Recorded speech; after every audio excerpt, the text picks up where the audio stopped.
Alright guys, and welcome to Breaking Point Next, the first big challenger tournament here in Modern Warfare 2. We are searching for the next Call of Duty superstar, and we are going to find them this weekend. $6,000 on the line, 3K in Europe today, 3K in North America tomorrow, presented by the Boston Breach, and we are joined by what will be an all-star desk here. But for now, I've got my man, former Gen G coach, former Seattle Surge coach, now working with the Minnesota Rocket. It's Joey Nubsy. How are you doing, sir? We've got a great couple of days ahead of us here.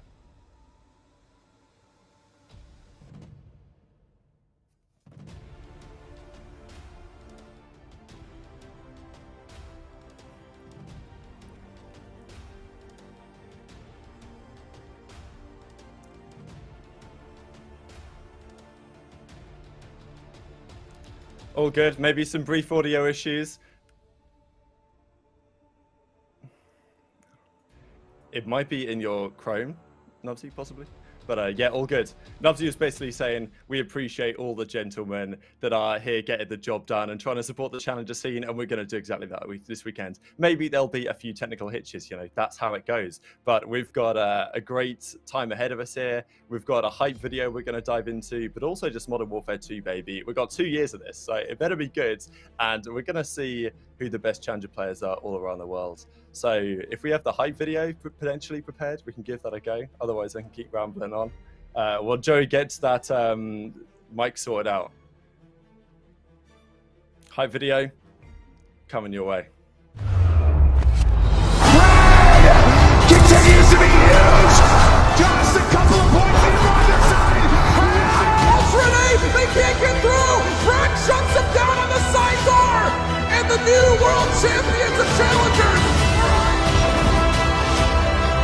That would be 5 in a row.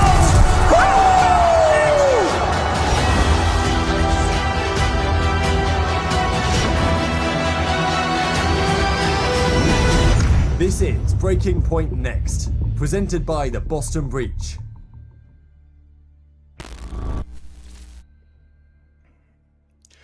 Good stuff. I mean, you look at that hype video. Omar did a cracking job putting that one together. Nubsy, are we back? What are we thinking?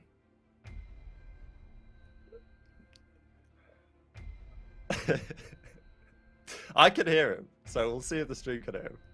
Okay, if we're not, it's all good.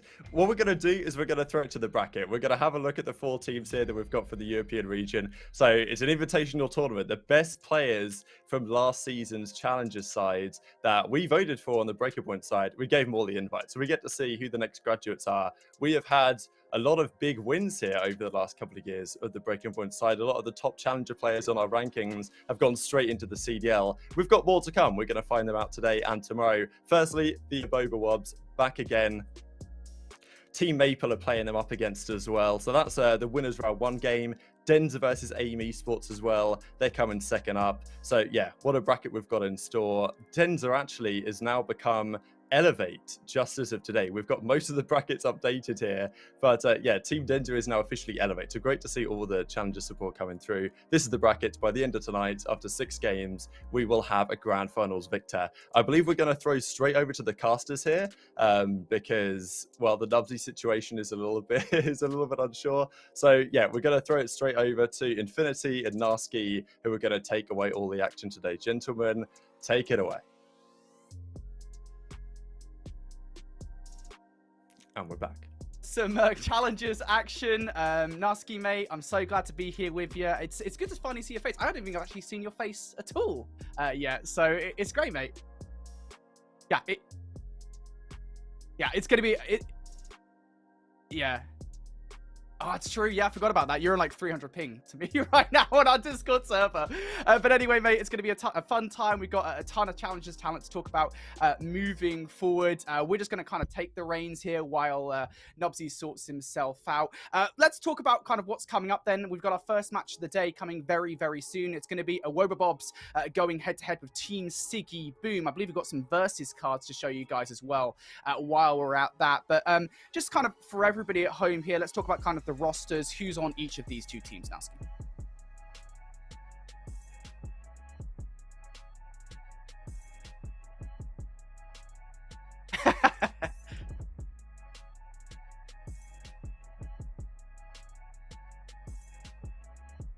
Oh. We can't hear Nasky? All right, apologies, guys. This is going so wonderfully well. It's all right, don't worry about it. I'm here as well. It's all good. So we've got Awobabobs on the left side. We've got Brezzy, Abuser, Cobra, and Linz. And then Siggy Boom. That's Maple, Furious, Weeman, and Eric Boom. I think we should probably start the conversation on the left side of our versus cards. That's that Awobabobs roster. They won Season 4 of European Challengers Elite. And they made some incredible names for themselves. Obviously, names that you will have mostly heard of in the past, especially Brezzy, of course, going back to Black Ops 4, the Enigma 6 roster that did so well at Champs. But maybe for the rest of the roster, if you didn't get a chance to watch Challengers last season, let's familiarize them with you guys. Of course, Abuser, Cobra, they were on the roster alongside Chaxter that did win Season 4 of Challengers Elite last season, but the big name, Nasky, if we can get Nasky back, I don't know if we can hear him just yet. We can hear you. Is going to be Linz. Linz is going to be that player. I'm going to check. Nasky, can we hear you just yet? Yeah, I'm hoping. Hello. We all can be live. Okay, I think I've heard what we can hear him. Yes. All right, we're back. Okay, finally, Linz. Yes, one of those talked about players, just turned 18, fresh into the Challengers, I guess, scene, so to speak. But yeah, it'll be interesting to see how he performs going on this Awoba roster, and Brezzy, which we've already touched on as well, being that one player from Texas Nation, not picked up into the league, so he's got a lot to prove coming into this. But on the side of Team Maple & Co., we've got a big roster lined up there. Weeman, Eric Boom, Maple, Furious, a lot of big names there, ready to make a big statement here. Yeah, I think this is incredible. I think looking at Maple & Co. and seeing what they're going to be able to do, of course. But we do have another match coming basically directly after this as well. And that one is going to be Elevate, which previously would have been known as Team Denza. They literally just picked up the roster. Didn't tell any of us, by the way.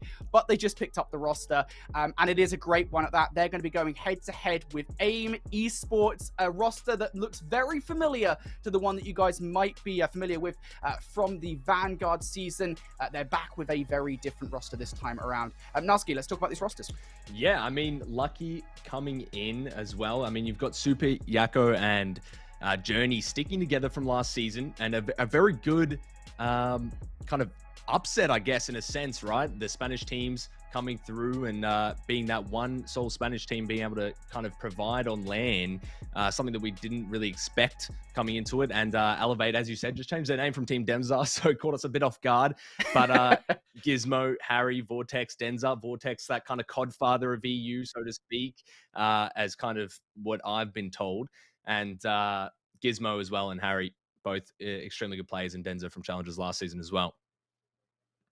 Yeah, indeed. I think that team specifically, it's very exciting because if you guys recall 2021 Challengers, 2020 Challengers, they contain basically parts of the rosters that won both of those seasons. So an exciting team moving forward, and they're going up against a Goliath Spanish team, the only Spanish team now that we have, at least wholesale Spanish team that we have now in European Challengers and AIM Esports. So that's going to be a great match. That's not the one we have first, though. That's going to be Awobabobs going head-to-head with Team Siggy Boom, which is the colloquial term that we'll call Team Mapleby moving forward. Before we get there, though, we're going to go to a very quick break to sort out some brief technical issues. When we return, we're going to have some Call of Duty Modern Warfare 2 action. Don't go anywhere.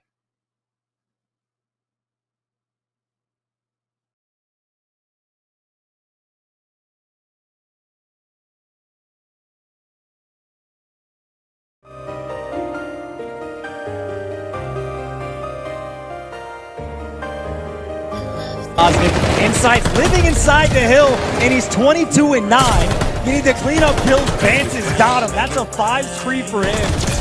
His idol can go by. The victory lap is in, and we saw the Money Hill last go around. Ultra, they look like they're going to end. Oh my God. Right here, right now. And this is the most sublime Vanguard we've seen yet. 231-71 advance. What in the name of all things sacred? They are walking through them.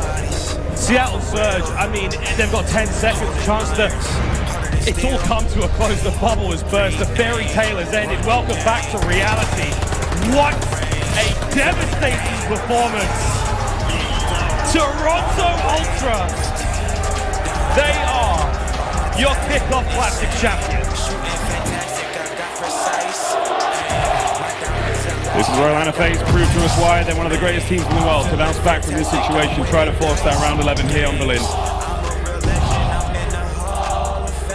A bomb site will be this choice for space. Chelsea clearing the windows. They know something's up. You're going to have nades over towards A, looking for some intel. You got Shotzi spotting a BZ down low. But keep in mind, Illy, the brain, on the long flank. For the moment, Selim was watching it. The time it could be on point. You can have Scump creeping up. So far, bomb not going down. Spots him. Massive kill from Selim. That is an unbelievable first blood. Now the 3 remaining members of Optic have to now contend with the full might of phase. But Shotzi! What was that angle? The bomb doesn't get planted! Scumpy flies in! Shotzi on the outside! A BC the last one up! And it's Daffy!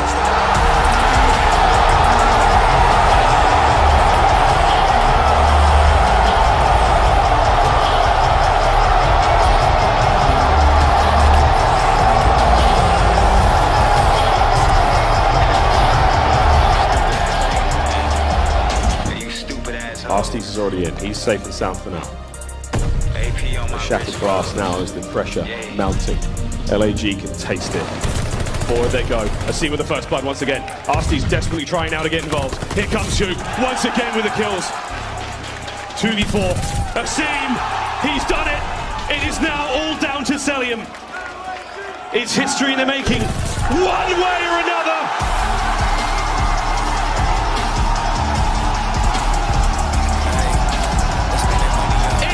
Inevitable! The clock has struck 12! We cannot believe it! Across the board. And that die right there. I don't care what you say, I don't care what you say about the folk, I don't care.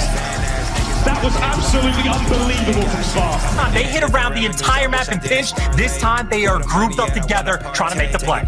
Here we go. It all comes down to this last point. Crim trying to find as many as he can. The damage has been dealt. And now the pressure is certainly on. Old Blue Eyes is warming up. The subliners can taste the win, but they have to hold the point. 2 kills either side. Hydra can't get any more out of it. As now Kenny makes his way onto the point. The contest is there. It was a 1v1. And oh my god, the LA Thieves, they win the fight now to deal with the spawners. And our boy's got in the corner. He's just playing for his life right now. His teammates are the backup. And the next set of gunfights seals the deal for this game for either team. Subliners get the first couple. Kenny trying to stay alive. Soaring is Kismet, but 2 is dead. The trades come through. Subliners still in the hills. Oh, they've managed to find the kills. There's 25 seconds left. The win could be had here. Octane shots are good. Finds a time to get a player off the point. But again, look how close this is. As Octane trying to now go as big as he possibly can. The shots were there, but not enough to get the kill. 5 seconds. Oh my god, the contest is there. Start spreading the news. They have gone and done it. New York, baby. They finally get it done in crimsix's 50th finals appearance. They close it out 3-1.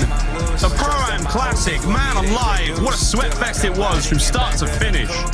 The LA Thieves bested there on Tuscan. What a victory for the subliners. That rotation, Seattle will be there first as Pred kills them along the way.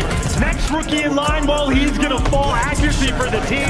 Trying to come on down. He gives you 2. Yo, Lamar, got myself a push. I'm in the hard point. There we go. Pred finds one on the entry. Contest though, still there. Trying to set this one up for the long run. That's what you want to do. Oh my god, Mac, what the hell? Kills are there as we climb closer and closer to the end of this tournament for Seattle Surge.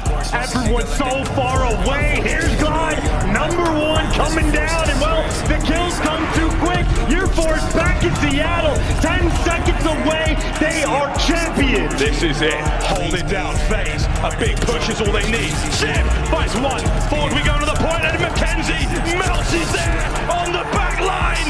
They've done it! For the first time in CDL history, Seattle Surge are your champions. All right, guys, and welcome back to Breaking Point Next. We believe some of the technical difficulties may now have been resolved. I can finally, hopefully, introduce Joey Nubsy. We're back to find the next superstar Call OGD if you guys are just joining us. But yeah, this is a fantastic desk we've got for today. Former Genji, Seattle Surge coach Nubsy, and now doing stuff with the Minnesota Rocket. Just fantastic scenes. Nubsy's here. How's it going, sir? Hopefully I can hear you. Yeah, for the second time, first time people will be hearing it at home. I'm doing great today. I'm excited to watch some challengers Call of Duty. you did a good job of reiterating my first initial opening. Just again, shout out Breaking Point, shout out to Boston Breach for helping the facilitation. Let's get into it. This first match specifically is so exciting to me, and I can't wait to watch new iterations of, people that have played with each other, rosters that have, pieces have been back and forth over the past couple of years, and it's such a good matchup to really begin the day of showcasing all the players. Absolutely. Let's send it to this versus card. Here are the two teams. We've got the Awoba Bobs again, Brezzy, Cobra, Lins, and Abazar. And then the newly crowns. Is this the Elevate team or is this the Maple team? Am I completely faded? Maybe they're playing Elevate.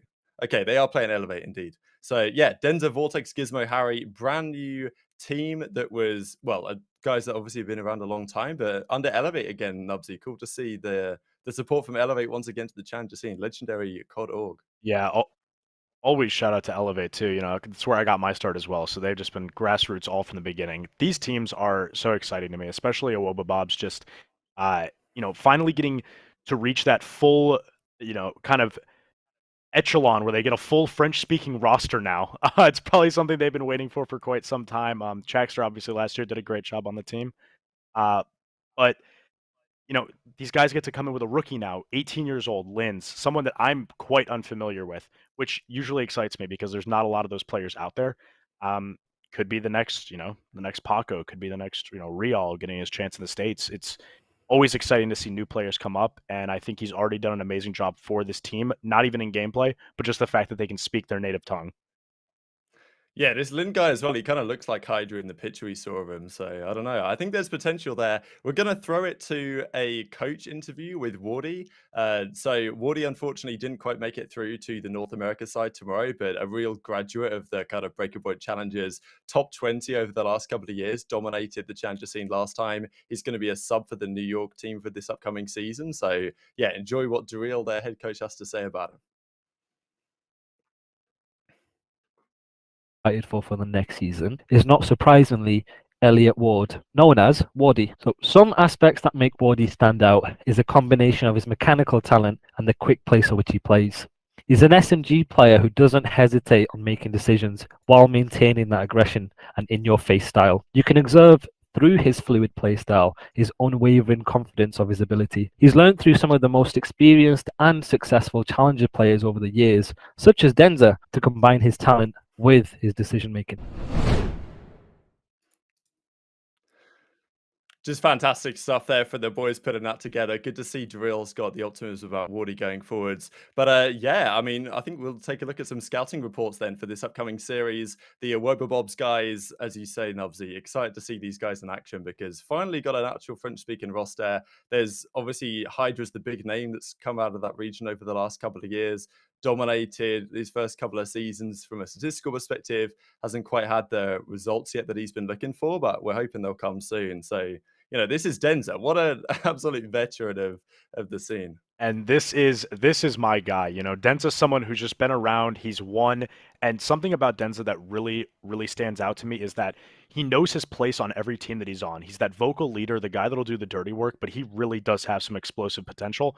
And, seeing him sort of consistently place well and win throughout the years, it makes total sense based on his play style alone.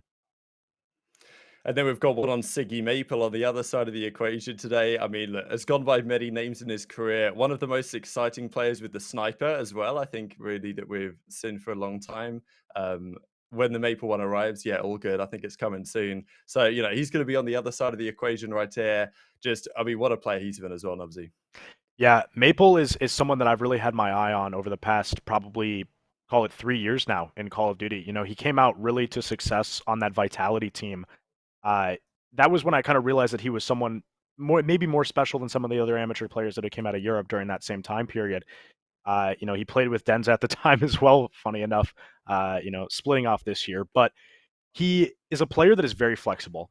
His assault rifle gameplay in the early stages of his career was really prominent, and he's shown to be able to just kind of pick up anything at any time and perform well for whatever roster he's on. And maybe one of those two guys are going to be the Paradox Customs MVP of this weekend. Paradox has been kind enough to give a 30-80 to both MVPs of both regions. So definitely that's what we're going to be keeping an eye on as the day progresses. But that's enough from us. Going to hand it over to our casters for this series to take it away. It's going to be a fun one. Infinity and Narski, take it away, ladies and gentlemen. About time to get underway here with the first game of the day. Our first map in our best of 3 will be Mercado Las Almas, here between Wobobobs and Team Maple. We just got a little look there before we get into game number 1 at what Team Maple has been capable of. Yeah, and this is going to be a super exciting matchup. I mean, I can't wait. Mercado, Hardpoint off the rip.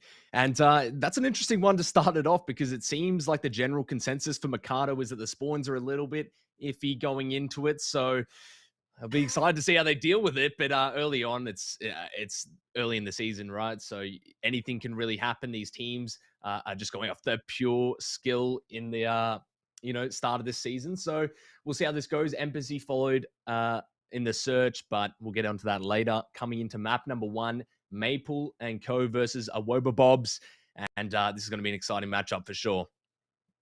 Yeah, indeed it is. Well, we're about to get underway here with game number 1 of the day. Wobobobs versus Maple and Co. We're going to call them Team Siggy Boom. That's not their official name. That's what we've all kind of agreed to call them by.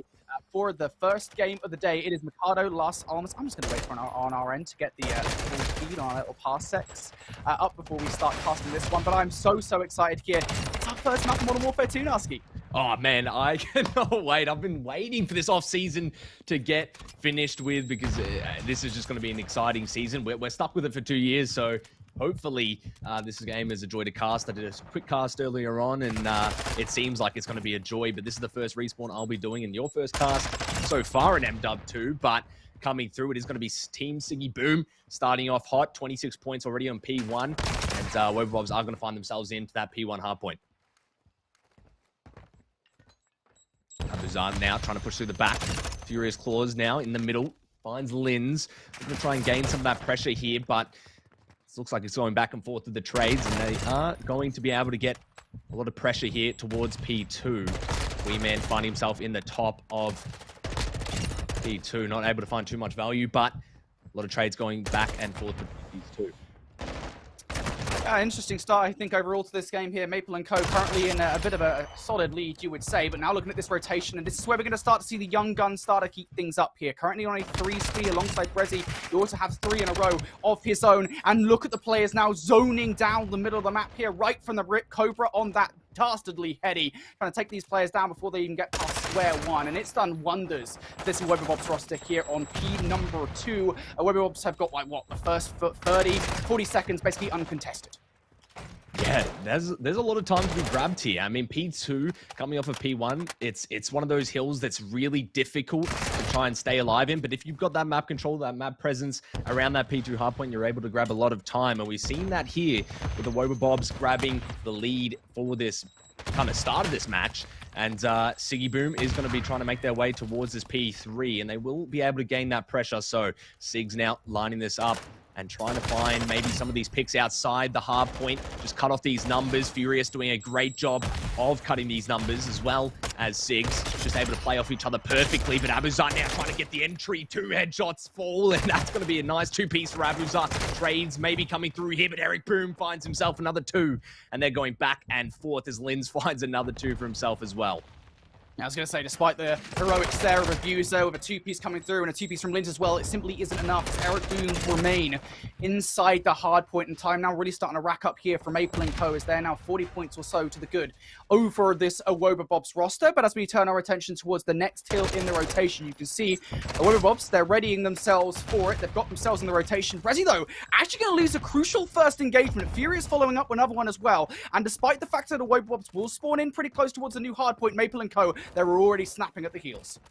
Yeah, this is going to be difficult for Wobobobs to kind of regain, right? Now the pressure's on. Now they can start to flood in. And that's what we're seeing. All players dropping left up to one man. It's Cobra. Can he do it? No, he cannot. And just like that, each player is going to drop. And that's going to be almost 100 points ticking away here for Siggy Boom.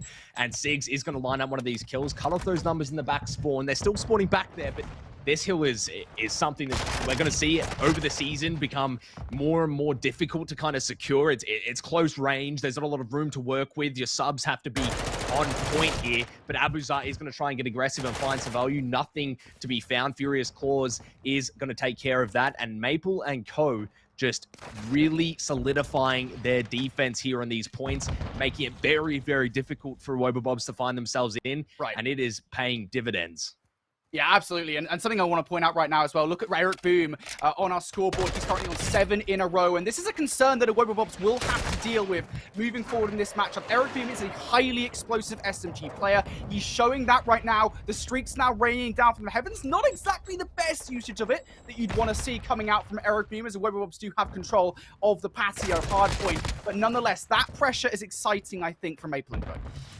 Yeah, and even just having the streaks, right, it just creates that space that you need. Even if it's not finding a whole lot of value and you're not getting a lot of picks with it, sometimes it's just all you need to continue this spree. But just as I say that, Brezzy picks up a 3-piece somewhere on this map, just mowing down those players trying to get into this hill. And this is where we start to see Awobabobs coming alive, finding their footing in this Mercado hardpoint. Some streaks getting called in yet again, but nothing being found as of yet. Finally, some red starts to enter the kill feed yet again, and Eric Boom is going to make one final push towards his hard point, grab that scrap, and continue this lead for Maple & Co.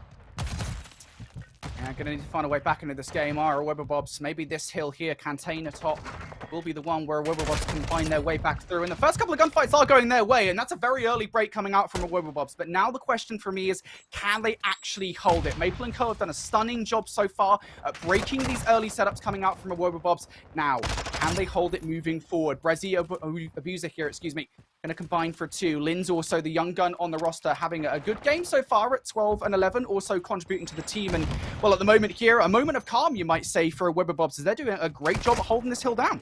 Yeah, they are just locking down these angles, especially these ARs just raining over the top. You have Lynn's just running around, being that slayer for this team, and that's what you want out of your sub, right? He's the young gun, he's the up-and-coming player, and that's what you want to see out of him, especially in this first tournament for Modern Warfare 2. He's going to continue frying out a little bit. Wee Man having a bit of a slow game to start off, but as to be kind of expected with your ARs, they can't always be popping off all the time. Coming on to P5 here, it's going to be a bit of a difficult hold, and Abuzar looking to try and push the back here with some of these players. Not a lot of value yet. Eric Boom falls, spots one more. Furious up against the back wall here, not able to survive too long as Brezzy takes care of him, and now Wee Man looking to try and make their solo push towards the hill, but Lynn's is clued in. That's the second time in a row we've seen a crucial break coming out from Awobabobs, but might there be a break back coming right back in from Eric Boone, the explosive Spanish sub, as he gets one but no more. Nice shutdown there coming out from Brezzy as Awobabobs once again regain control of the parking hardpoint. And this is a bit of a tough hill to break in, to be honest. There's a lot of space in this hardpoint, a lot of different entry points that need to be watched. Awobabobs though. Oh, Brezzy, no! Oh, not right now! God. Eric Boone gets the first shots in, and that is not what you want to see. Eric Boone. There What it is that? There it is. The M2 coming out. The TTK being an absolute monster as Eric Boom gets turned and burned. Lynn's is going to find these kills in mid, and they're going back and forth here in the mid. I mean, it's a regame moment if you are Eric Boom, right? Maple & Co. had the lead, and Awobabobs have found so much success here late into the second half of this hard point. Now we're going to see Awobabobs continue this spree. Brezzy on the AR finds a second. Cobra finding that third, and now we're all left up to Awobabobs just taking this P1 by the hair. But Wee Man able to find a nice 2-piece and continue this time. This is going to be very difficult for Awobabobs to break, and this is much needed time for Team Siggy Boom. Well, Awobabobs, they've had a stellar 3 hard points in a row now as Lynn's and Abuser going to combine for 3 here. Just 13 seconds left, and look at the rotation as well. Awobabobs in command of this game. I want to hear, though, what the comms sound like for the remainder of this game. Let's go to a quick listen in here with Awobabobs. Close droite. J'ai tunnel. Close droite, front. J'ai tunnel toujours. Check toi, pas. Un kill, mort. Une balle, encore un tunnel. J'ai le front encore droite, j'ai pas mon bac à aller. Meurs pas tunnel, t'es 30 middle. Je te mets un trophy et je vais top. J'ai un bac à l'eau front. Je vais top. Des fronts. J'ai le front droite encore. J'ai la poubelle. J'ai pas le backspan, attention. Faites gaffe le back. J'ai le bac. Deux tunnels, il push. Tunnel. Moi j'ai mon front encore. Tunnel mort. Encore un tunnel, il close, il passe front. Venez. Mort front. Encore un front. Ouais, tranquille, ouais, je rentre avec vous. Encore. Push, Lins. Attends, je prends ton mid. Je pense au fond, non? Ok, j'ai arrêté les. Prenez votre temps, les gars. Ok, Ok, go passer L. Mid, remoke dans le dark L. Ok, chill, on a 15 secondes les gars, prenez votre temps. Ouais. Faites des flancs et tout. Côté L, Toujours. Ouais, mais ça sert à rien de strict là si. Non, chill. Prenez votre temps, côté L, Wiman. Il est L? Ouais, toujours L. Et moi. Nice, vas-y, j'ai ton L si tu veux push. Dans le dark. Ouais, je vais à droite. Côté, sur toi, Brésil. Ouais, j'ai compris. Ah, Je mets silence. Un grand spawn, Cobra. Regardez-moi, Cobra. Je peux pas, frérot. Ah ouais, dommage. Go prendre son temps, tranquille, chill. Ils sont 3 points, ils sont 2 points. Je pinch côté L, On a fait plein mid. Mort. Nice. Vous pouvez passer 2 mid si vous voulez, moi je passe L. Je tiens L. Personne côté L. Je vois rien. Allez, sur moi, moins 2. Nice. Je regarde le top, j'ai la vision top. Ça push pas top. Je suis low par une nade. Un qui garde le front, Deux points. Ouais, de côté. Faites en retard. Ouais. C'est dans le bat.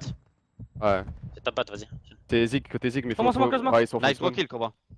Je vais aller au fond. Va au fond. T'es pas obligé de chal si tu as bu. T'as derrière nous, Lins, ou pas? T'as le tunnel? J'ai le fond droit, les gars, ok? Ah, il est mort, derrière, il est mort. Nice. J'ai le front droit. J'ai derrière toi, J'ai le front. Il y en a un front sur moi, Lins. Je peux t'aider. Moi j'ai le front, je suis pas le point. J'ai né le bas, Non, empêche le front, t'inquiète. 200 mid. Ok, tu mid.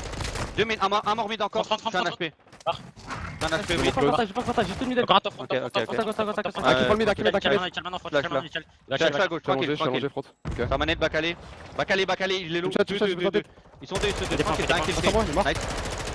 Nice, super.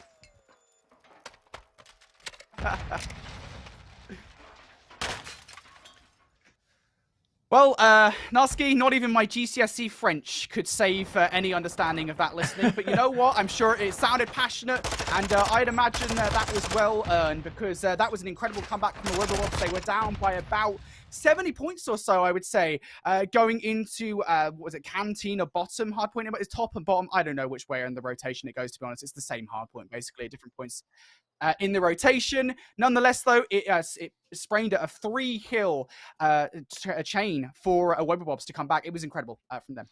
Yeah, and that's something you want to see, right? The regain came through. It was looking pretty dire for Wibblewobs. I was thinking, okay, look, they're not really getting much going. They're not finding a lot of that success.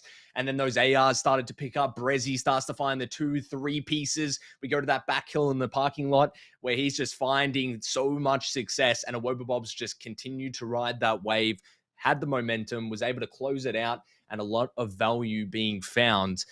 Embassy Search and Destroy up next, which is going to be very, very exciting. And, you know, for a map number 1, you can't complain if you're a Wibblewobs.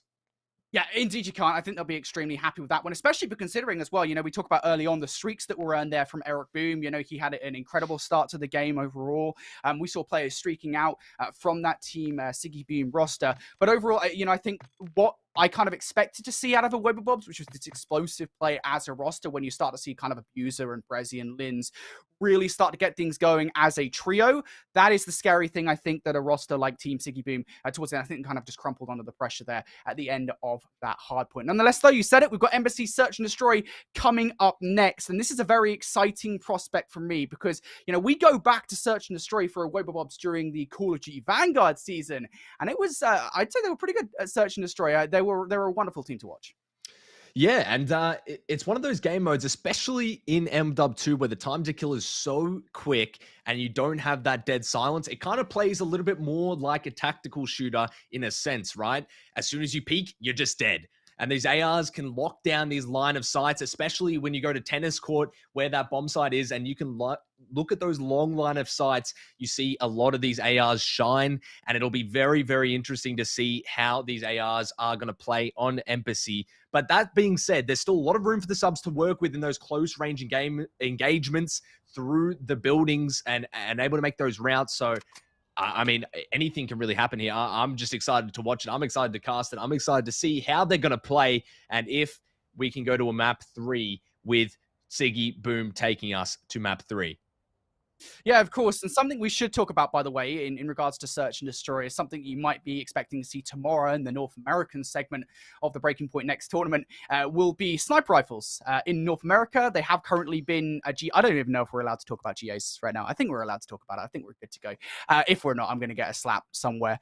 But regardless, yeah, sniper rifles, we're not going to see him here on Embassy, and that will make the very open area of the tennis court that you were talking about, Narski, a little bit safer to go around. That being said, I mean, the TTK in this game, every weapon might as well be a sniper rifle.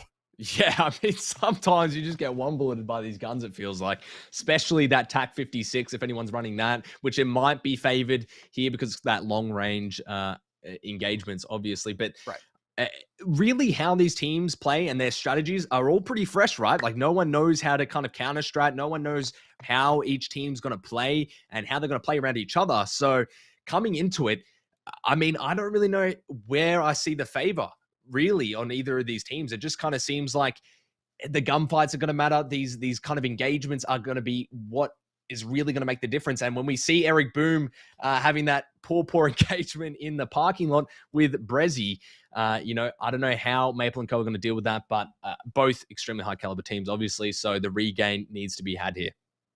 Yeah, I'm a little bit sad in a way, actually, that we're not going to see any sniper plays, because obviously Maple is categorically known for being an incredible sniper player. So a little bit sad that we're robbed of that, but it makes complete sense. I think this is like the one season where I've actually agreed with all the players on the GAs that we have in the European scene.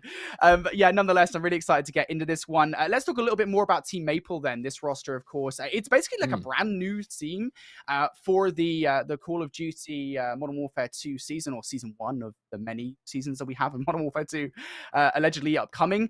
Are there any players on the roster that you're really excited to kind of see moving forward here for the Modern Warfare 2 season? Any names that immediately jump out to you? Yeah, I think Furious is one of those players from Team Maple that are really going to stand out in this MW2 season, and is one player I'm excited to kind of follow. But I mean, this whole roster is fully stacked, right? I mean, these are the top 4 teams from Europe and the top 4 teams from NA that we're covering. So, I mean, any of these players can really be that standout, and especially with a game like MW2, where it's such a switch up from what we saw in Vanguard in terms of the time to kill and the way that it plays.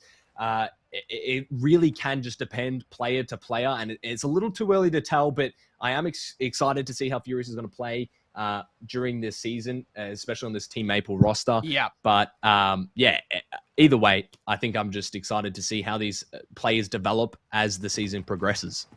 Yeah, indeed. And I did want to bring up Furious actually going in towards this search and destroy, because of course you recall Furious as a player over the course of the last few seasons. He's been known for his speciality in search and destroy. Let's see if he can bring that to the table here for Maple & Co, who want to win this map. If not, down to the lower bracket they go. But in towards Embassy we go. Linz now with the bomb in hand inside the administration building. They did have first blood of Web of Bobs, but it's been robbed off them here as Furious does trade out. Yeah, big trade there from Furious, able to keep this alive for Team Siggy Boom. And looks like they're going to be playing very, very patient. And that's one of the things you're going to find a lot with this Modern Warfare 2 Search and Destroy, because that dead silence is only a field upgrade and the footsteps are so loud. I mean, it sounds like an elephant when you're running around, but it is going to be Cobra trying to sneak through that outer side, does get picked. And look at Abuza in the middle. Big gunfight there, finds Eric Boom, and now we're starting to trade out, and Linz is left in the 1 versus 2. Linz, he's taking shots. There's no way he survives this. Modern Warfare TTK, I thought he might be dead before the first bullet even landed, but nonetheless, he is being taken down. And yeah, that advanced positioning there coming out, I think it was from Eric Boom, who managed to make his way inside the administration building. Excuse me, it was actually Furious who is currently sitting up there. It's so dominating. It's frustrating to deal with when a player gets that deep into the defensive spawn. Yeah, and it's so difficult to try and play around as well, because the footsteps are so loud, right? You can hear these guys coming from a mile away. Even in respawn, the sound whore is just so impactful. So coming through in Search and Destroy, you're going to see a lot of these really slow plays. And even if you're crouching, aiming in, trying to make as little sound as possible, you're still going to be heard. So it's pretty crazy. But look at this fast B hit coming out from Team Siggy Boom. Trophy system coming out, and the bomb will be planted instantly. Wee Man with the first blood onto Cobra, and an explosive start for Team Siggy Boom in round number 2. Goodness me, look at Eric Boom's little legs run. Got himself all the way across the tennis court and got that bomb down super fast. And Linz with a nice kill inside the administration, though. That's going to give him a nice little vanguard position over the site, but very well dealt with by Furious. Now for Abuser. They don't know exactly where he is, but this is going to be the play that really separates the two teams. There's one! There's two for Abuser. Completely shits on him. And now for a Wobabob, it's going to be the defuse coming through. Eric Boom can't do anything about it. Brilliantly played. Wow. What a series of sequences there from both these sides. You had that fast hit Abuser coming in here with this nasty two-piece. Furious got a drop as well. That's 3-1 for Abuser, and that is the play you need from a player like Abuser. Getting up and aggressive. You saw him kind of fiddling around with that sub, but it turned out to be the right decision as he switches over and finds that two-piece. That is crucial because that was looking like a very solid round for Team Siggy Boom. You had the early plant, Wee Man with the first blood, and just like that, they're disassembled, and Awobabobs will find themselves round number 2. Well, saw in the previous round, Eric Boom making the rush across the tennis court. Awobabobs taking a page out of their book, but it's not going to happen as Furious and Eric Boom do come in with the denial. They've read it perfectly, and now that bomb's kind of down in a bit of an awkward spot here for the Awobabobs roster. Cobra and Abuser stuck in administration now. Just the latter of the two. How quickly this round has fallen by. Yeah, just like that. I mean, this is kind of the dichotomy we're going to see, right? Either they're going to be super slow, maybe you'll see a couple picks go out, trying to play off the trades, or a super fast, just instant hit to one of the sites, and a lot of players are going to drop because of the way that this game is played in Search and the sound cues. It's going to be very difficult for these players to kind of play around that, and there's no real middle ground except for kind of later on when these dead silence plays are available. But either way, a nice round from Team Siggy Boom, and these fast hits are finding a lot of success early on here for both Awobabobs and Team Siggy Boom. Unfortunately, Team Siggy Boom coming out on top there. 4 streak now for Eric Boom as he tries to get maybe some streaks going. Could be impactful, and he's going to dive across and find himself onto this side, and the plant will come down yet again. Using the cover of the utility to jump straight across the D-bomb site. Resi gets the kill. On towards Eric Boom, that's good. Oh no, a second as well! It's Furious who falls foul this time around on the Modern Warfare 2 TTK. Kills starting to come through from Awobabobs now. The dead silence being activated by Wee Man. The animation almost kills him, but he gets away with a kill. And now, can he get to the bomb site fast enough to stop this defuse from Cobra? He might be able to. Needs to be faster with it. Gets the first kill, not the second though. Brezzy is there to clean up shop for Awobabobs, and it was a shaky one. Wee Man almost made that 1 versus 3 more than a real prospect. My God, Brezzy giving us a heart attack there. But, I mean, we were talking about this earlier, but Brezzy being that only player from Texas Nation unable to secure a spot in the league, and we're seeing it now. He is hungry. He is ready for this season. He wants to make a statement, and he is going to do it in this season. We're seeing already how impactful he's going to be for this Awobabobs roster, and he is really turning up the heat. A great start from Wee Man, almost making that clutch viable, but the trades were good and they were able to secure the defuse. So now 2 apiece, all evened up coming into round number 5, and they are going to try and push this B site yet again. Utility coming out, and Awobabobs looking to try and mount this B attack. Good reaction coming out here from Siggy Boom. Eric Boom trying to make his way through servers to take down a couple of players, but doesn't do anything. Trades now starting to come through as well, as Awobabobs going to come out on top. The numbers as well in their favor. 3 versus 2. Shots in. Oh, that's not a gunfight. You just win. Furious gets taken down. And now the last player left alive, he will fall as well. These rounds, man. I don't know if it's Search and Destroy. I don't know if it's Embassy. I mean, I think it's Embassy, to be frank, but they are so fast. They are going by super quick, and especially when you have these default setups where you're just rushing into a site, getting the bomb down, trying to play that post plant as best as you can. Brezzy switching it up to the submachine gun there, and it's going by a million miles an hour right now. We're already through 5 rounds. I can't believe it, but Sig's having a bit of a rough start. 0-4 right now. Maple not quite able to get it going and get his feet planted, but Brezzy on a 5 streak. This could be huge. 1 off that cruise missile. This could be a tide turn up for Awobabobs and continue this momentum. But a very slow round here, very passive, a big switch up to what we've been seeing. That usual B hit not being chosen here for Team Siggy Boom. Abuser playing a very sneaky angle there. Big gunfight from Brezzy, finds the cruise, finds the head of Eric Boom, and that's going to be a nice kill coming out from Brezzy as the streaks are secured. Wee Man playing this top admin building, not quite going to find the kill, but some good info nonetheless. And Team Siggy Boom down a player. This is going to be a 3 versus 4, and they need to try and find themselves onto a site, or this could be disaster. Furious, gonna get the first, hasn't quite recognized that the second is right there, and Cobra will punish him for it. And now that bomb is in a bit of an awkward place. Right at the feet of Awobabobs, they've got all the power here in this round. They do have 1 secret weapon though, that's Brezzy sitting inside administration. He activates on towards Maple, and now Wee Man left up in yet another 1 versus 3. The difference, of course, though, this time around is that he has to go and retrieve the bomb. It leaves him in a bit of an awkward spot. It's a tough one to pull off, but he gets the first free kill on towards Linz, and now 1 versus 2. Yeah, the 1v3 dream does spot Cobra, but 14 seconds left. It's not a lot of time to work with. Brezzy as well secured that SAE, so he's going to have full streaks. Cruz in the back pocket as well. This is just almost an unwinnable situation. He's going to try and play the kills, but did not get the plant down. I'm pretty sure it's a 5-second. Oh my God. So close. Just an inch away, but yeah, that's going to be Team Siggy Boom falling yet again to Awobabobs, and they're putting themselves in a very favorable position. Awobabobs looking to try and take this 2-0 already. It's only a best of 3 all the way up until the winners finals. So Team Siggy Boom need to find a regain here if they're looking to stay in this. Awobabobs working off that Brezzy 7 spree. He's having a hell of a time here. Of course, last season, didn't lose a Challengers Elite that he participated in.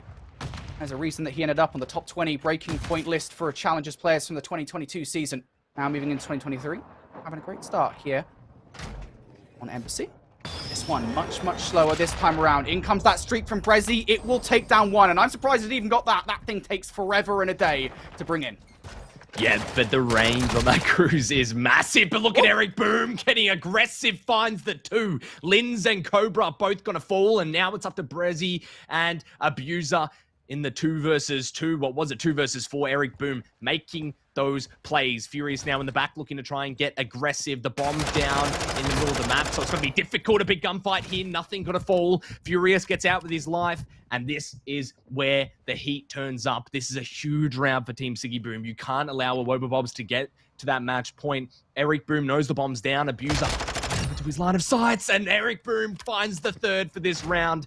This is a very important turning point for this squad. Eric Boom still up against the wall here. Big ego Chell, but he gets shut down. Furious is a bit far away from this play as well, so Brezzy could Furious grab this bomb, make it over towards A, but he's going to choose to go towards B instead, gets himself stuck on the wall, and I think that might be the thing that precludes him from getting the bomb down in the round. So now he's looking for this 1 kill on towards Furious, and they're just not going to find one other. Furious happy with that play. Eric Boom did so much there in that round. Yeah, that is what you want to see out of your sub player. That was insanity. That 2-piece, just a tide turn up for this squad. And you can see just how much of a difference that made. I mean, it was looking like Awobabobs was going to take it. Brezzy still streaked up, by the way. 9 brewing for him. But that was a great rebound for Team Siggy Boom. They were struggling to get anything going there for a while, but 4-3 is really not that bad if you are Team Siggy Boom. You are up against the wall. It's match point in the series for Awobabobs, but you still can make it happen. Eric Boom pushed up towards his mid building. We saw him have a lot of success last time. Brezzy playing a little bit of hide and seek with Eric Boom. Back and forth they go. Linz now up through the mid, able to find himself into orange and get aggressive with this sub, but no pressure gained from Team Siggy Boom yet. Once again, very much unlike the first rounds that we had here on Embassy Search and Destroy. Things have certainly cooled down here. Eric Boom just looking for something to cross his path in the middle of the map. Nothing's going to be given away for free, though, from Awobabobs. You got to remember, folks, these are some of the most veteran players we have in Call of Duty Challengers in Europe. Besides, of course, the newcomers. Here comes the move from nysl and Co. They've got 25 seconds to make it happen, and Furious with that first blood on towards Abuser. That is going to pave the way here for the plant on A. Yeah, Cobra actually might get caught here. Furious pushed up. He's going to have a big gunfight ahead of him. Finds 1, finds 2. Furious lines them up. And that's going to be huge for Team Siggy Boom. All left up to Brezzy as he drops. Team Siggy Boom able to level it up 4-4 now. And that is a huge, huge round for them, and the tides are turning in this Embassy Search and Destroy, and we might even be going to a map 3 if Team Siggy Boom continue on this path. But as you said, Embassy, very, very chaotic. We're seeing just how fast it can switch up, just how fast these rounds can go. And, you know, given Modern Warfare 2, I wasn't expecting it to go like this. I was expecting a lot more slower pace gameplay, but it has just been chaos on this map, and I'm excited to see where this is going to end up. But Awobabobs on the attack. You can try and mount this B hit yet again. Trophies coming out, and they are able to get through on the smoke. So Team Siggy Boom need to try and play this retake. Eric Boom in a wonderful position here to try and stop it. I was going to say, I like what Linz was doing initially. You can see it on the minimap. He'd actually pushed himself a little bit further forward as opposed to just getting the bomb down. And that's where I like that play, preferably to what he ended up doing. If he would have maybe pushed through the bomb, maybe get the frag on towards Eric Boom, who was sitting up top in servers, well, I think that maybe would have been a bit more of a successful play. But now you find yourself in the situation in the 2 versus 3 with Brezzy and Abuse are both split up. I mean, Brezzy's going to get one. Yes, he takes down Eric Boom, but that trade is there. And that's the problem with these guys playing so split up at the moment, is the fact that you find yourself in a situation, you're going to get traded, and, well, there's no trades for you. But there we go. In the end, Maple & Co. going to win out in the end. And again, it comes back to the start of that round for me there with that play on the bomb. Yeah, that play was devastating, and I'm in complete agreement. I think that going there with that kind of out of position plan is going to cost them, and was looking interesting at the start, but unfortunately not able to get the plan off, and Eric Boom will take quick care of him. 10-5 for Brezzy, 10-5 for Wee Man, both having a lot of impact here, as well as Furious and Eric. Sig's getting his first kill. Maple finally making himself known on this map. 1-9 for Linz, not having as much success here in the search as he was in that hard point. But here we go. Look at Awobabobs pushing up this outer side. A bit of an interesting play, getting aggressive on the defense. Eric Boom, though, finding that first spot onto Cobra could be devastating for Awobabobs. Look at how encroaching Awobabobs are here, though. They might not have the numbers, but they certainly have the map control. And here comes that smoke across. Abuser was looking towards it, but unfortunately, you can't exactly see directly through the smoke. Well, not unless you're inside it, of course. But now the bomb's going to go down now for Maple & Co. This gives themselves a massive advantage in the round, especially with the numbers. Yeah, this is something that you've really got to play your trades, right? They've got the plan. They've got the post-plan position. Don't get over-aggressive. Don't get ambitious. Now Maple finds Abuser. 2 versus 4. Team Siggy Boomer looking to try and take this to a map 3. 2 versus 4. Difficult situation ahead, but Brezzy kicks things off. 20 seconds left on the clock. Now Brezzy starts to get aggressive, flying through the map, and it's not going to happen. This is almost unwinnable for Linz. I'm pretty sure it's just done here. 1 versus 3 and 7 seconds left. It's not going to happen. Maple go take care of him, and they take us to a map 3. Beautiful stuff from Maple & Co. The regain 4-2, and then they win 4 rounds straight.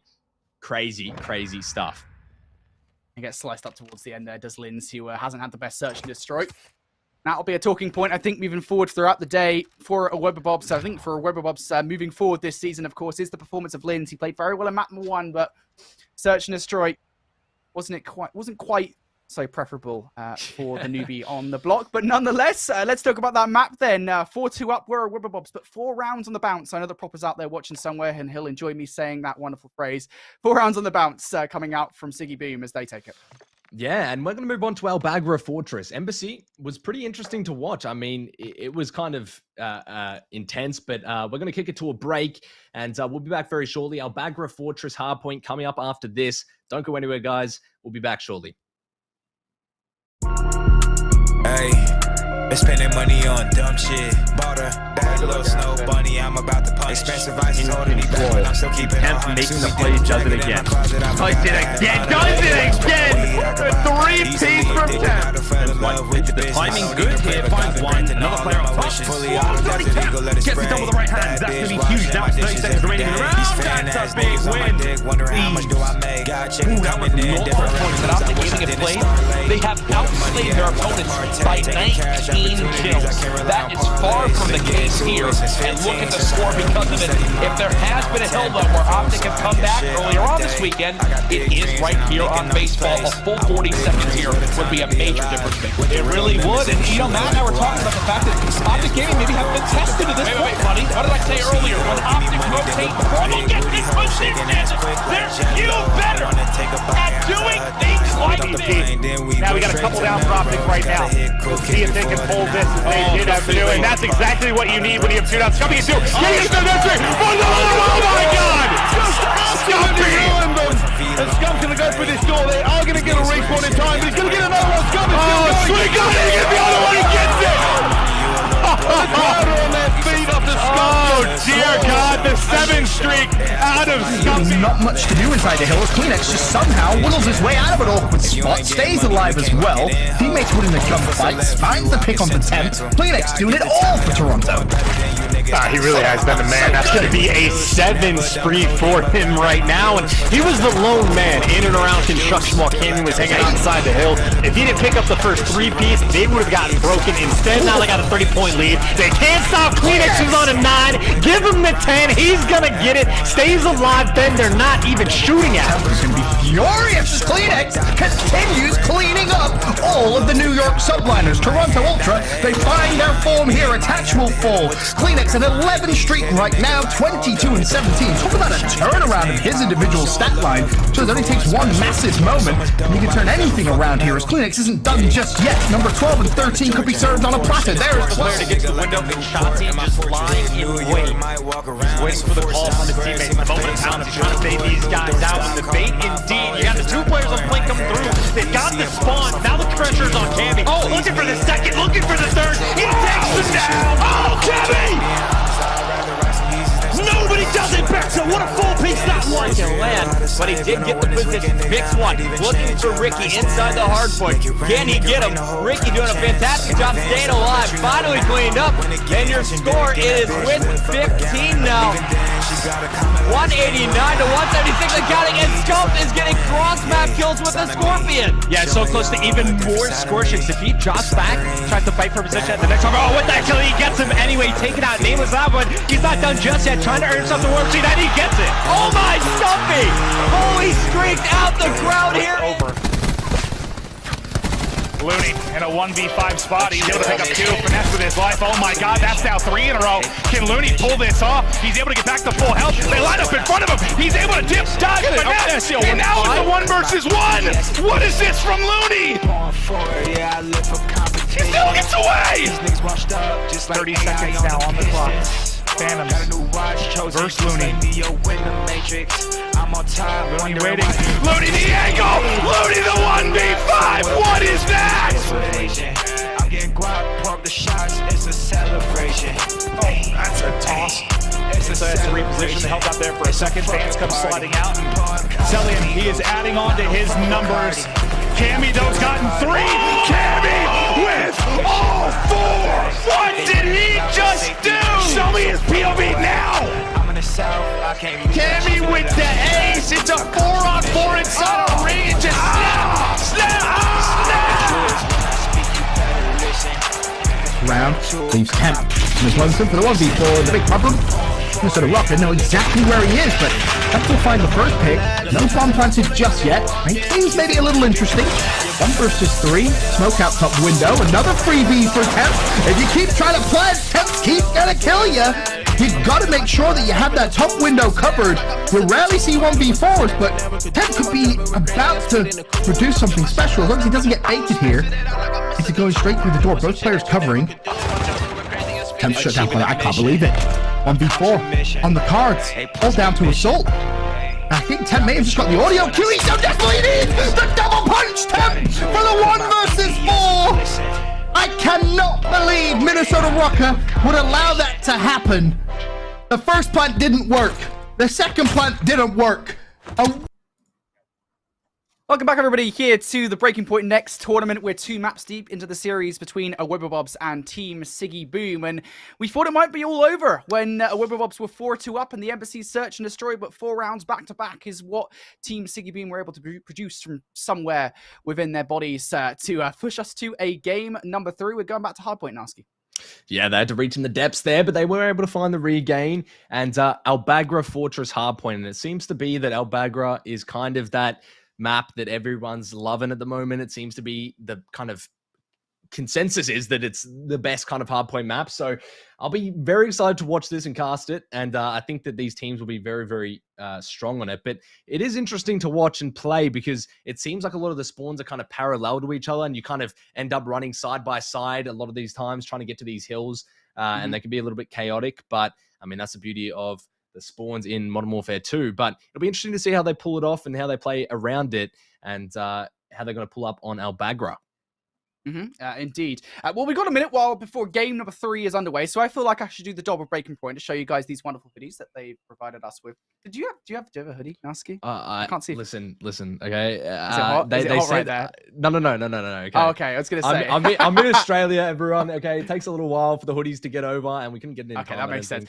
But well, anyway, they are gorgeous hoodies. It's very nice. Am I going the wrong way here? Am I going the wrong way? There we go. It's going to be my mic over so you guys can see. There you go. Look at that.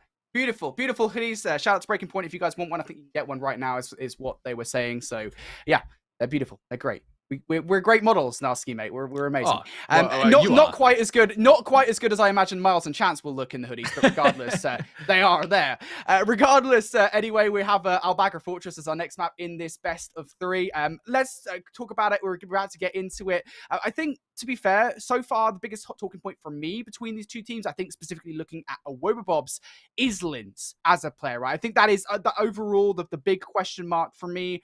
On the Awobabobs roster, how is Linz going to perform coming into the season? Because we always talk about these rookie players, right? You know, they've just freshly turned 18. I think we've got one that's currently a substitute in the CDL, right? Deceives, who is just turning 18 this season. How's he going to perform in challenges this year? But for Linz, I mean, how are we feeling so far about this new player? I mean, his Search and Destroy, obviously, off to a bit of a rough start. 1 in 10 isn't the greatest stat line you want to see, but I think that his Hardpoint was very, very impactful. You can tell that he's just that fast, young gun, that submachine gun player that's just going to go out and slay. And we saw a lot of value on it, especially on that P2 Hardpoint in Mercado, where he was just running around the bottom of that building, just slaying out, cutting the numbers. You had the ARs raining over top. So it'll be interesting to see how he pulls this off on Albagra Fortress. But we're going to kick things off here. P1 online. Albagra Fortress, get hyped. Abuser is going to kick things off. And just like that, Team Boom find 2 more for themselves, make that a 3rd. Would you believe, by the way, I don't know if you paid much attention to the in-game call-outs of P1. P1 is called, like, stables. I understand why it's called stables, but surely you call it, like, trucks, right? Something different. Like, I get it. There's a stables there, but there's a stables on the other side of the map as well. I don't know. I'm not sure. I don't know. It's just a me thing. I'm just saying, I expected when I jumped on the hill to the trucks, and it wasn't, and I was just a little bit disappointed. But regardless, anyway, we're on stables for P1, and it will be Maple & Co. that are able to put the first wave of time. But nonetheless, you can already see kind of the split of the map at the moment. Awobabobs happy with their positioning with 15 seconds left here as we move over towards the gallows. Not only will they pick up scrap time, but they're ready for the rotation too.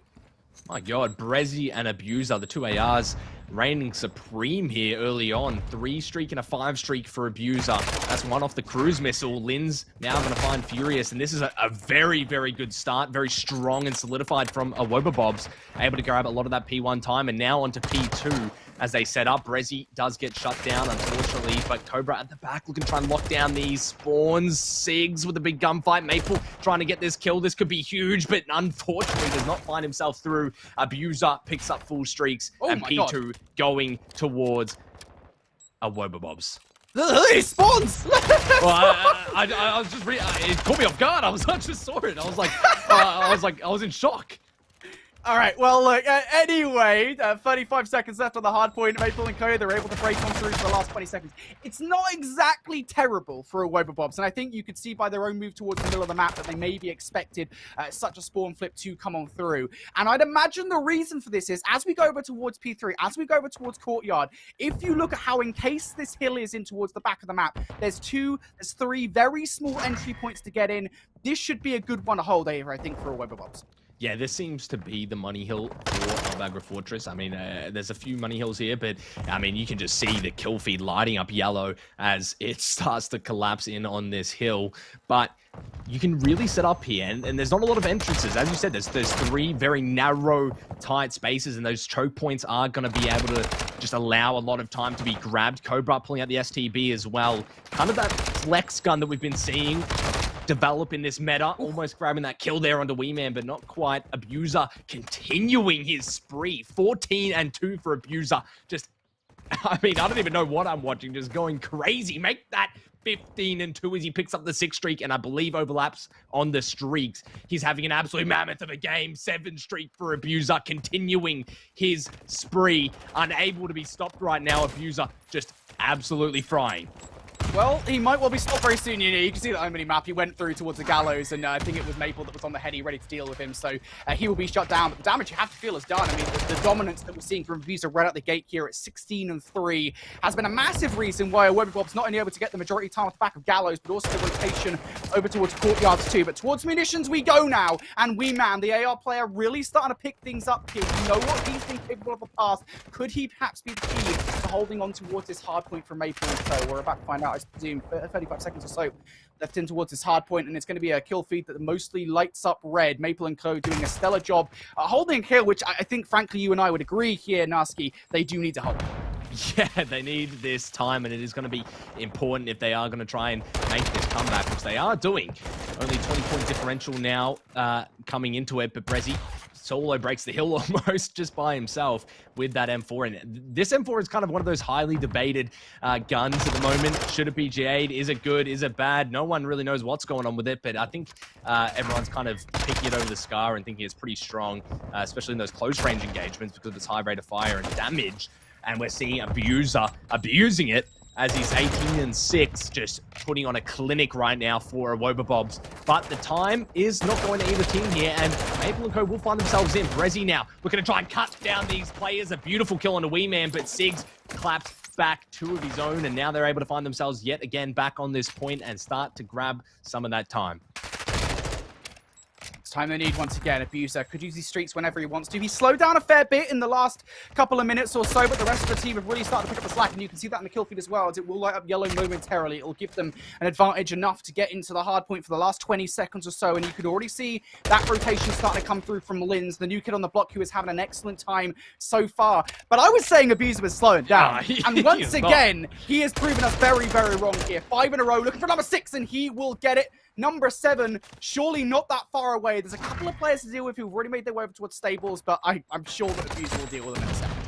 Yeah, and that'll be the 3rd time he's going to overlap on streaks if he gets the 7th here, which I'm assuming he will, because he has been frying. Make that 8 as he just continues to fry out. Abuser is going mental with this sub and AR. He can do it all. He can switch it up whenever he wants. 27-7. Abuser does get taken down, and just like that, we're going to queue into an what was it, an Astro Gaming listening? You know, just out of habit. My fault there, guys. But we're going to go to a listening with Maple and Co. Sorry. Make sure we get right. Yep. Sorry, too. Behind the van. He's in the corner. Yeah, I'm leading the back. I'm watching over him. Lead the left. Watch out. Flash deep. I'm watching over you, Fury. Yeah. Double door's dead. Hitch in front. I'm here in the back. Where's bottom art or top art or something? There he is. I think he's bottom art. He's coming the arch. Doing catwalk. Bottom map. He's falling down. Catwalk, Abuser. Abuser's in the deep break catwalk. On the right side on me. One shot leans. Double arches. Eventually, the guy at top cart. Cat dead. He's watching the heady pin. hill. He's Weak watching on the the pin hill. from the double Really arc. weak on the heady, brother. One So push shot backstairs. Back steps, one shot Linz. Don't pinch off spawn if you can. Back steps. Let's get that mid. Back steps. He's laying down. Back steps. Going back to you. No, Wait, double doors. Double doors. We need to go for no. We need to go for no. Can't see anything, man. Just see the right. One bullet. Dead. See the right, boys. See the right. One's gonna be here. I think that knee already. One's holding the cross. He's gonna be top moss. Maybe help you. Thomas dead. Good kill. Maybe on the box. Weak. In the box, moss to the hill. Oh, unlucky. That shit hog. Go push through, Jack. They can go. P1 already out. Yeah, hit a bullet. User. Be on, yeah. Here's oh my god, wake on P1 and one stop ups. Top map dead. I'm gonna go front. I'm heading right quick. I'm hitting front with Jack. He's on the left side, I think. He's on the back stairs. He's spawned out behind. Yeah, behind me. Gate weak. We're pinching in front. Really weak gun. Front dead. He's on the back of me. Thomas, stay down. There's two front. Two front. Thomas dead. One spot map. Killed them both front. Nice shit. I spawned in. They're spawning the other thing, maybe. Yeah. Maybe gate.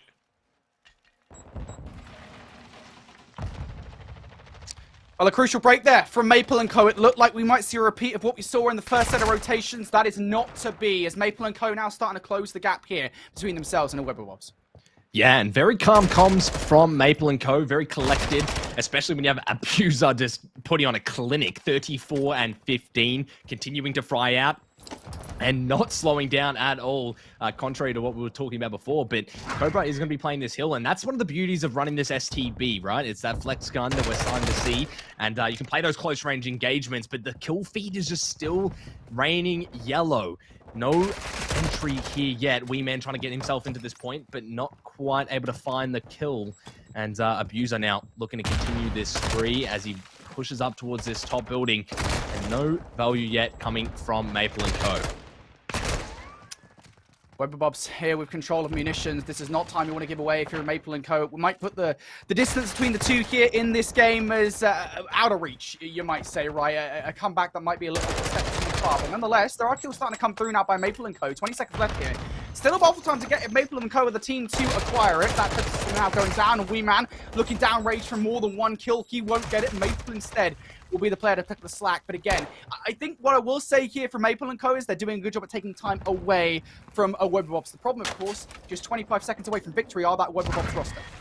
Yeah, you're starting to come in the final stages of this hard point, and it's going to be difficult for Maple & Co. to secure this. Streaks coming in now from Abuser, not able to find any kills with it. Lin's now getting aggressive with this sub, and this is where you start to turn on the heat if you are a Weberbobs. They've been applying pressure all game. That's going to be a 4 down as well, and they might be able to find themselves into this hill. Abuser continuing to take the heads of Maple & Co., and they cannot stop him. Brezzy now coming alive. Furious, stuck in the trap. Abuser now taking them out, and this is the final stages of this map. Cobra turning it on, and this is a Weberbobs in their final form, taking us home and taking the map almost as we close this out, and that might be it. That might be the match. That is going to be it. Abuser with the clinic. A Weberbobs close it out, 250 to 188.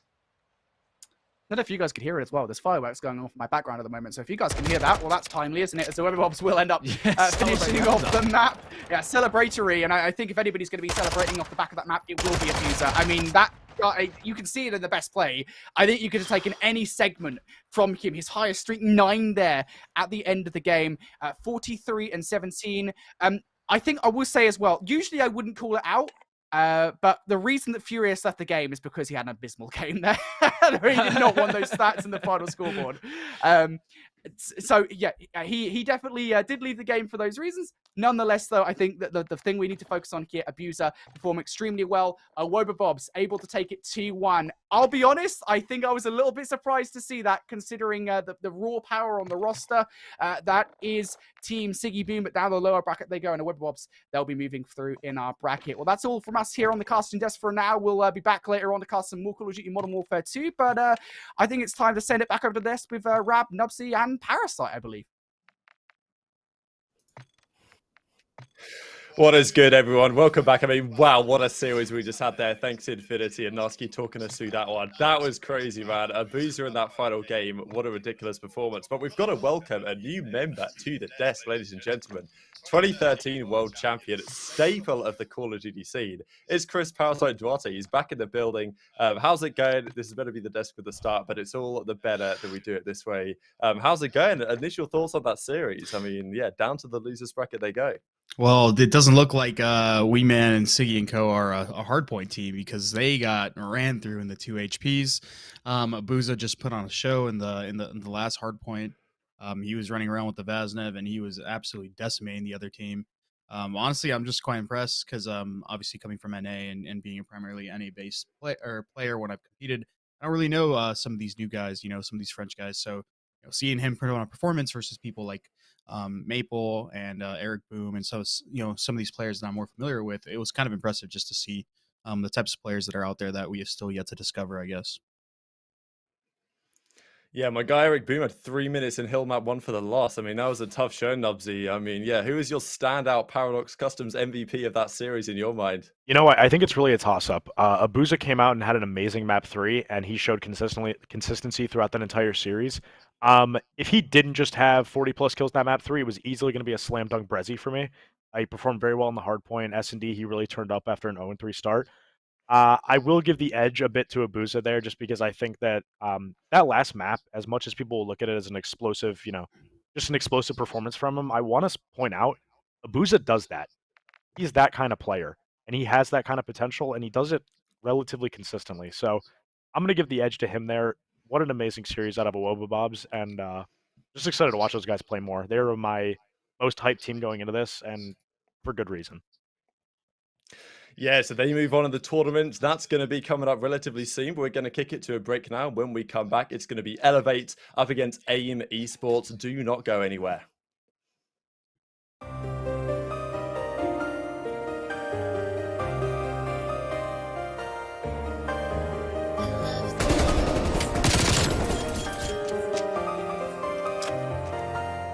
Make it rain, make it rain.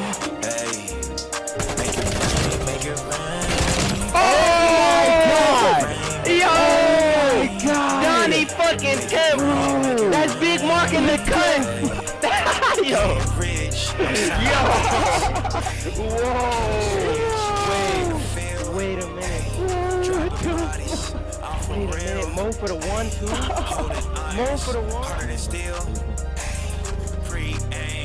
Run the game. This one's sniping that guy. Got range, feel like Dame. Yeah. Big dog on the way.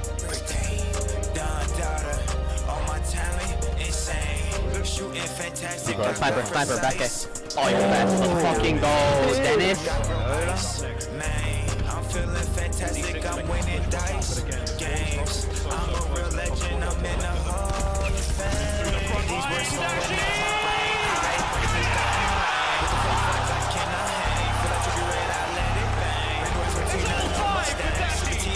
Business doing my thing. Running goals in Balenciaga, not no helmet lane. Feel like Polo G, I'm in the IA and I'm changing lanes. In traffic, she eyeing me, I think she be my chain. These hoes for streets, I still to the models that don't like the game. Pop the bottles, I'm a beast that can't be tamed. These niggas figure like they in the streets is so fucking lame. These niggas get on my nerves when they say my best song is Rain. But I still love the rain, yeah, I love to make it rain.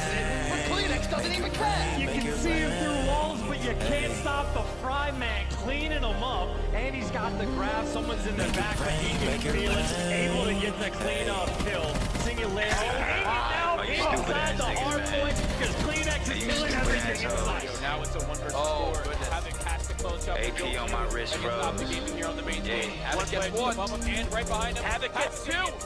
Just 2 players remain. Former with the bomb in hand, and Karma looking to bait him out. Havoc in a 1-on-2. The bomb still has to be planted. 35 seconds remaining. The last time Isolation clutched up in round 11. He's beginning to move towards the A site. Spots Formal, not able to connect with the shot. He's weak. He gets away alive. 5-5. Both players of Optic Gaming deciding to stay together. The bomb was planted. Almost 1 kill away from getting ace. We going present for the meeting, but there's no right. That was full position. And Karma protecting him. He's not going to get this bomb without now the Karma is a 1v1. Havoc versus Formal. Both players, the last remaining. Who's going to get the ace for their team? Havoc beginning to check the police building. He rotates around. Spots! Oh my god! Havoc, you absolute savage! He's got to get the fuse! He's on the bomb! He's going to get it on time! Havoc just went Havoc! A's going to pass out! 11 against Optic Gaming. It was either 1 or B or Ace! Havoc, you absolute beast! Watches up again! Dumb though. Tackle's coming in. Trying to shut him down. They had managed to hold first. Wait and kill. Lead out now. Sure he's not going to do this. That one gets another one. As well. One more. Oh my god! Completely shut Optic down. Outnumbered but not outgunned. Now left for the 1 versus 2. Can he do it? Stuff's going to be directly in front of him now. 1 versus 1. He's right next to him. This is the back. Oh my god! How has he reacted that quick? That is insane from Aqua. Oh my gosh. He was able to miss that punch and still get that hipfire off. Nice 1v2 from him. I don't know who that was right there. And if Formal has a foul, he just really doesn't have a chance at third place. 6 of their last 7 series. So many of them first blood for Abizi. Is he gonna find 2? He is. Could almost find 3, somehow still alive. No idea how he's done that, and his teammates can now give him a little bit of support. Abizi, what an opening to this round. Still Dallas can't find him, and still Abizi alive. Finally, no, he's not even shut down. Abizi doesn't even need to go vents. 4 kills that round. He was untouchable. How no one traded that, I will never know. Abizi a man on a mission that round for FaZe. Let's get back to mid-map. We'll go on with Octane. Here's one gun fight. Has one behind us, but you'll find that. He disappears. And there is three. As Octane dismantles Optic Gaming. The fourth comes through with the forward assist. Now the pressure is coming in. Classic looking for one point. Kind of get a feel for how this one's going to go. Make it rain. No. Really on any map. But so far, Classic tells is infuse his A. Top right now. Yeah, Classic getting a big two-piece replays of Lancer as well. All this money I make it rain. Serving in Portland just like that. I got great. All right, guys, and welcome back to Breaking Point Next. What a match that we have had so far. Thanks to Boston Breach for supporting us during that intermission. Raven.gg/Boston-Breach for all that good full match. And also to Donny Temp with the music, baby. Don't you just love to see it during those intermissions? Lads, we've got another series on the way. Elevate versus AIM Esports coming up very shortly. Definitely some hot opinions on these teams that are flying around, I'm sure, around the community. The Spanish guys up against some of the absolute legends of the European Challengers side. And a couple of these guys been in the CDL very recently. Gizmo and Harry last year, and obviously both had their chance on that London team. Yeah, I would consider this really a battle of the dream teams. When it really comes down to it, you know, maybe a couple players here and there that you wouldn't really put on that pedestal. But with that being said, this is really like the Spanish culmination as well as kind of the most winning European players over the past few years. And this one's really going to be a battle. There's some vets here. There's some younger guys. It's really going to come down to communication overall. I think that's going to be a story for a lot of these guys over the next year, is how much they gel with each other. For the Elevate team, I think it's going to be quite well. For the new Spanish roster, I think this is one of the better iterations they've had over the past few years. And if they can translate that to good chem, I think they're valid. Yeah, touching on that, Joey, I think this is the first time I've seen Journey and Lucky step out of that whole, circle with like their original Heretics team where they got medals. They've had Nvidian on there. They've had a couple different iterations of this team, and I think this is the first time they've probably teamed with Super, right? I know that Super guy's got pretty pop off potential, at least in other games. So I'm kind of interested to see how he transitions this to MW2. Yeah, Journey's got some experience. Didn't mean to cut you off there, Rab. Sorry. Oh, good. I would say Journey does have a little bit of experience with Super just after that our Academy roster last year. But yeah, Lucky and Super together is a duo I'm excited for. Okay. Let's throw it to a quick coaching interview then here with Lucky and Super to get a perspective on how these players might well perform. For Super, he's my ex-teammate. He helped me win the EU Season 5 Elite back in the Cold War season, and he's a teammate that is always on time. He's always working hard. He grinds the game all day, and his main focus is COD, and that's why I think he's going to be one of the best players to come to the CDL, I'm sure. He's a player that can play with any gun. And also, his slay-in rating is amazing. He had the highest KD in the Challenger season last year, and I think he's a person to definitely look out next season. And Lucky, some of the good aspects he has that people should look out for is definitely the way he adapts to his team in every single situation. He's very smart and very quick, so he can perceive what the best play is. He's always playing in the moment, like I like to call it. He always tries to make the best play in the exact moment, and that's why I think both players are going to be candidates for the CDL in the future.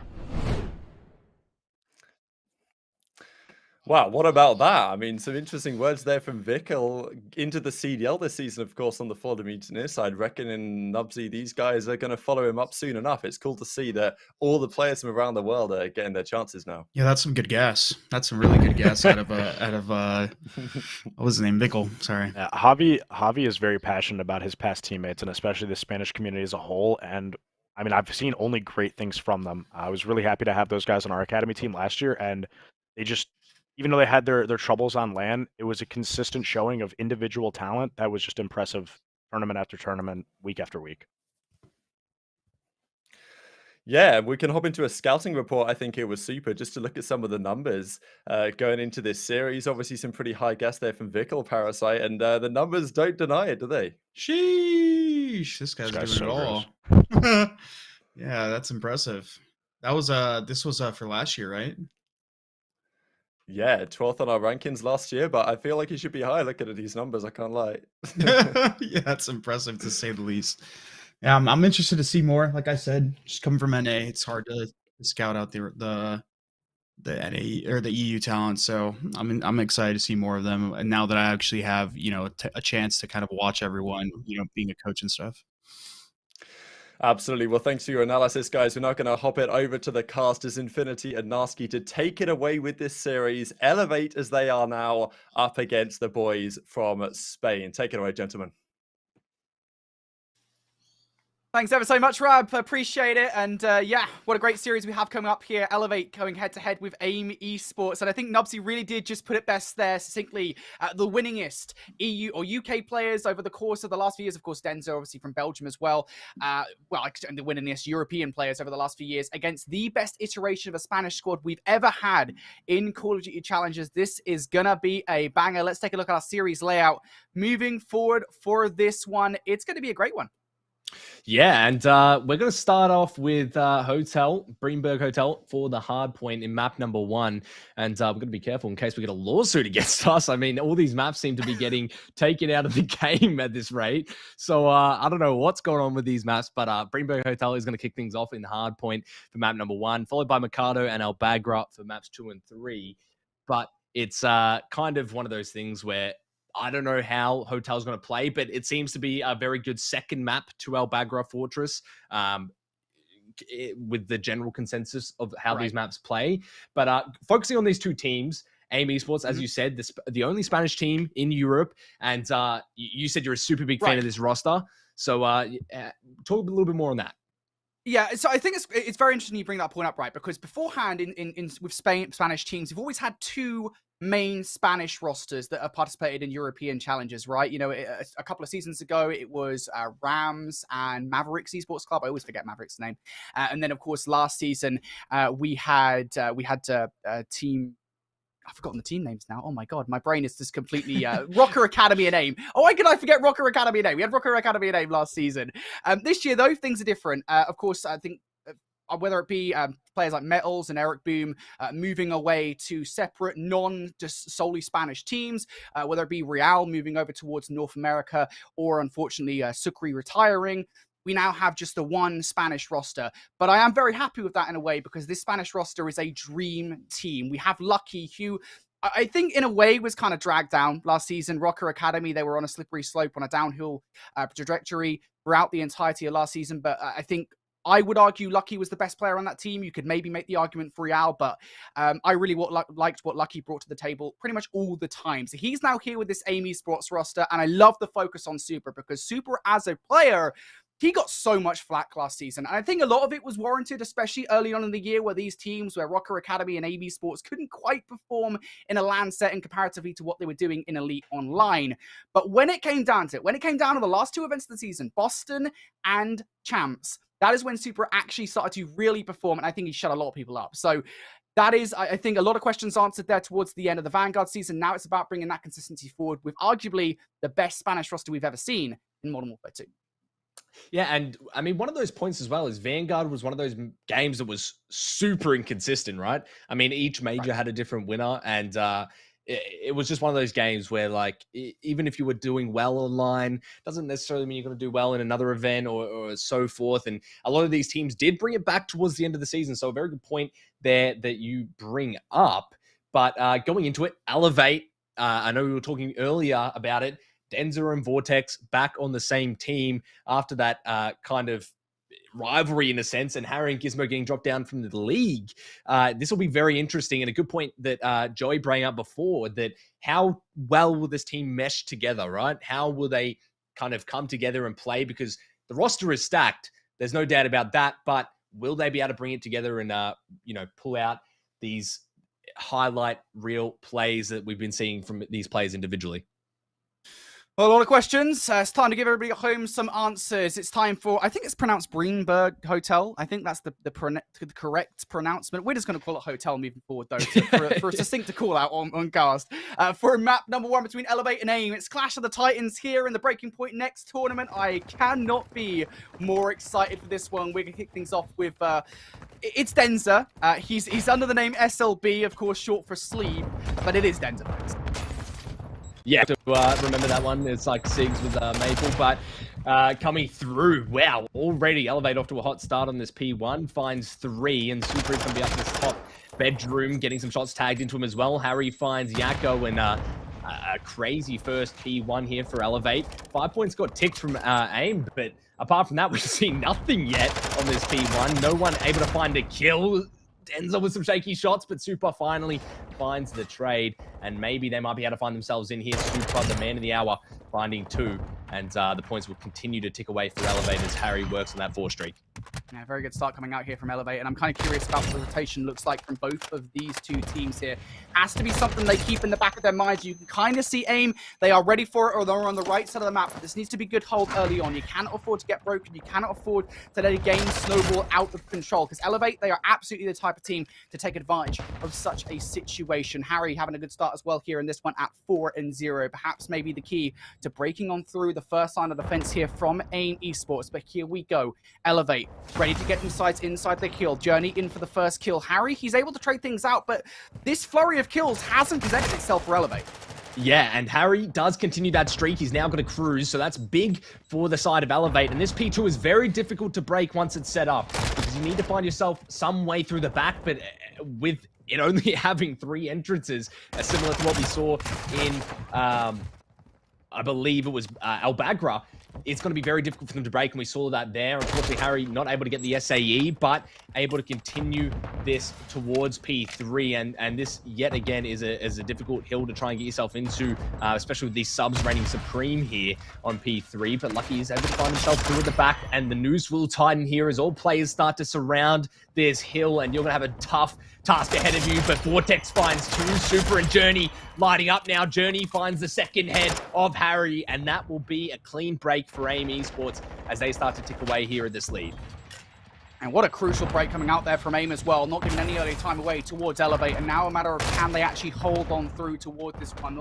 The kill feed almost immediately is actually going to be lighting up blue here. You can start to see some players at least beginning some form of a streak. Harry, though, putting a stop to both of them. Journey and Super are going to get shut down, and Harry doing a stellar job here, has that missile in the back pocket ready to go. Won't exactly be useful for this option, it might be useful in the future to get some players off the spawns, but still, we look at the kill feed at the moment, we look at AIM, what AIM have been able to do, a crucial break there off the back of an excellent hold in P2. Yeah, that's a lot of valuable time that they've just grabbed there, and they're coming on to P4 now, and it's going to be a lot of time that they can continue to grab, but a lot of pressure gained from Elevate. Look at that map presence that they've got coming onto this hill, and they're going to be able to trap AIM in their spawn if they can make these kills. Journey, though, with a nice kill, trying to bring things back, not quite finding too many. Yakko with a nice snap there onto Denza will take care of that. And now you can start to see AIM spawn at the back and find themselves into this hill. This is a big engagement here. Will they be able to find the break? Super now getting in. Journey finds 1. The trade is good. The team nade is there from Lucky. Unfortunately, not very lucky. And now they all drop, and a clean defensive hold from Elevate. AIM's still spawning in the back line here. Elevate, they're ready inside the hill. Just 20 seconds remaining here for them to get. But again, it's this rotation I'm curious about here. You know, that they've got bar control. Now we're looking towards restaurant. It's going to be a mixy affair as the first couple of gunfights will go the way of AIM Esports. The Spanish should be in control. But I'm curious to hear what the break will be like from Elevate. Let's go in with a quick listen. Nice, I can pinch. You not play that side. I've pinched DV. Main shot, guys. I'm pinching, give me a sec. Nice, probably carpets. Let's see. Close. One shot, carpets. Someone's flagging you. Yeah, shot dead. I'm looking connector. I'm looking outside connector. I spawn back fridge. I spawn back. Wide left. I'm dead. Where'd it go? He's gonna be premium. Far right as well. Far left of field. Mid part field. Could be connector. Oh, yes, connector. Come through mid. Don't connector, we. Journey connector, 1 wide left at time. He was missing Lucky, he might be on the right. Hold that left. I need help now. One's connector, one's archers as well. Oh yeah, archer's got me. He's gone to connector. Connector on me, I need help. In mid. Where's the back right? Kitchen now. Yeah, mid's back right. He's benches on this right. Come mid, boys. Get him bomb garage, yeah? Nothing in kitchen. He's fucking mid heady somewhere. Boys, come across, please. Pushing out, dead. One mid on your right, Dens. Kill him. Nice. Nice, just shit. Good time. Good shot, I just want kitchen. I got your bottom weak on me. And what's mid on me? Mid. Just focus bottom, I need help, boys. I have your middle. My top right's open. Chill. I've got your bottom. I spawned in the back. Bottom dead. Is someone right, boys? Someone right. I'm Bomb full against flash. the... Yeah. Help in front. Last guy side door. Side on me. I'm pushing up front. I'm pushing up front. Side door. Ready, go, do you know? I know, I'm going top bed. You right steps are open. Give me a sec. Play the spot. Yeah, my mid dead. That's not him. Streak. Streak. Yo, mid. Dead. Benches me. Bottom bed, Benches. Where's Superstar? He was Super's on the left. Yeah, he's dead. Ah, benches last guy. Benches. Might flip on him. I think he Bomb, pushed out. bomb. I'm behind him. He on bed. We flipped, guys. Dead. Fuck off. I don't think we did. I don't know where the spawn was. Might spawn bed on us. Might be I think close. the spawn restaurant. I'm on One's lobby. I'll be dead. Give me clock or anything. I go on. Where are you Push to the guys? clock, boys. Push to the left. I'm playing right. I'm on the right with you. I'm already here. One's a connector on me, boys. They're gonna be top cut. They're spawning kitch. Lobby. One's lobby on me. Lobby one shot. Connect Hey, him. flat, main connector. statue. Main lobby. Block on time. One's connector. Go watch him. Tell him. Well, I think Elevate most certainly feeling themselves, or at least Gizmo certainly is, telling a player to go away in a much less pleasant manner. But Elevate now 50 points clear of AIM Esports, and it was off basically a great rooftop hold. Yeah, and they were locking that down. Gizmo firing up, as you said. And Super was having a really good game there with the KD side of things, but now slowing down just a little bit as Elevate start to turn on the heat. It is getting a little bit dicey for AIM. They need a good hold here on this P1 if they are going to continue to stay in this, and they need to set themselves up for P2. You can't drop these spawns. It's going to be crucial going forward for AIM to secure this. And look at Seven. Look at Yakko on the side. Maybe able to make some plays here. Finds one. Looking to find a second, but Vortex is on his tail. Yakko with some good timing finds Vortex, and now they can start to lock down these spawns. That's a huge pick from Yakko to continue this onslaught here. AIM starting to lock in.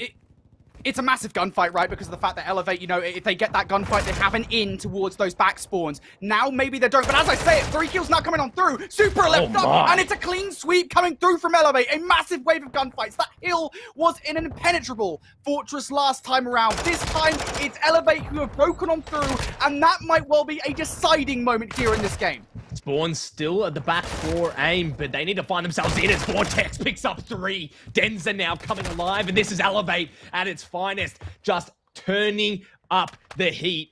AIM have no answer to it, and that, as you said, was impenetrable last time, but that's a different story now as Harry joins in on the action. Lucky finally finding some ground here, but it's already been done. The damage has been through, and now they can set themselves up for this P3. Harry locking down these exits, and this is going to be tough for AIM to do much against Elevate. Greenberg Hotel offers many long lines of sight, and, well, more often than not, you'll find Harry on the receiving end of one. Now 23 and 15 with this AR has been crucial for Elevate's success, but this is now a moment. Here, right here, is going to be AIM Esports looking to break on through. Journey in the backline, activates dead silence. They're not going to hear him coming. How much damage can he do inside the kitchen? There has to be a perfect break. Looking for the first kill against Denzer. Not going to find his shots, but there we go. Journey on through. The trades are through, but it's not in favor of Elevate. The Spanish have broken in. Yeah, the Spaniards coming alive now, trying to keep this match going. This is a big gunfight here. Carry is going to get dropped. Super now with the M4 getting up close and personal. This is where it can start to be very impactful. Now they can start to push out these spawns and at least get them into a bit of a trap. But they're just going to cut their losses, Elevate, try and set up for new. And this is a big hill. This is where Elevate can take it home. Harry with a big pick. Super with the trade. Vortex trying to stop this mid push through single arch. And we're going to have a big gunfight here as Vortex goes for the ego chow, but Super comes out on top. The trades are going in Elevate's favor, and the time is ticking away. AIM might have to book a room at this hotel because they're getting put to sleep. Yakko now coming through. This could be it. I mean, they want to hold for the last few seconds. It's a 1 versus 1. Vortex is going to win it. Harry with the final nail in the coffin. Elevate, as you say, sending them to sleep, as they're going to take map number 1 in what was an extremely close affair between the two teams, all the way down to what I would describe as basically the last 2 or 3 hard points. But really, for me, it was that lobby kill that made all of the difference. A hill where on the first go around, AIM Esports, they're able to get basically a full 60 seconds. It's very tough to break. We made that abundantly clear because you're going to continue to spawn by the fire truck. This time, though, Didn't happen. Brilliant break coming out, of course, and then we saw the follow-up 3-piece coming out from Vortex as well. That was a massive moment, a massive momentum swing in that game. Yeah, and exactly as you said, it was such a money hill for AIM in the first go around. They just couldn't find an opening from Team Elevate, but AIM second time around just get broken, especially with Yakko making that play on that bar side of the hill, and even still they couldn't hold it. It was insane to watch. Elevate just broke in, was able to get that pressure, and it really paid dividends for them, and it was the turning point, as you said, in that match. But going on to map number 2, I believe it's a Mercado search and destroy. Oh, was I wrong with that one? I'm not sure. Well, no, I think you're right. Okay. I was going. It was a I'm thinking. It was a yeah. I'm thinking about. Right, okay. Yeah. I was a little confused. Well, anyways. It's okay, mate. Anyway, yeah, so Mercado, that's what's up next. I'm kind of curious about this because Mercado is one of the smaller maps, and we were talking about AR dominance when it comes to these two teams, right? A massive reason why Elevate were able to win there in map number 1 was Harry with the AR, right? I mean, he was just watching so many different lines of sight, was so dominant. When it comes down to Mercado, this is where your SMGs are really going to start to take precedent.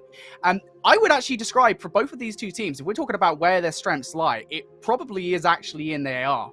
Power, at least in my mind, but especially when it comes to the AIM Esports roster, you've got players like Super and Lucky. I'm a little bit unsure of where Lucky is going to play this season, because last season he kind of flip-flopped between an AR player and a sub player. A little bit kind of confused about maybe what Journey's going to do, especially because he in the past has been a sub player but moved to a flex position for AIM last season. What I would say though is, when you're talking about kind of when these players are strongest, it's when they've got an AR in their hands. So curious kind of how that's going to translate here to Mercado Las Almas. Yeah, and as you said, the AR presence is there. Harry with a monster game 1. He started off really hot, but was able to continue that throughout the whole match. And the Mercado S&D is very interesting because the line of sights are long, but also you have a lot of short, close range engagements, especially coming through that A building. So it'll be interesting to see how they play with that. And it's been interesting to also see that jump spot that you see on that A building where they come up into the window, and now players are starting to counter-strat that and expect that kind of play. So it'll be interesting to see the back and forth between these two teams. But coming into it, Mercado Search and Destroy are going to be very, very interesting. And I'm hoping that AIM can find their footing, because they were looking good in that hard point for a lot of it, but they just couldn't close it out. Elevate, I mean, you heard the comms. Gizmo was fired up. They were getting hyped. They were getting loud. And especially as both of us play-by-play casters, we love that. We love to see that in the players having that passion. And coming to Mercado Search and Destroy, I'm really hoping to see AIM turn up the heat a little bit. Well, I think you talk about the passion, right, from Elevate. This is a big season for them. I think we talk on the whole for a second here, for Elevate Esports, and I think for a player like Vortex specifically, and I do want to focus in on Vortex because I think very often he flies under the radar because I think statistically speaking, he isn't the flashiest player, right? He never has been that flashy. He is going to be the player to make the big superhero moment play. But he is always the player that does the dirty work for any given team, and he's always the player that has those search and destroy strategies, which is something that's going to become very much in hand here for this S&D in his back pocket. But, again, I think in terms of what Vortex has been like the last few seasons, I mean, he won both 2020 and 2021 challenges. He was undefeated effectively up until last season when, of course, Challengers Championships went international. But overall, I think last season for Vortex and for his team, he went from being on the most dominant, undoubtedly, European team 2 seasons in a row to a field of teams where anybody could win it effectively, and most certainly wasn't the most dominant team. I think with this roster, they're looking to assert that dominance once again, and it is going to be intriguing, I think, to see how they translate that into this weekend, into the performances this weekend. Can they get it done here, and can they get it done moving forward as we look forward towards December and, of course, Raleigh? Yeah, and that's a really good point as well. Like, it's kind of hard to get yourself out of the headspace of Vanguard, right, where it was switching up all the time. We're back into I hope a normal COD where you're going to have these teams that are solidified and can continue, their dominance as they come forwards. And as you said, I mean, this team is stacked, right? And Vortex is one of those players where he's the OG, he's the Codfather of EU, and he's going to continue being that kind of leader, I assume, role in this team. And having Denza, Harry, and Gizmo to back him up, it's going to be a monster season for that team. But AIM, more than capable. I mean, we've seen what they're capable of and how they can perform. And it'll be interesting for sure to see how both these teams progress through the season, especially with, you know, players like Super, like Lucky, who are kind of those standouts where they can have those highlight plays, those star moments. But yeah, I think it's going to be very tough to go against a roster like Elevate. I mean, you've got a lot of pressure going on there to try and you know, provide and make that difference, and you can really see that. Yeah, indeed. Well, I believe we're just waiting at the moment on map number 2 to get underway, so apologies for the delay, guys. We'll be in it very, very soon. Don't worry. With how small a map Mercado Los Alamos is anyway, we'll be in the map and out of it within like 10 seconds. But regardless, while we wait for the map to get underway, I'm not too sure if it's starting actually, and we might have just got word from our producer that it is. I was a little bit quiet, so I didn't get to hear it. But regardless, while we're waiting for map number 2 to get underway, let's talk about challenges for 2023, right? Because we've got a few crucial changes coming up that a lot of people are happy with. GB ladders are now gone. Challengers Elite has seen some crucial expansion, which I think is going to be interesting, up from 8 teams to 12 this year.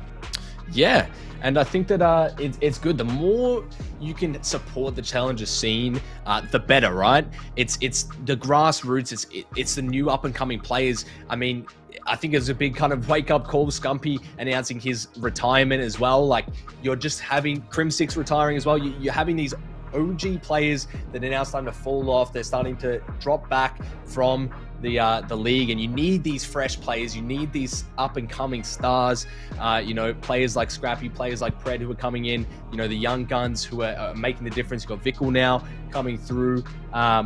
It's just really exciting to see, and you need to support the challenger scene. It's just how it needs to happen. And I know, me coming from APAC, the challenger scene over here is horrendous, especially compared to EU and especially compared to NA. So the more expansion, the better, the more that you can get these players through. And I mean, it was 1 in a million seeing Pred come from a region as small and as uncompetitive as APAC, and then go to the league and have the season that he did last season. So there's so much potential around the entire world for these players. You just got to give them the outlet. You've got to give them the opportunity.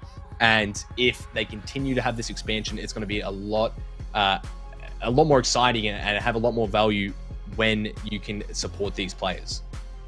Yeah, indeed. And it's intriguing in a way that you talk about kind of the internationality of it all, because at the end of the season, we'll crescendo into the Challengers Finals. That'll be 16 teams this year instead of 8. And of course, we'll include representatives from North America, Europe, Asia Pacific, and Latin America. It's going to be a great time. Make sure you guys tune into Challengers when you can, because it's awesome fun to see more Call of Duty whenever you get the opportunity to do it, and Challengers as a whole is just fun anyway. But regardless, Elevate and AIM Esports, we're about to get into Mercado Los Alamos Search and Destroy. Enough of us filling for time.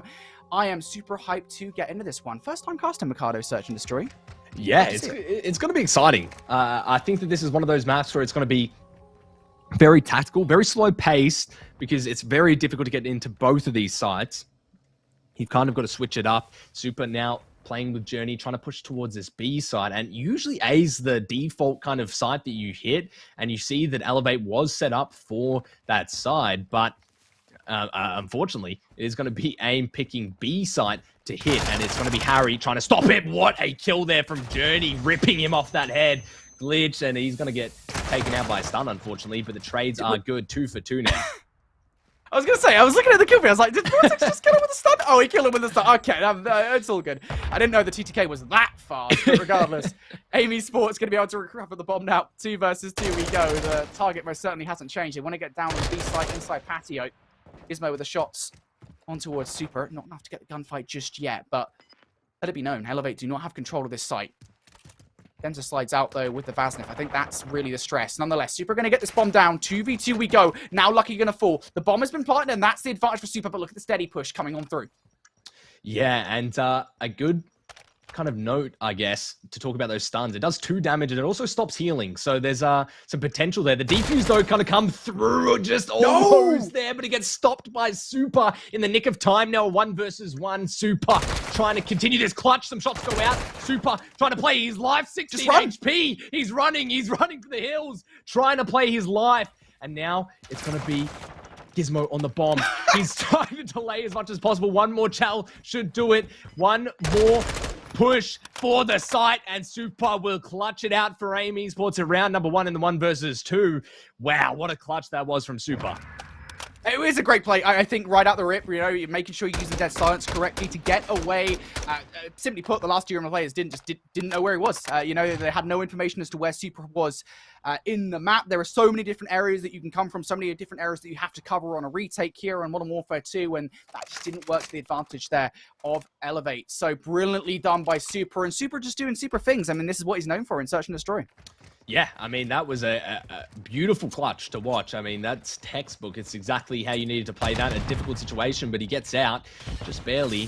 Denza, though, is going to push up close here. And this is something that we're starting to see, especially with this window spot that they jump into. You can start to get aggressive. Denza does get spotted, though. Journey with the prone is able to find one, finds two. Journey now exploding onto this A site, and you're starting to see a lot of this pressure gained. Gizmo, however, does find Lucky, and now will have to be backed up as the bomb is down in the middle of that site. These guys stacked up on top of one another. Gizmo going to get the kill on the outside the door, though, as well. And, well, that was a very fast round. That's what we love to expect from Mercado. Yeah, and we were kind of talking about that before. We saw how fast Embassy was. We're probably going to see that again on Mercado. Some beautiful positioning here from Gizmo. And they were in a tough position. The bomb was down in the middle of the site, but AIM opting to kind of push it out instead of holding that site. And it did cost them, unfortunately, now one apiece going into round number 3. All right, let's see what these off-the-rip plays look like now as we flip back over once again to Elevate on the defensive side. AIM Esports pushing targets this time towards A. Towards Cantina Rally, they go for it. Initial control, though, is going to be on the side of AIM.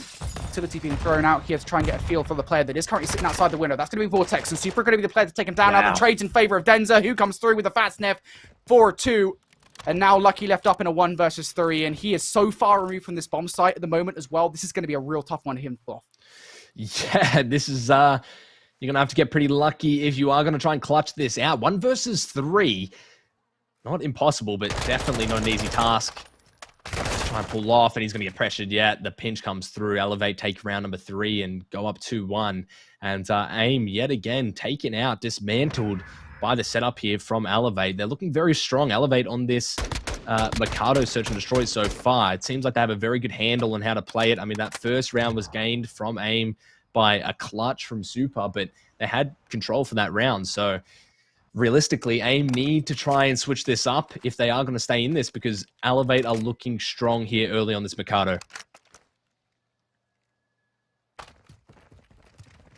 Let's see where these guys butt heads once again. We've seen a lot of double blind situations so far here in the first 3 rounds, and it feels like we might well get another one here as AIM Esports hurdle themselves towards A, but Elevate, they're already there. They've got the numbers in the situation, a 3 versus 2. Yakko inside the tunnel as well, so he's not far away to help out the roster, but nobody has fallen just yet. A lot of shots being fired, but none resulting in a frag. And Elevate have no control just yet.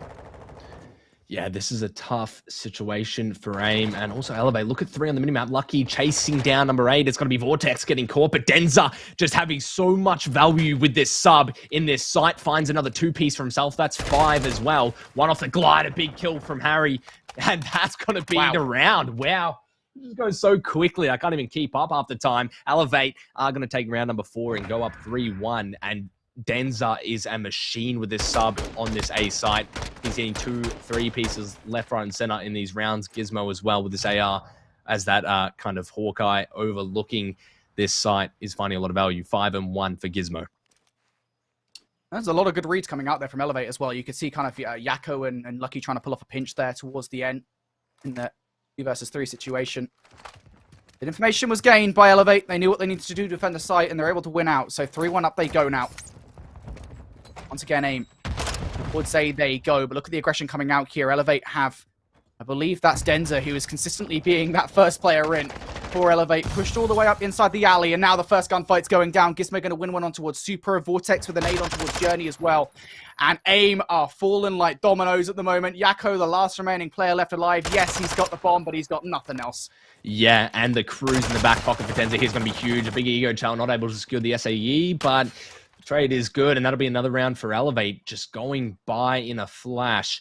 Each of these rounds ending so quickly, and that's kind of what we tended to expect for this Mercado, but Yakko caught off guard here. Gizmo continuing to fry out 7-1, a 7 KD for Gizmo so far in this search and destroy on Mercado. And I mean, coming from the league, he's hungry. He wants to make that impact. He has also got the cruise, so that's 2 cruises for Elevate, and you're 2 rounds off from victory. This is a tough situation for AIM. Yeah, there's a lot of utility on side now for Elevate that AIM have to go up against, and unlike other maps here in Modern Warfare 2, the utility is going to find a lot of value. This is a very open map for both of the bomb sites. Elevate, though, looking to use, I believe, one of the streaks. I can hear it coming down for some information, or maybe even a kill as well, but no, Gizmo actually lands it on top of a building. Those things are very hard to control, to be fair, so I'm not exactly going to blame him, but now the numbers in favor of AIM once again. They know exactly where they are from the information from the missile, but Yakko going to win the one against Denzer anyway, trading the kill feed from Vortex on towards Journey. Now 2v2 we go, making it a 2 versus 1. Yakko left up on the retake in a 1 versus 2. He could isolate these players, they are fairly separated. Yeah, this is not the greatest position for the side of Elevate. Gets him through the smoke. Vortex is going to drop Harry now, left in the 1 versus 1 to try and close out this round. This is huge. If Yakko can get it, and he does! Yakko with the clutch yet again on this B side. It just seems to be a curse for Elevate. 2 clutches in this match so far for AIM, and that's their 2 rounds. But that is a huge round for AIM to win. Not only do you win the clutch, but you also take one of those streaks with you. And AIM needed that round desperately here. A big clutch from Yakko. Huge plays for AIM.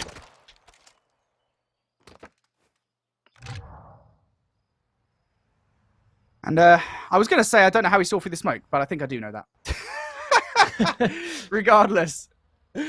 Oh, dear. Anyway, AIM Esports going to win a crucial round there. Nice 1 versus 2 clutch coming out from Yakko, who's now on 3 in a row. Maybe he can start to put some streaks together. Be a good thing to counter Gizmo. Nonetheless, though, Elevate going to play this one reserved. They've got 1 player over towards B, and sending Vortex all on his lonesome towards B. He is punished for that, as AIM going to overwhelm, and a second one from Journey, who overextends towards the backline as well. Now a 2 versus 3 as Gizmo gets 1. Yeah, huge play from Journey. He just runs up mid, finds that first pick, gets to the back, and cuts off that second player. Gizmo, however, looking to try and retake this site with Denzer. There's the first pick that they needed, 2v2 now. Super does get spotted, but Denzer pushed back by the nade, and he gets aggressive. Super making the play. Now it's up to Gizmo in the 1 versus 2. They have the bomb. Whether they swing it over to A or they stay at B is yet to be decided, but it looks like they might try and bait out the rotation from Gizmo, but he's not moving an inch.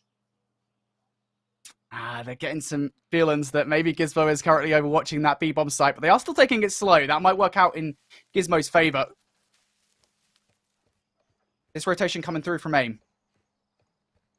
Does Gizmo read it?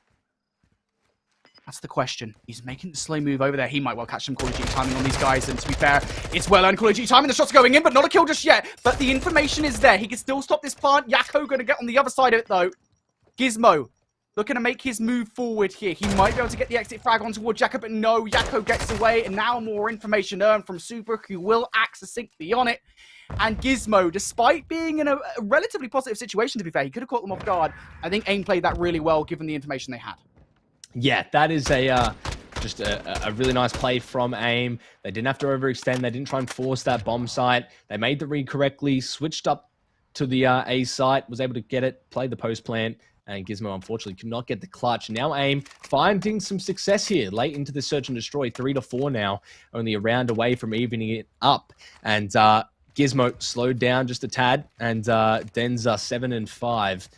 Not having as much success either, as they haven't been able to really find all this value. But they are going to swing to this B side and try and hit this out. It's only 1 player lucky now under some heavy fire. The cruise gets called in. A lot of info for them to work off of. AIM under a bit of strife, and he's trying to curve it. Not able to get it again. The top of the building, unfortunately, blocking that streak, but Vortex finds lucky, and they will have this site for free. Actually, I think I actually got a correction from somebody, by the way. I think that was the trophy system that picked down. I think they're kind of useless. Okay, to slap the trophy system down. Shout out to Dave for that one. But regardless, the kill's starting to come through here on the retake, as AIM, unfortunately, unable to get anything. Super left up in a 1 versus 4, and he's done some wonderful things so far in this search and destroy. A 1 versus 4 would be a nice cherry on the icing on the cake, but he gets overwhelmed there on the exit, and not really much that you can do. And yeah, Elevate, I think if anything, even though the cruise missile doesn't exactly come down and get anything, it pressures those guys away from making a move towards the site. Yeah, and also the info that you're able to gain off of it is massive as well. Able to find that one player, isolate him on B, and then you get yourself onto site, and you know that the rest are all on A, and then you just got to set up. So it puts Elevate in a great position, but that's all the streaks burned for Elevate. So now you're on even playing field. This is where AIM need to make the difference if they are to stay in this match point for Elevate in both series and the map. Let's see how AIM is going to play this. Dead Silence popped from Super, looking to try and push towards the mid, and a 2-2 split on the defense for Elevate. There's the first pick. Super able to find it. Gizmo on this hedge, trying to play his life, but he's under some heavy pressure. The smoke comes out, and Journey gets aggressive. Very, very sly Vortex, though, with the flank. And also Harry joining him here. This bomb should go down no matter what happens. Vortex left up in a 1 versus 4. He will make this a 1 versus 3, so a little bit more palatable, but only a slice. Still going to take down 3 rather chunky boys in AIM. He's going the long way around. 30 seconds left here. This time will quickly dissipate. Vortex doesn't really have a lot to work with. Trying to take anything he can get at the moment, looking at every single corner. 20 seconds now left on the clock. Vortex, quiet as a mouse. Just trying to see what he can do. And I think in this moment, he might well have decided just to give it all up. He's on 3 in a row. Might well just work for some streaks if he can get them, but nope. He can't see through that window, but Super can see clear as day. He will pick up that frag, and well, 4th round on the board now for AIM. Yeah, that's a huge round for AIM. They were looking very strong there. The 2-2 split, unfortunately, not quite going in their favor. Super pushing up the mid there with the Dead Silence, able to find that pick was crucial to kick things off there for AIM. Now we're starting to see AIM come alive here in this search and destroy, maybe even take us to a round 11, which would be something. And if we go to a map 3, I'm all for it. El Bagra Fortress, I believe, for that last map yet again, if we go there. But I don't want to jump the gun. Elevate still 1 round away from victory, and they're going to be going for an A hit. This is where they're having all that success early on, and Harry actually pulls out the sniper. GA'd, but not in the hands of Harry. Now they're going to get punished. Now they're going to go back and forth, and oh my god, Harry pulling it out in the round. I've lost for words. Breaking the GAs. No gentleman's agreement here, because Elevate will take it and send AIM to the lower bracket. Wow. What a way to end that map. I don't think that was unwarranted. There must have been something that AIM would do to break that GA. To be fair, I don't know. Maybe there's something I'm missing. I'm sure like there's something obvious that I'm missing right now that maybe AIM did, or maybe that sniper was okay. I don't know. Regardless, anyway, it was a small blemish in what was a brilliant map between the two teams. We saw AIM and Elevate dueling back and forth there, clutch after clutch moment. But ultimately, it is Elevate who were able to take the series 2-0. Yeah, I mean, Elevate were looking strong. They had a good start to that map earlier on, and their hardpoint was looking very, very good, especially on that Greenberg Hotel. They were looking very, very solid. So it'll be interesting to see how Elevate perform later on in this tournament. But I mean, wow, breaking the GAs caught me off guard. I just saw in the kill feed. I was like, wow, that was a quick kill. And Harry's got the sniper in hand. So yeah, I don't know if we missed something. If it was just Harry was just bored of using everything else and just decided to pull out the scope. I don't know. But they were able to take it 6-4. AIM was getting a little too close to victory, and Elevate wasn't taking the chance. But yeah, a great search and destroy from Elevate. Yeah, indeed, and I can look at the data now at the end of the game. I don't know why I'm saying the data, the stats. Who says data? At the end of the game, I can see that Gizmo was absolutely the player to watch there at 11-4, so shout out to him. But I'm not going to do any analysis, don't worry. We've got people for that, folks. I'm going to send it back over to the desk. Back to you, Rab, mate. What happened there? Welcome back, gentlemen. Wow, what a series we just had. Elevate doing some interesting stuff towards the end of that one. It must be said, the sniper coming out. I was not expecting that. But yeah, I mean, look, a kind of clean 2-0 Parasite. I know you were locked in watching that one, analyzing the gameplay. Yeah, what were your key takeaways? On the first map, the Spanish AIM were able to take to keep it competitive early on because they were getting a lot of the scrap time. But then towards the end, Elevate just ran away with it. The Spanish couldn't get to any of these hills early. AIM was just putting them in a blender. Or not AIM, sorry. little confused with the team names, but Elevate was putting them in a blender. AIM just couldn't rotate early. That's primarily why they lost. They were keeping it competitive because of how they were able to hit scrap, but they couldn't. They just didn't get to any of the hills early.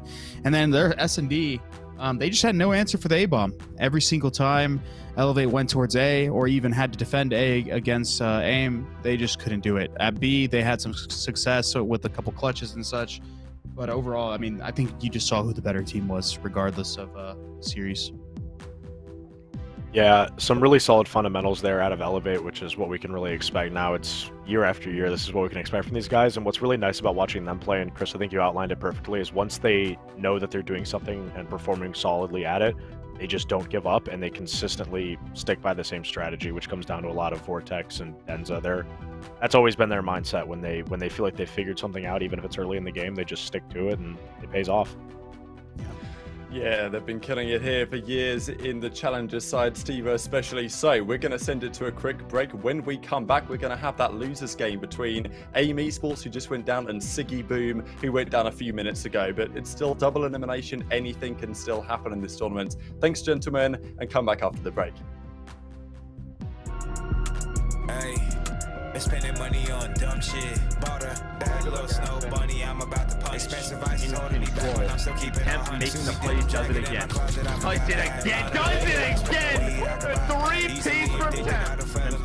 The timing good here. Finds one. Another player on top. Gets it done with the right hand. That's going to be huge. Now it's 30 seconds remaining in the round. That's a big win. Ooh, that was not Hardpoint, but after getting it played, they have outplayed their opponents by 19 kills. That is far from the case here. And look at the score because of it. If there has been a hill though where Optic have come back earlier on this weekend, it is right here on baseball. A full 40 seconds here would be a major difference maker. It really would. And you know, Matt and I were talking about the fact that Optic Gaming maybe have been tested to this point, buddy. What did I say earlier? When Optic rotate, probably get this position, they're still better at doing things like this. Now we got a couple down for Optic right now. We'll see if they can pull this as they did after doing. That's exactly what you need when you have shootouts. Scump is oh my God! And Scump's gonna go for this door. They are gonna get a respawn in time, but he's gonna get another one. Scump is still going. Sweet God, he gets the other one. He gets it. The crowd are on their feet up to Scump. Oh dear God, the 7th streak out of Scump. Not much to do inside the hills. clecster just somehow whittles his way out of an awkward spot, stays alive as well. Teammates winning the gunfights, finds the pick on the 10th. clecster doing it all for Toronto. He really has been the man. That's going to be a 7 spree for him right now. And he was the lone man in and around construction while Cammy was hanging outside the hill. If he didn't pick up the first 3-piece, they would have gotten broken. Instead, now they got a 30-point lead. They can't stop clecster. He's on a 9. Give him the 10. He's going to get it. Stays alive. Then they're not even shooting at him. He's going to be furious as clecster continues cleaning up all of the New York subliners. Toronto Ultra, they find their form here. Attach will fall. clecster at 11 streak right now, 22 and 17. Talk about a turnaround of his individual stat line. So it only takes one massive moment, and you can turn anything around here, as clecster isn't done just yet. Number 12 and 13 could be served on a platter. There as well. To get to the window, and Shotzi just lying in wait. He's waiting for the call from his teammates. The moment of time of trying to bait these guys out. And the bait indeed. You got the 2 players on the plane coming through. They've got the spawn. Now the pressure's on Cammy. Oh, looking for the second, looking for the third. He takes them down. Oh, Cammy! Nobody does it better. What a full piece that one can land. But he did get the position. Fix one. Looking for Ricky inside the hard point. Can he get him? Ricky doing a fantastic job staying alive. Finally cleaned up. And your score is with 15 now.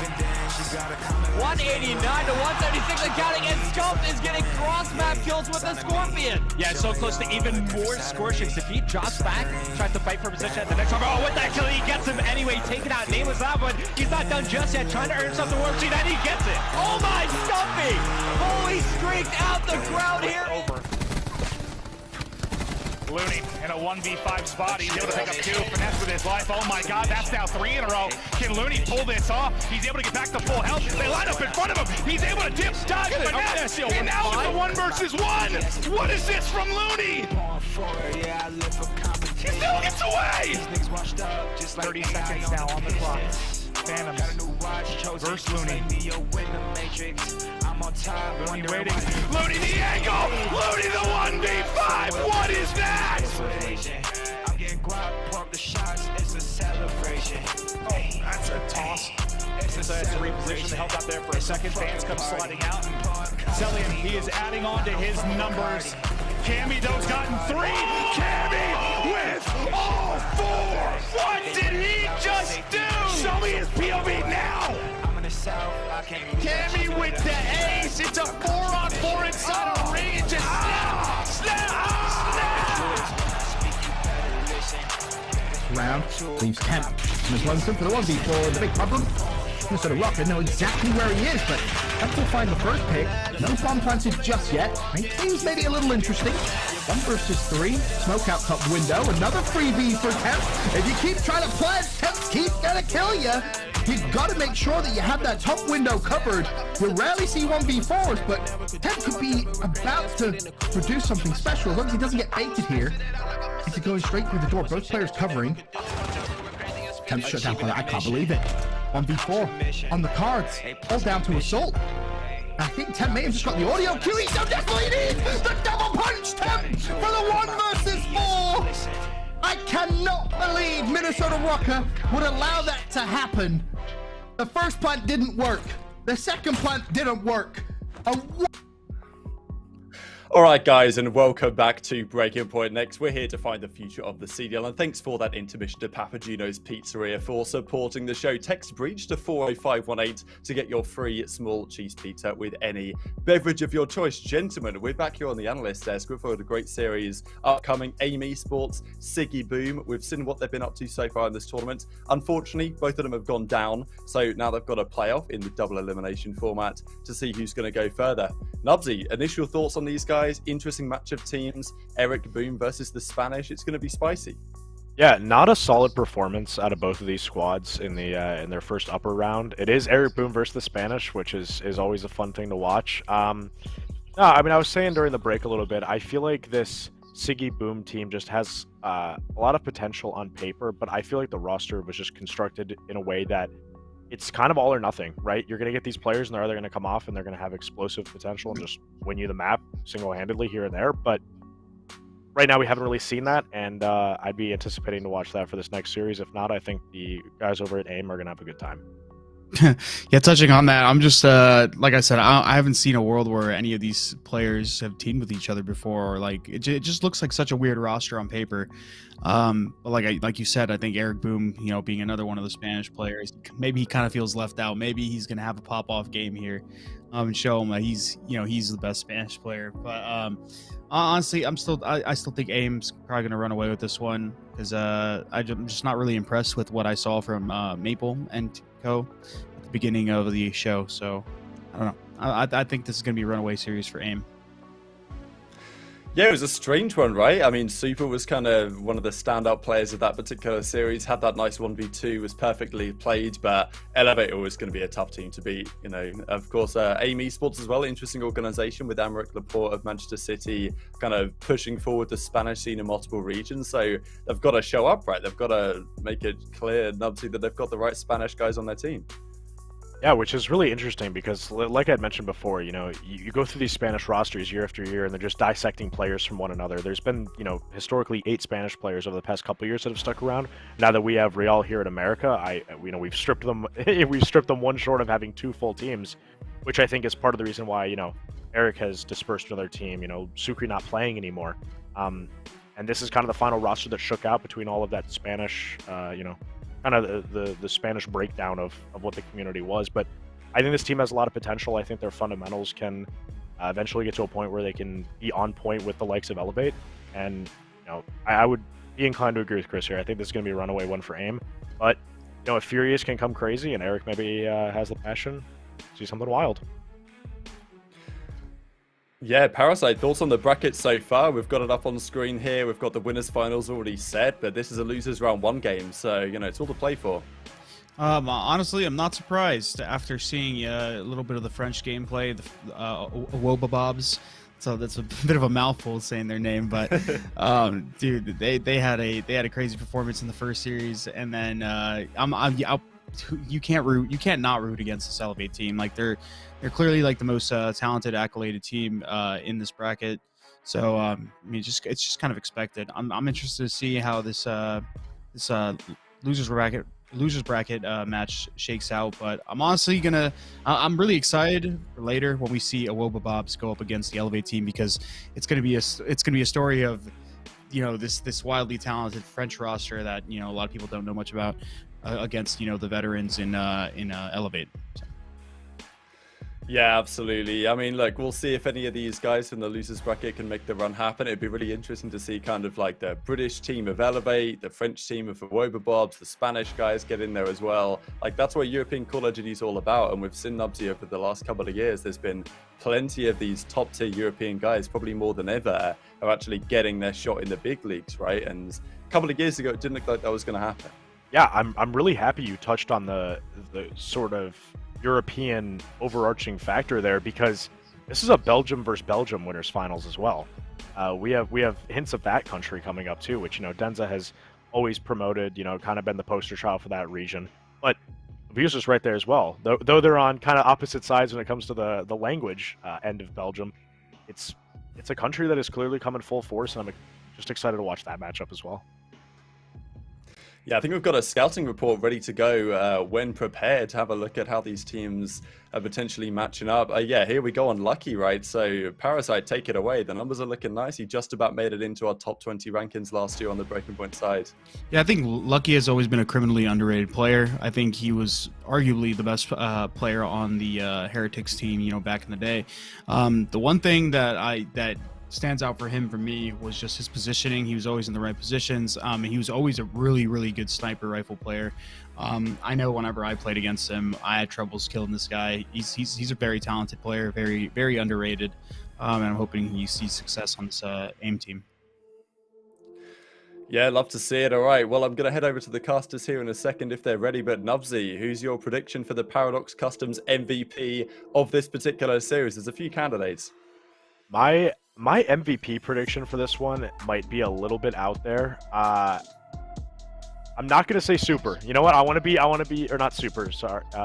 Yeah, super. My bad. Yeah. I'm not gonna say super for this one. Though I think he's gonna go absolutely wild. I want to kind of just echo what Chris just said. I think Lucky's gonna be our MVP. Big fundamentals out of him, and I expect an absolute turnaround series. Fantastic stuff. Any thoughts, Hacky, before we pass it over to Infinity and Narski? Oh, no, I'm just excited to see how this next match shakes out, man. Fantastic stuff. Looking forward to it as well. Well, gentlemen, Infinity Narski going to bring us all the action over the coming minutes here. Take it away, gentlemen. Well, for the final time, it's time to cast some Call of Duty Modern Warfare 2, Narski, mate. We have here two teams fighting for survival in our double elimination bracket, AIM Esports and Team Siggy Boom. And, you know, again, NWII brought it up right at the top of the analyst desk there.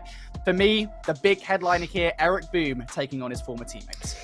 Yeah, a bit of a almost a revenge story here from Eric Boom. I mean, he's trying to get back at it, and you know, the Spaniards were looking very, very good, even though they did, you know, fall. But I'm excited to see it. I mean, they were talking about it, Lucky, underrated, super, you know, superstar. They're very strong players, but I don't know. I'm just excited to see it because I think that people aren't giving Maple & Co enough credit. I think that they have a lot of potential, and there was some very good moments that we saw in that first go of things, and I think it shouldn't be discredited at all. Furious can be one of those players that can just go off. We saw Eric Boom with some good moments. If they bring it all together, then you know, it could be something pretty you know, cause an upset.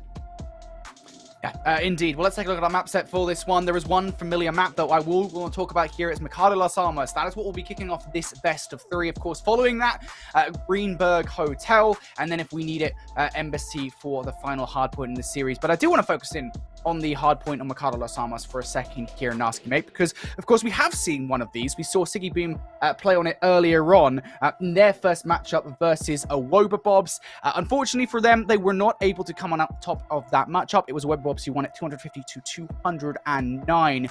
But I will say, I mean, despite losing it overall, you remember there was like one crucial moment in the game where the game flipped on its head, where Weber would say we're down by like 70 points or so. They made a stellar comeback off the back of a 3-kill spree. As long as Siggy Boom don't let that happen again here, surely they should be okay, right? Yeah, I mean, we saw that potential. We saw that they had it kind of locked down, and we saw the plan that they were trying to kind of push forward. It crumbled just a little bit under the kind of pressure and the weight of you know, the whole match. But I'm excited to see the second go of things. I think it's a really interesting map, Mercado, because the spawns, as we've seen before, it can be a little bit chaotic at times, and the hills are very unorthodox at times, especially that one next to truck right in that little kind of cubby room. I don't know the comm yet. We'll get there eventually. But coming into it, Mercado, Hardpoint for map number 1. Exciting stuff. AIM Esports versus Siggy Boom, aka Maple and Co. And they're looking to try and survive here in this tournament. One is going home. Let's kick things off.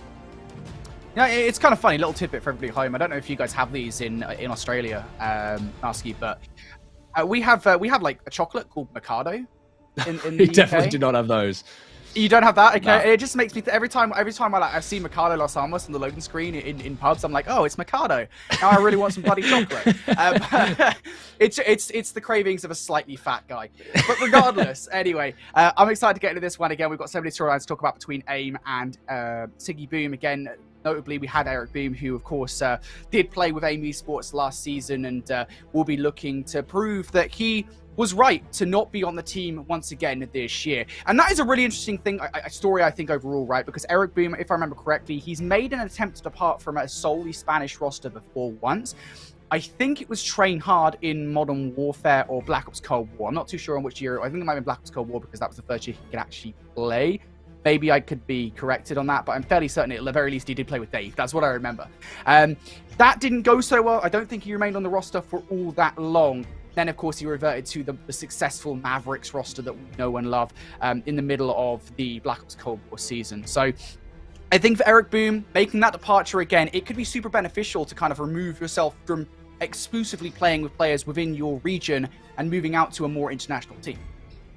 Yeah, and we've seen players before have success with, you know, moving around through these teams, and it's always good to get the experience with other teams as well, because someone's always going to bring something new to the table when you are playing with different players. There's always something that someone can provide, especially when you're at the highest echelon of, you know, Call of Duty, and it'll be interesting to see how they play against each other. But I think AIM's definitely the favorites. I mean, that's pretty obvious here, but I still think I'm going to stick with my original kind of, you know, I guess, prediction in a sense. Are you making a prediction, Nasky?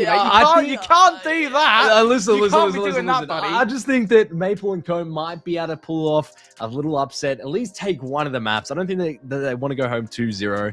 And, you know, I'm having faith in them. I love an underdog. I love an underdog, man. I'm always the one to root for the underdogs.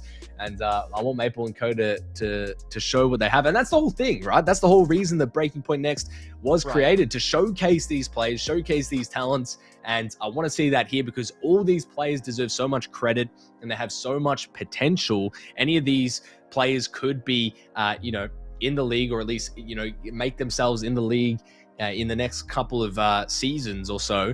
And I want to see that here, and I want to see what they have to offer. And I think that Maple and Co have a really good opportunity here to show what they're made of. AIM, you know, I still think that they're going to look pretty good here, but Mercado map 1, we're going to start it again off the restart. But here we go.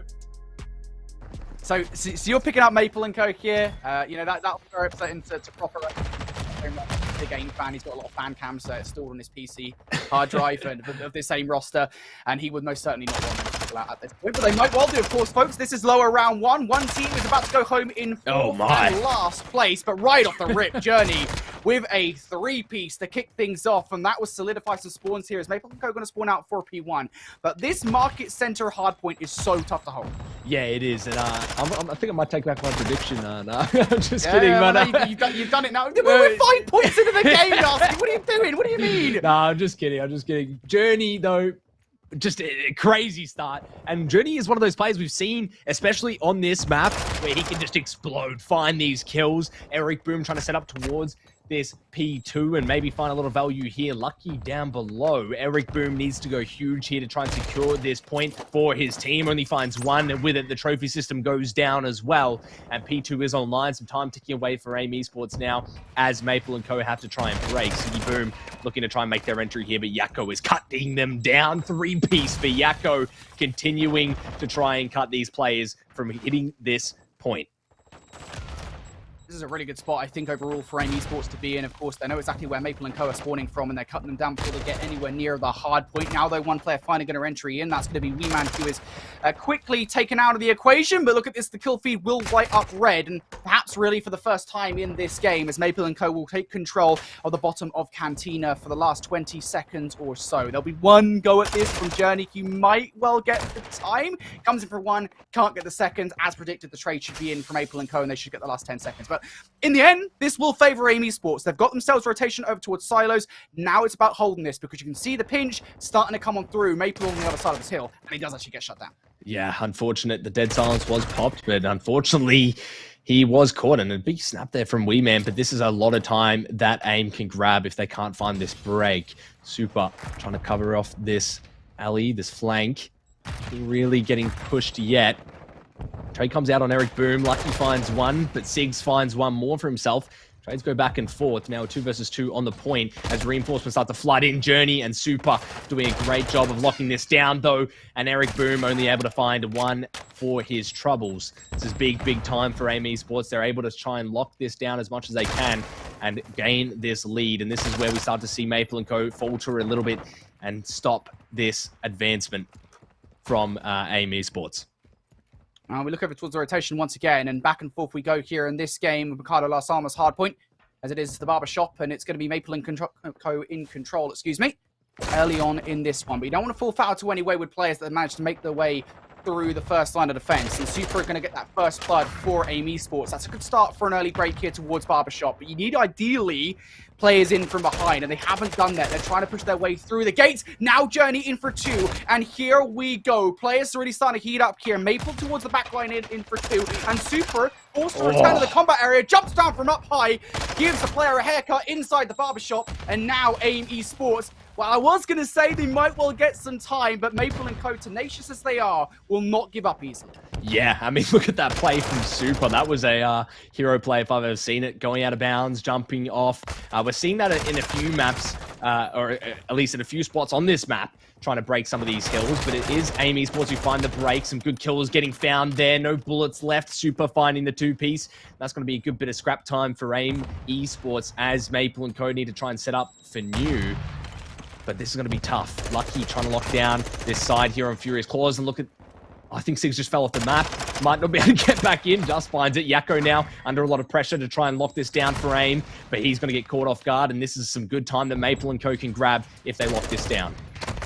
Yeah, again, back and forth we're going here in this game. But this might well be a difference maker early on if Maple and Co can get the majority of time off the back of this hill. Will Journey have anything to say about it, though? You might want to wait here for some support to come from Super and Yakko, who are looking to make their way through the cut, but Journey jumps the gun a little bit early and will be shot down a little bit early there on that gunfight. So Maple and Co really starting to garner some time here. 30 seconds left. There is a lot of time left to go, and if they get the remainder of this time, well, they'll actually take the lead away from AIM. Yeah, and we're going to send it to a listen-in with AIM Esports and see how their comms are on this Mercado. No me lo creo, tío. Un tiral. Estoy en trophy, derecha ya. No, derecha. Un tiro de frente, Bacali. Vale, uno anterior. Y uno close sube arriba, creo. Otro más. Qué buena. Lo tengo abajo, falta el anterior que era Wayman, creo. Esquina de cara, suma tú. Yo no le veo, quizá venga Bacali, Hasta otro. Bacali, abajo. Ojo, casa, no le he dado, sí, abajo. Va para su lado, puerta. Bueno. No, muerto no. Joder, le he inflado arriba. No, tío. Son dos. Por medio, gente, vamos por medio. Os pego otro F aquí de frente. Hay un te puse, creo, a la derecha. No se puso el otro gente, día. equipo derecha. Vamos por medio, vamos por medio. Vente, ¿dónde está el tío? Medio izquierda, tiene bala. Arriba la casa, un tiro literal. Pincha, super, pincha. Arriba la casa, un tiro literal. Voy ya, una kill. Un tiro arriba, Creo que no, creo derecha, afuera. Aguanta, voy ya, dame un segundo. Arriba sigue. Has echado a mí, bro. Mira, gay. Bueno. Siguiente ya. Tengo un tiro, ayúdame. Tiene bala, almacén. Pues estoy ayudando por medio, Te voy a coger, ¿vale? Te tengo peluquería, sí. Muy izquierda. Ya está en derecha. ¿no? Está conmigo, gente, la casa del Pedro. Pedro Wiman. Punto no veo. Punto, está en la furgoneta, creo. Otro más. Falta un tiro, cuidado. Otra vez, de frente. Interior muerto, Wiman. Back, by the way. Alrighty, well, we're back after that one, and this game about as even as you could get as AIM Esports now starting to pull away here off the back of this parking lot hardpoint. Of course, the 6th or the 7th here on Mercado Los Angeles. Honestly, I lose count with the amount of kills we have here on Mercado, but regardless, it is going to be a blue kill feed, and now Super lighting up with his 5th kill in a row, a killing spree for the man. And that's going to give AIM a fair bit of control over this hill. Yeah, and 5 streak brewing for Super. That could be a huge turning point for this match. 40-point differential, though, brewing now for AIM Esports as they take the lead. Super continuing to fry out. That'll be full streaks for Super. This parking lot hill is very, very difficult. And as you said, there's just 6 or 7 hard points on this map. It seems like they're just placing them wherever they want. But it is going to be a very good lead gained here for AIM Esports as Maple and Co need a full 60 here on this next hill, or at least a good majority of this P1. But it's going to be a tough task because this is just one of those hills that's very neutral and very difficult to hold because it's wide in the open. But Journey looking to try and make the break, finds 1 kill, looking to find a second, but Wee Man's there to shut it down. 1 in the back, it's going to be Super trying to clean up the house, and the rest of the reinforcements come in and make this very difficult for Maple and Co to find much ground. Yeah, this is the thing, right? You talk about this needs to be a good hill for Maple and Co, where they suck up a lot of time. Generally speaking, historically, P1s are just not like that, right? That the first hill in any given rotation, it's always kind of a tough hill to get a lot of time off the back of. So I don't expect this to be a hill where they're able to close the gap completely. Maybe they can get the next 20 seconds or so, and that would close the gap somewhat, but it's this next rotation that is crucial. You can already see the blue arrows. They're on a minimap. They're in Cantina, ready for the hill to pop on the bottom of it. Can they hold it? That's the question. That's a good first blood coming through from Wee Man. A good swing from Furious for the second as well. Perhaps there is a chance here for Furious to do some serious damage, but no, he gets caught out with his pants down by Lucky. He was able to take him down. Lucky in for a third as well. And AIM, they hold strong. That would have been a huge break from Maple and Co. It doesn't happen. Yeah, they needed that break. That was going to be huge. They did as best as they could on that P1, as you said. They stopped a lot of those points from coming through. Wee Man with a nice 2-piece, though, might give them a glimmer of hope. Wee Man continuing to push this P2 out. Spots Journey. Journey switching over to the sub, but Wee Man's ready for it. 3 more drop, and just like that, all of the players from Maple and Co get dropped. And this is big, big time for AIM Esports as they try and close out this map. Number 1, it was so close for so long, but Maple and Co are faltering here on this P2 on the second set of rotations. Journey now looking to try and push this rotation through to P3. Sigs with a nice pick on a Lucky, but a lot of this time from P2 goes to AIM Esports, and Maple and Co need perfect hardpoint to stay in this. Indeed they do. Just 15 seconds shy or so of victory. It'll be about 10 by the time that you get towards this next rotation, and that's a lot of scrap time to give away. It was a huge decision made here by Maple and Co, and now we need, I know people are fed up of us hearing this, but flawless hardpoint is what we need to see from here on out from Maple and Co. Can they get it done? The first wave of gunfights now starting to come on through. Lucky in for 1. It's a trade in the kill feed. Furious in for 2, though, and that is the hold they required. Lucky still on the outside of the hill, but at least initially, they're holding strong. Yeah, this is dire, dire times for Maple and Co. You're on the final stand here. You're trying to make one last dance, one last defense here, but 2 are going to drop. Eric Boom needs to make this kill here. He's going to find 1, finds 2. Eric Boom keeping it alive, finds 3. Eric continuing to fly out. That's going to be 4 for Eric, and he keeps it alive for Maple and Co. Sorry, AIM Esports just could not get in against Eric Boom there. That is insanity from Eric Boom. Look at the rotation, though. They're here. This is where they need to find this point. Maple and Co are staying in this. They're making this difficult. They do not want to go out without a fight. Maple and Co doing the impossible here on this Mercado hardpoint. There's the streak. The streak comes down from Super, and maybe that's going to be the first kill. The first kill is in. Lucky in for a second as well. And now there's just one player left inside the hard point. It is going to be Eric Boom, who is now going to be taken down. AIM well on their way to break on through. Maple refusing to give up, though. The shots are in. Is anybody there to pick up the slack? Yes, they are. Maple and Co. continue to hold as a trophy system will take down Lucky from his own teammate. So now Maple and Co. 25 seconds left on the hill here for them to get. AIM Esports trying to set themselves in around the back line. If they pitch this correctly, this will be with break required. Super brings the streak down to put some pressure on, and now the numbers in favor of AIM Esports. Here comes the break. A 3 versus 2. Wee Man and Furious inside. Furious now left up. He's taken down. Super now in as well. 10 seconds left. AIM Esports could still finish it here. And now Maple and Co are in. There's only one player close by to deal with this. Journey should be able to contest in time. Can he get it done? Yes, he can. We're going over to the next hardpoint now. And AIM Esports, they're currently over there. They've got the gunfights in their favor. But no, Wee Man is not giving up over this hardpoint. Nobody in the hardpoint now. Wee Man taking the players away. Nobody wants to touch it unless they know they can get a hold. And there it is. Finally, the last 2 seconds come on through. I'm not sure I have a voice anymore. Oh my God.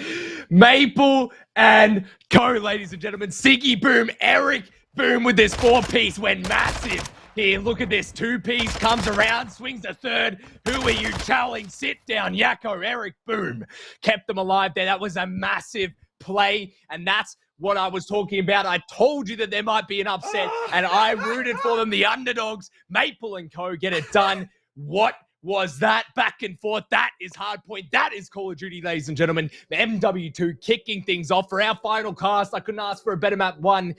Wow.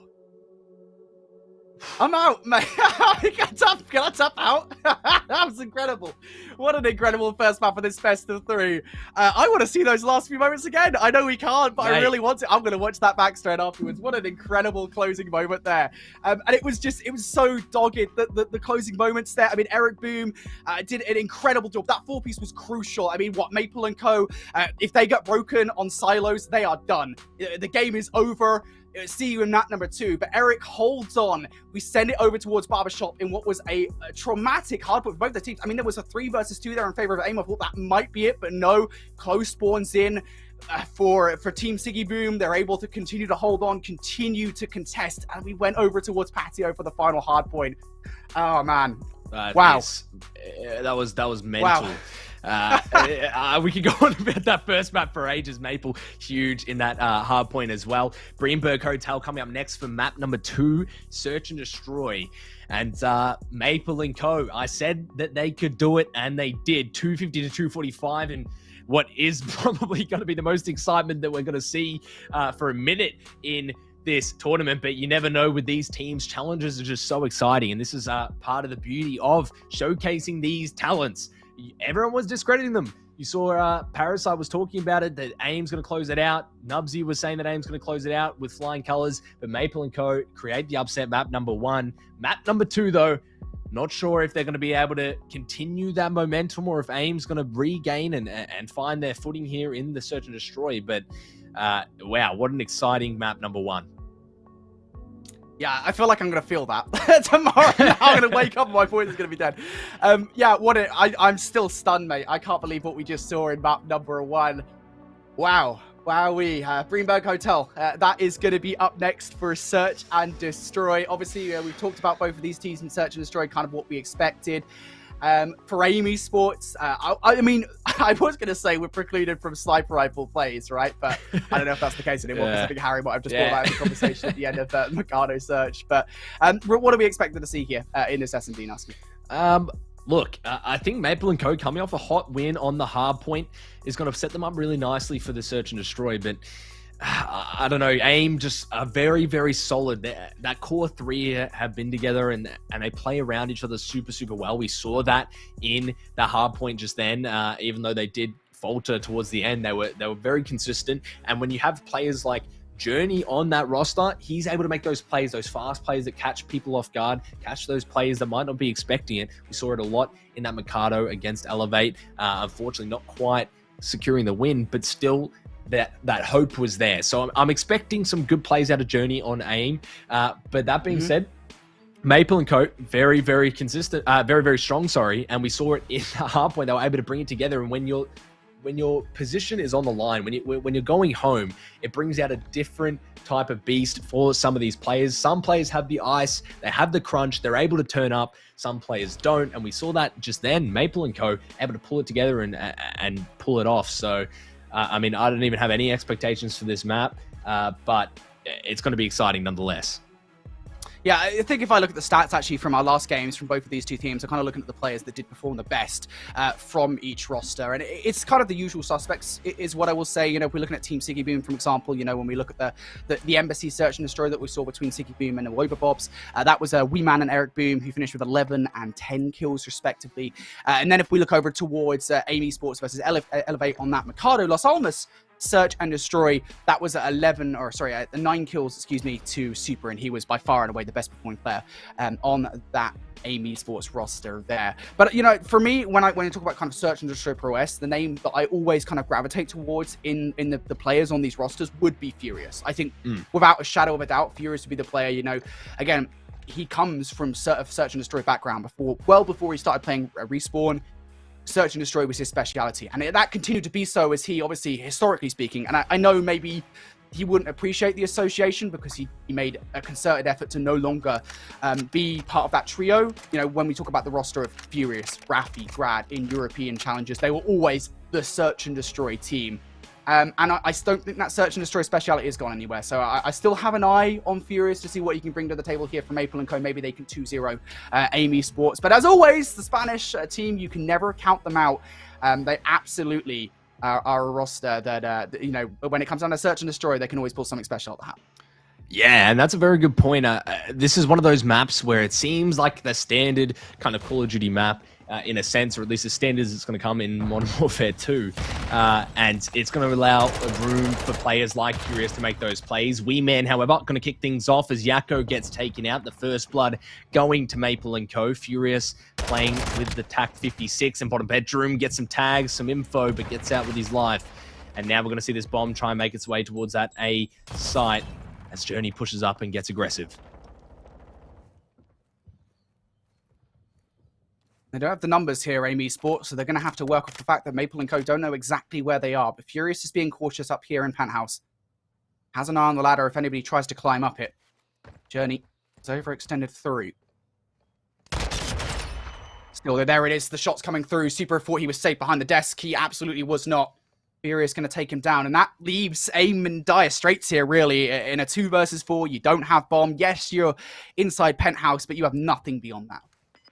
Yeah, this is a very precarious situation for AIM Esports. The bomb is out in the middle of the open. You don't have a lot of info to go off of, but Journey's going to kick things off. Wee Man there for the trade, though. A 2 versus 4 turned into 1 versus 3. This is almost an unwinnable situation, and definitely unwinnable now as he gets taken out. But Maple & Co. going to take round number 1, and a very, very strong start from Maple & Co. there on the defense.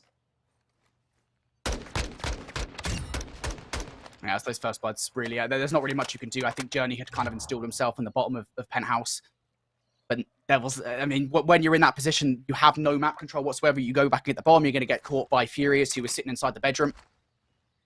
Maple & Co. with the positioning on the defensive side. Let's see if AIM Esports have just as good a fortune here as they switch over to the defense for round number 2. Yeah, Man with the bomb in hand. So let's see where they take this. This is going to be tough. I mean, you've got the bomb going towards A here, but it's one of those sites where if you find yourself in a position like Furious just was, you can make some major plays, some big damage, but unfortunately wasn't able to do it. Eric Boom going to give it a second try here as he pushes up with Dead Silence. Maybe try and find this pick on a Lucky. Unfortunately, not going to happen. Lucky finding 2 for the round and shutting down this attack from Maple & Co. Now a 2 versus 4, a similar situation to last round, just the opposite side for Maple & Co. The good news is, though, I think from Maple & Co. here is that they've got the bomb in hand, right? So this bomb is not down. They don't need to go on any retrieval mission of any kind. They have the agency to do what they want to do. Unfortunately, as you say, 2 versus 4 situation doesn't exactly leave them a lot to work with. You're going to have to give off some heroic plays, and it gets worth as well as Maple will fall. So now Wee Man has the Deddy, has activated it, gets the first kill against Super, and hasn't died just yet. The shot's coming in from Yako from afar. They know exactly where Wee Man is located. He's going to get away with his life somehow. 20 seconds left, though. There's not really much you can do here in the situation. Yeah, that's very difficult if you are Wee Man. Almost getting that kill. Oh, a nice snap there on a journey. What? No. There's no way. I don't know how, but he's found that kill. I was praying there for a minute. Thought Wee Man might be able to pull it off. Unfortunately, not able to do it. And that M4 is gross, by the way. I mean, this thing can kill in a millisecond, it feels like sometimes. Lucky, though, gets the kill onto the bomb, and Wee Man unable to get it done. 1 apiece now going into round number 3.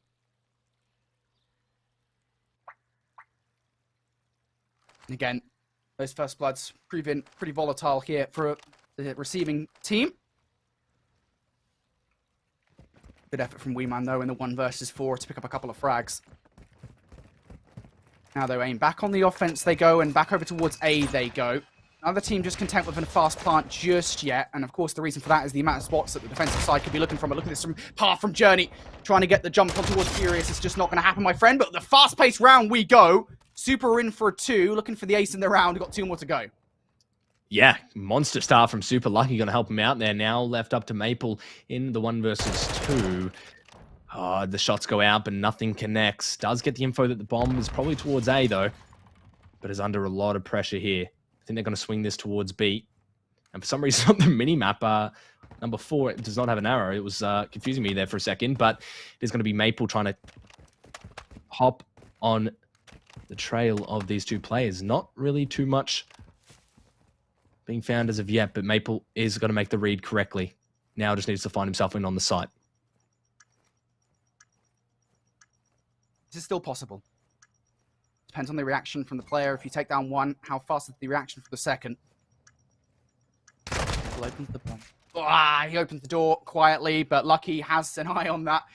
Oh, wait, not really much that Maple could do in that scenario, and great rotation coming out from aim there. Yeah, this is it's one of those situations where it's pretty difficult. No dead silence. You kind of got to crab walk around the corners, and it's just such a slow peak. If anyone's watching it, you're just more than dead. But that's kind of the beauty of MW2 Search and Destroy. But coming into it, 5-1 from Lucky on a 5 streak. Could be huge if AIM can secure that cruise missile. Eric Boom yet to get off that donut. Same with Yako. Still early on, though. Only round number 4 coming up here. And it looks like it might be a B hit coming out from Maple & Co.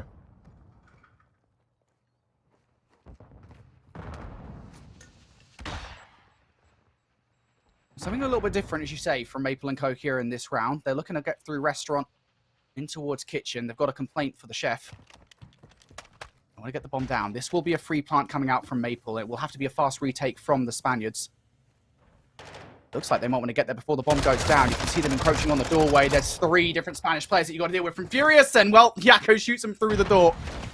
Now, the numbers in favor of Vayne here. The bomb is going to be down, and, well, Super with a sniper rifle. GAs, I think, are well and truly out the window here. Super taking shots from Maple. Eric Boom now left up in a 1 versus 3. He's done wonders, and oh my goodness me, I'll tell you what, GAs aside, I have never been happier to see Super with a sniper rifle.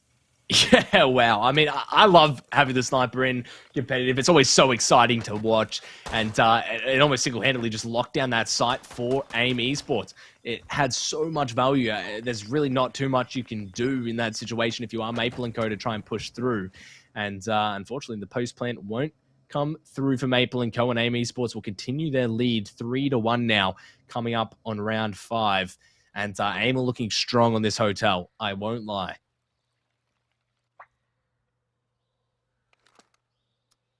Yeah, that's a good separation round coming out from AIM Esports. And a great retake as well, because Maple & Co., they absolutely had the upper hand in that moment, right? It was a free plant as far as they were concerned, and AIM, they had some serious big brass ones to make a retake happen that quickly. And now, of course, AIM could well take the advantage here in the situation. A fast push over towards A they go. Utility being thrown their way as well. They're going to have to weather the storm for the moment here, but for AIM, just want to take this one slow. Of course, they are pretty close to streaks. Very interesting. No one's playing that top bedroom area, that penthouse, whatever you want to call it. Furious Claws has found his way over to this side. But they will get the bomb down almost for free. Alrighty, well, Lucky with the kill on towards Maple, and there we go. He's actually going to get it. Trade's coming out now. from Furious. Still though, 25 seconds left. This is time limited. Needs to be faster from MWII. Wee Man going to spot out Yakko, and now the collapse could potentially happen here. There's one player very far removed from the bomb site, and that is going to be Lucky. As Super takes down Furious, I think this is going to be a tough one to pull off. Lucky's just bringing that streak in from the heavens to make sure that nobody hops on the bomb. They haven't located it. This one is done. No more time to defuse, and now it's about damage control. Lucky will fall. Super was on 6 in a row. Not too sure what he acquired in terms of streaks, but nonetheless, AIM did the job. Yeah. That's a really good use of streaks there. You saw that not only did he get info, it kept him off the bomb, unable to get the defuse off, and Super playing this top bedroom was huge. Look at that kill through the curtains there onto Wee Man, and Eric Boom cleaning up 2, but unfortunately just not good enough. 4-1 now for AIM Esports in a very, very good position. Not sure if they have any streaks. I don't think they have any more streaks. So MWII on even footing yet again. And they really need this round if they're going to continue to stay in this, because this is a very difficult situation for MWII.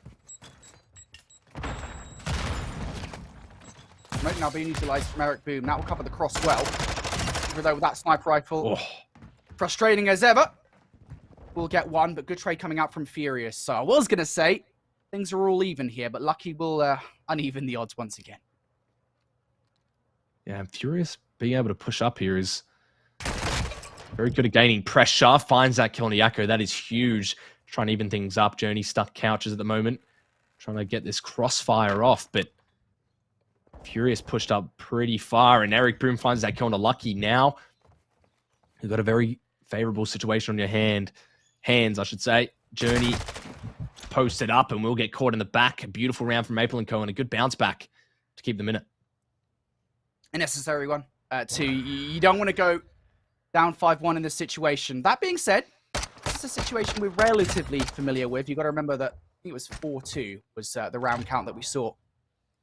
A Weber Bob's up over Siggy Boom earlier on Embassy Search and Destroy. We know how that one went. It was 4 rounds on the bounce for Siggy Boom to find their way back in towards the Search and Destroy and tie the series up 1-1. The outcome would be different this time around. It would be MWII 2-0 in AIM Esports and eliminating them from Breaking Point next tournament. Can AIM close this out? Trophy system's going down now towards A. First adversary will be Wee Man in the bedroom. And tell me, that is something you don't want to see. Yeah, he's going to try and reposition here, and you're going to be very careful. I don't know if Super's still running the scope, but he was finding a lot of value with it. Furious with the first blood, though, onto Lucky. The bomb does go down, however, so a lot of pressure now with the time presence. Wee Man finds that trade. That'll be huge for side of MWII. Wee Man with a good read onto Super, and now you've got a 1 versus 3. Journey's only got a sub in hand. Wee Man with a massive round finds 3. And streaks are brewing on that side of MWII, and almost a similar situation to what we saw earlier on with MWII in the Search and Destroy, and now yet again on the Hotel. Second round in a row. Nice retake coming through from MWII.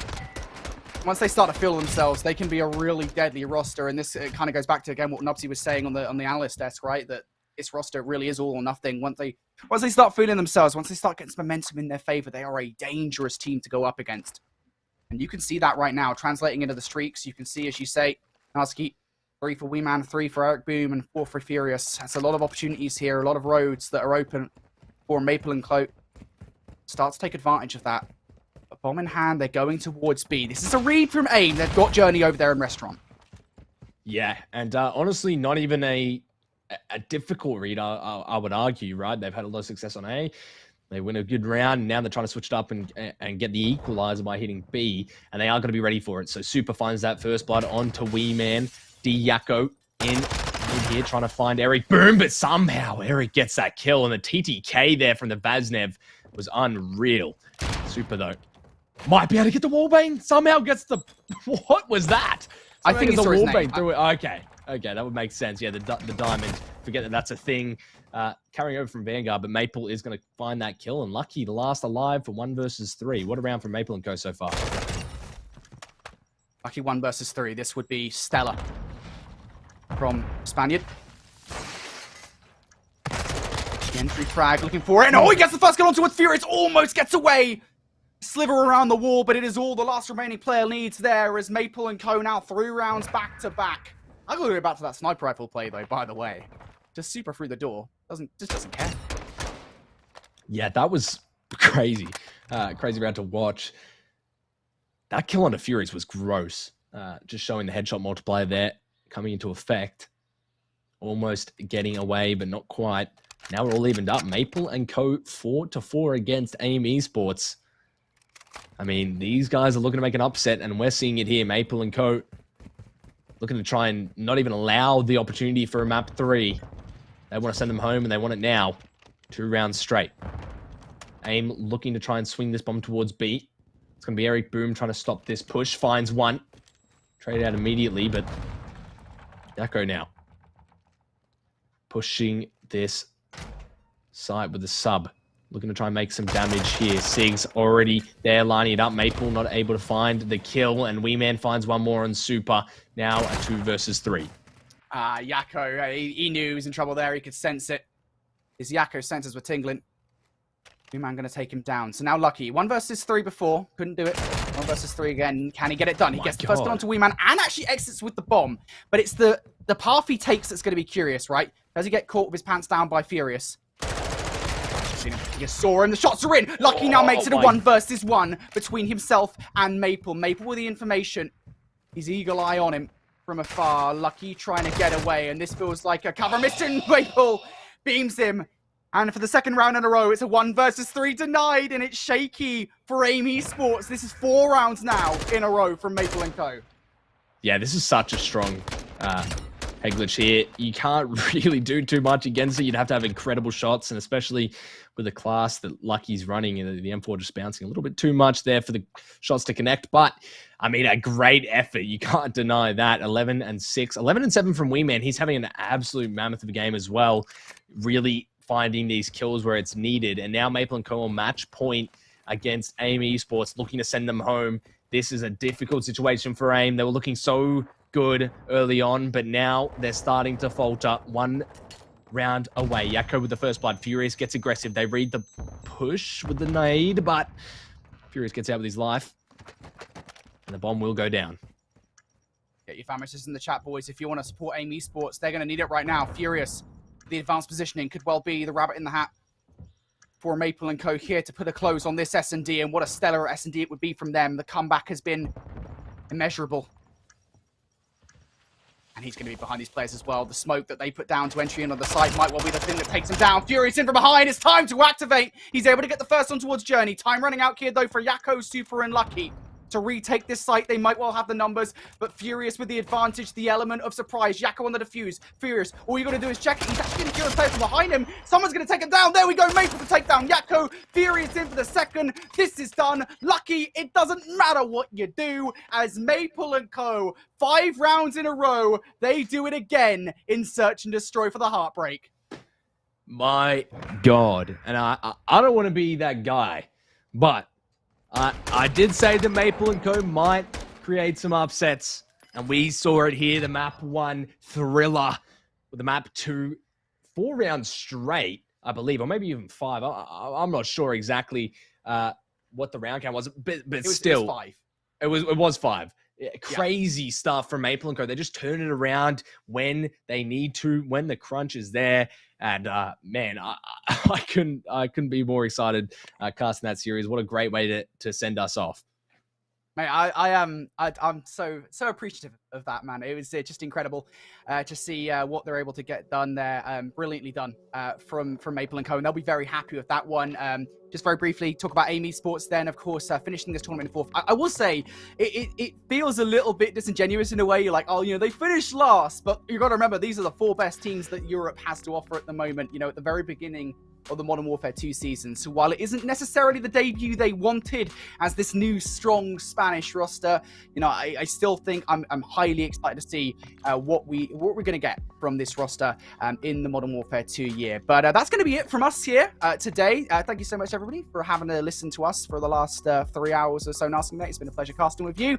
We're going to hand the casting desk over to the bearded brethren of Miles and Chance, and we're going to hand it right now over to the analyst desk to see what they thought of that series. Thanks, gentlemen. Wow, what a great cast, and thanks for joining us today, Narskin Infinity, and doing a fantastic job over this last few series. And wow, what a crazy series we just had to finish out that set of casting pairings. Like, what was happening there, lads? 4-1 up, map 2 to tie up the series. Eric Boom with that 4-piece game 1 to keep them alive in here. What am I even seeing here, Nubsy? Initial reactions. I mean, look, it was a full breakdown. There's no other way to say it. I mean, they just looked to be in good spots at every turn, and then lost the map both times. There's not much to say about a series like that. I mean, there's a million things you can comment on with the gameplay itself and all the, like, you know, micro adjustments that could have been made, but at the end of the day, they did not clutch up, they did not close out, and that one's a little bit rough to watch. I feel like we didn't get a fair shot at really seeing them showcase their ability to do well. I mean, you still had some good performances of some of the Spanish players, but overall they just lacked ice. Like that first map, they were up by quite a bit, and they just got 4-piece bamboozled by Eric Boom, and then a couple clutch rotations out of the rest of his team. And then in that S&D, I don't even know what I just watched, because they were up quite a bit of rounds, and then all of a sudden they just started throwing maps away or lives away. They started just running into the brick wall of B. For some reason, it seemed like both these teams didn't really like going A-bomb, which is kind of weird because, you know, coming from NA, a lot of teams prefer to hit the A-bomb. Well, a lot of teams kept going, or both these teams kept going B a lot, which I guess is just like their strat over there in Europe. But I mean, I don't know. It was a very weird series. Lots of clutch plays out of Maple & Co. Yeah, tough to say. Was it clutch from Maple? Was it just complete anti-clutch choke from AIM Esports? But that's going to do it for AIM Esports in the Breaking Point next tournament. It's not going to be next up for them. So the other boys, Siggy Boom and Co, they move on to the tournament. They will play the loser of a Wobobobs versus Elevate, which is coming up in a few seconds after the break. Certainly an exciting series. Probably, I think the winner of this next series might well be the favourites for this entire tournament. We'll throw it to a break now. Don't go anywhere. We'll be back just after this.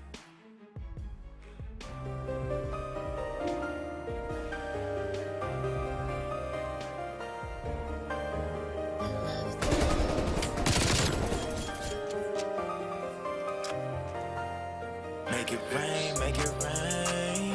Hey, make it rain, make it rain. Oh my god! Yo! Donnie fucking Tip! That's Big Mark in the cut! Yo! Whoa!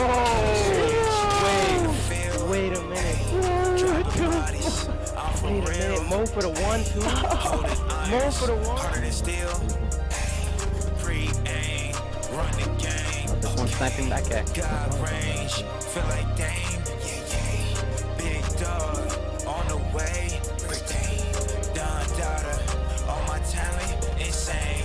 Shooting fantastic. Sniper back at. Oh, you're fast. Fucking go, Dennis. Man, I'm feeling fantastic. I'm winning dice games. I'm a real legend. I'm in the Hall of Fame. These words flowing out my brain.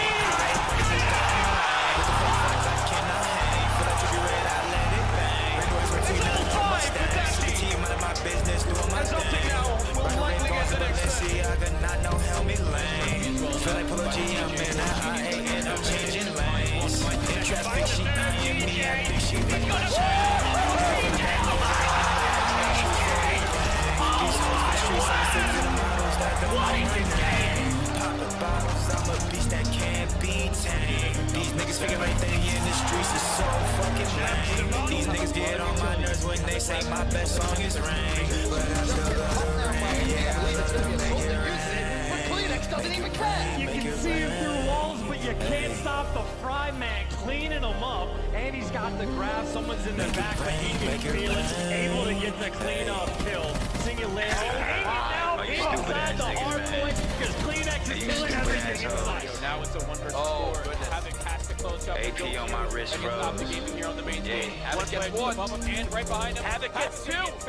Just two players remain. Former with the bomb in hand, and Karma looking to bait him out. Havoc in a 1-on-2. The bomb still has to be planted. 35 seconds remaining. The last time Isolation clutched up in round 11. He's beginning to move towards the A site. Spots Formal, not able to connect with the shot. He's weak, he gets away alive. 5-5. Both players of Optic Gaming deciding to stay together. The bomb was planted. Almost one kill away from getting that ace. We going planning for the meeting, but there's no right now is full position in Karma protecting him. He's not going to get this bomb without the Get the shot down with Karma. It's a 1v1. Havoc versus Formal. Both players, the last remaining. Who's going to get the ace for their team? Havoc beginning to check this police building. He rotates around.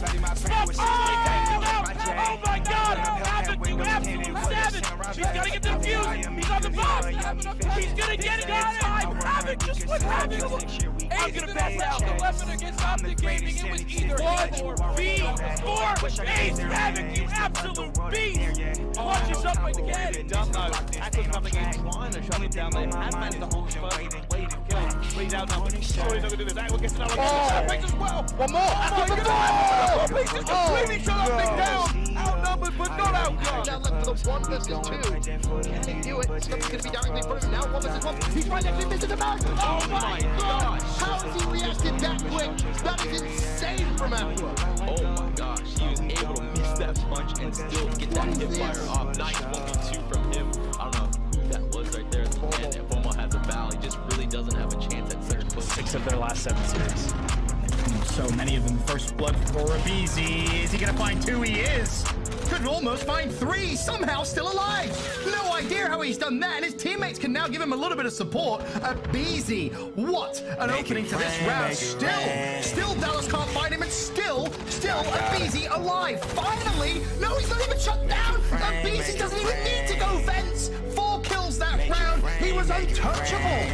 How no one traded that, I will never know. Abizi, a man on a mission that round for FaZe. Let's get back to mid-map. We'll go up with Octane. Here's one gunfight. That's behind us, like you can find that. He disappears. And there is 3. It's Octane dismantles Optic Gaming. The 4 comes through. The 4 with assist, but now the pressure is coming in. Classic looking for Hardpoint. Kind of get a feel for how this one started out. Make it rain. No. Really on any map. But so far, Classic tells it's infusing pain. Rain, make it rain. Getting a big 2-piece replays of Lancer as well. Here again. All this money, I make it rain. Serving in Portland just like that. So take the time to ride this. I got great. It's gonna fight you. Can he get the third? Yes, he should. I got great. All right, guys, welcome back to Breaking Point Next. What a tournament we've had so far. 3 series down, 3 series to go. By the end of the day, we'll have crowned a Paradox Customs MVP. Big shout out to Paradox for providing us with some great prizes for the MVPs of both today in Europe and tomorrow in North America. The MVP of this tourney gets a free 3080 courtesy of Paradox Customs. So for all your PC needs, of course, he's the man. And we're going to have to decide them over the coming hours. And the MVP may come from this upcoming series. Nubsy and Parasite joining me again today to break down what could be the series of the tournament so far.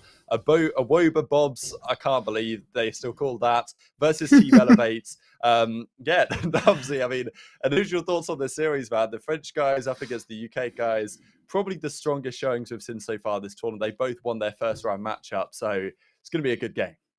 Oh yeah, I'm so excited. This is the first off Battle of Belgium with Denza and Abuza. This is, to me, this is structure versus raw talent. This is, you know, the newer age of French players and Belgian as well, versus just a structured, highly regarded, well accoladed team. I'm so excited for this series, and I think this is very likely to be our, you know, I think we might just watch these 2 teams play more than once today. So I'm quite excited.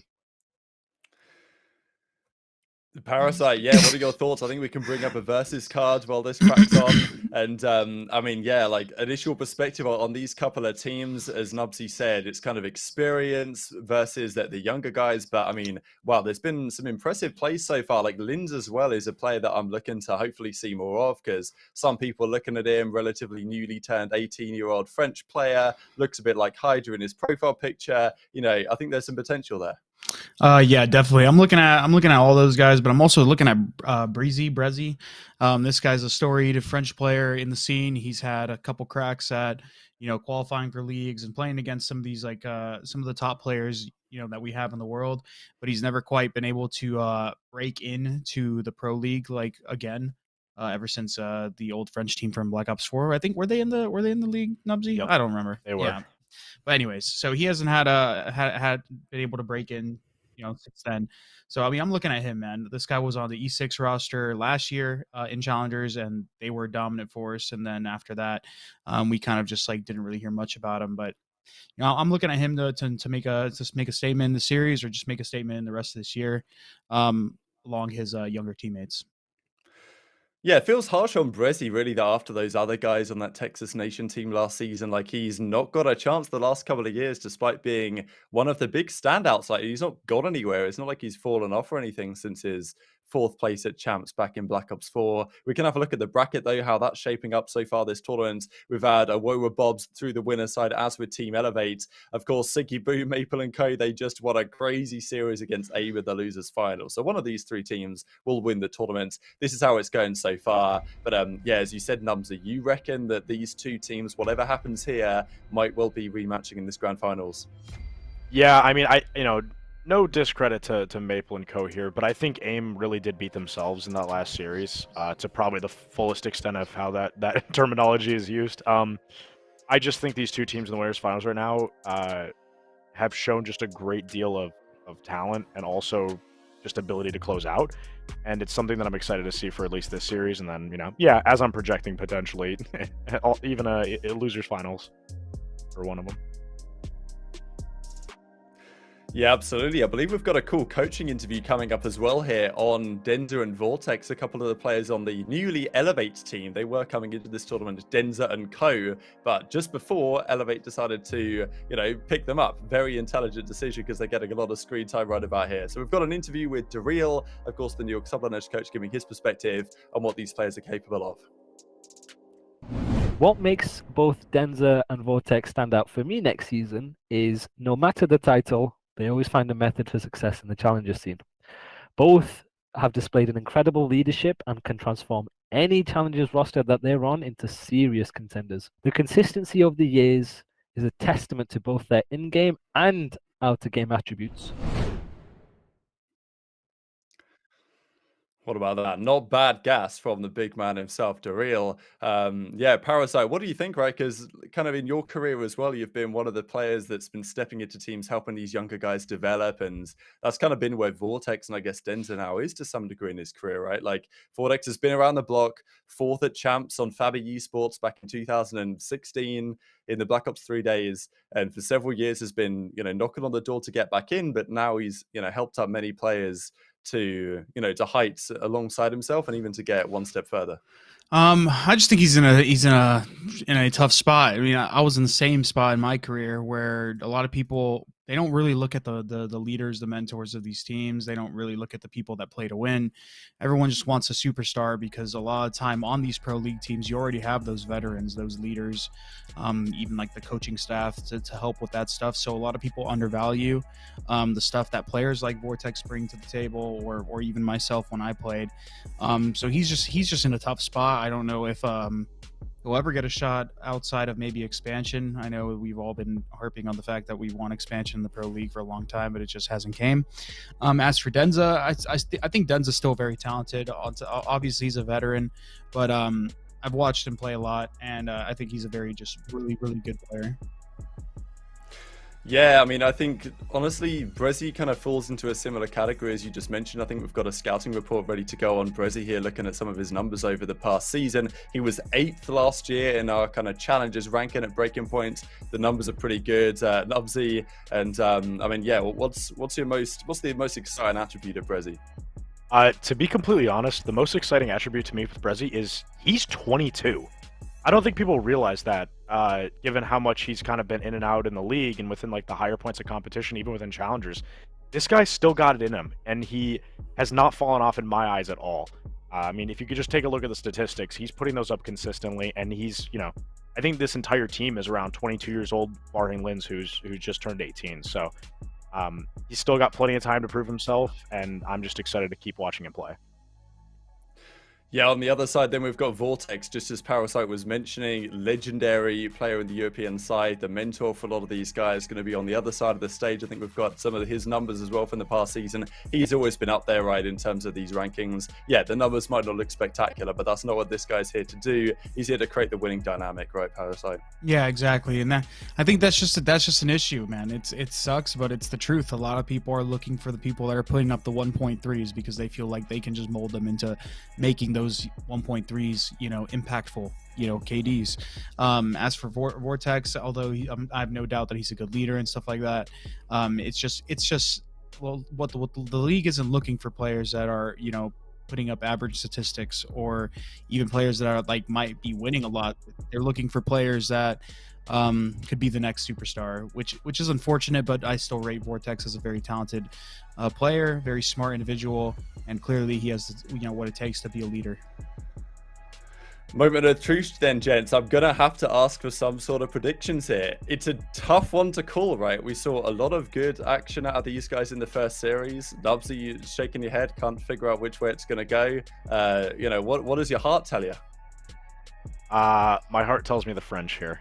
I think Abuza is going to take over. I think he's just going to have another one of those series. I think the structure for Elevate's going to come in and be awesome, but at the end of the day, I just see the talent overwhelming them. I'm not on the same page with you, Joey. I think Elevate's going to win. I think these guys are you still have granted the other team has talent. You still have players like Harry and Gizmo who are very, very talented players in their own right. And Denza, who I think also has been pretty underrated in terms of the EU scene. And then Vortex is going to let, some talented sickos just run around and do whatever they want. I think these guys are going to have a game plan. I think they're going to come out more prepared. Even though I would like to see the Awobabobs upset, they take this W. I think Elevate's going to win. Well, split opinions on the desk. I might slightly favour Elevate, but we'll see about that one. But it is time to hand it over to our wonderfully handsome casting pair. Another wonderfully handsome casting pair of the day. We brought the big guns in for this one. It's Miles and Chance, the bearded brethren, I believe, was the words that Infinity used to describe them. They're getting ready to go for this series, the losers finals, and the grand finals as well. Good evening, good afternoon, gentlemen, and absolutely take it away with what's going to be a cracking series ahead. Thank you very much, Rab. Thank you very much, Desk. That's right, Miles and Chance here. Both of us sporting the lovely Breaking Point Next white hoodies. By the way, lovely. I do believe they're grabbable, obtainable, purchasable right now. Mate, we've got a good couple of series ahead of us, man. Tonight's been fun. Tonight, wherever the hell you are in the world. Of course, my name is Miles. This is Chance over there. How you doing, geese? I'm doing all right. I'd say so far my MW2 experience, the pubs have been nice, but obviously that wears you thin at a certain point. So the 8s are kicking in, the GBs are kicking in. And I've played enough Respawn at this point that I am truly confused about what's going on the map at all times. So I'm excited just to have a mini map to actually watch how it breaks down. And I know by the end of the day, I will understand these spawns. Well, if you're confused, then I'm in serious trouble. But we're going to find out how our matches go today. Of course, it's been a lot of fun getting to watch some of the European talent go toe-to-toe. We have a classic showdown, an absolutely classic throwdown, of course. England versus France. It feels like we've got centuries of conflict and good history between us, but this should be a lot of fun to see this one go down. Again, Brezzy, lots of fun names we haven't seen in quite a while. Of course, on the Call of Duty side of things, the professional side, but making a lot of noise here in Challenger's realm. I like what the desk was bringing up again about a lot of players who've been around the scene a long time. I had no idea that Brezzy was in his early 20s.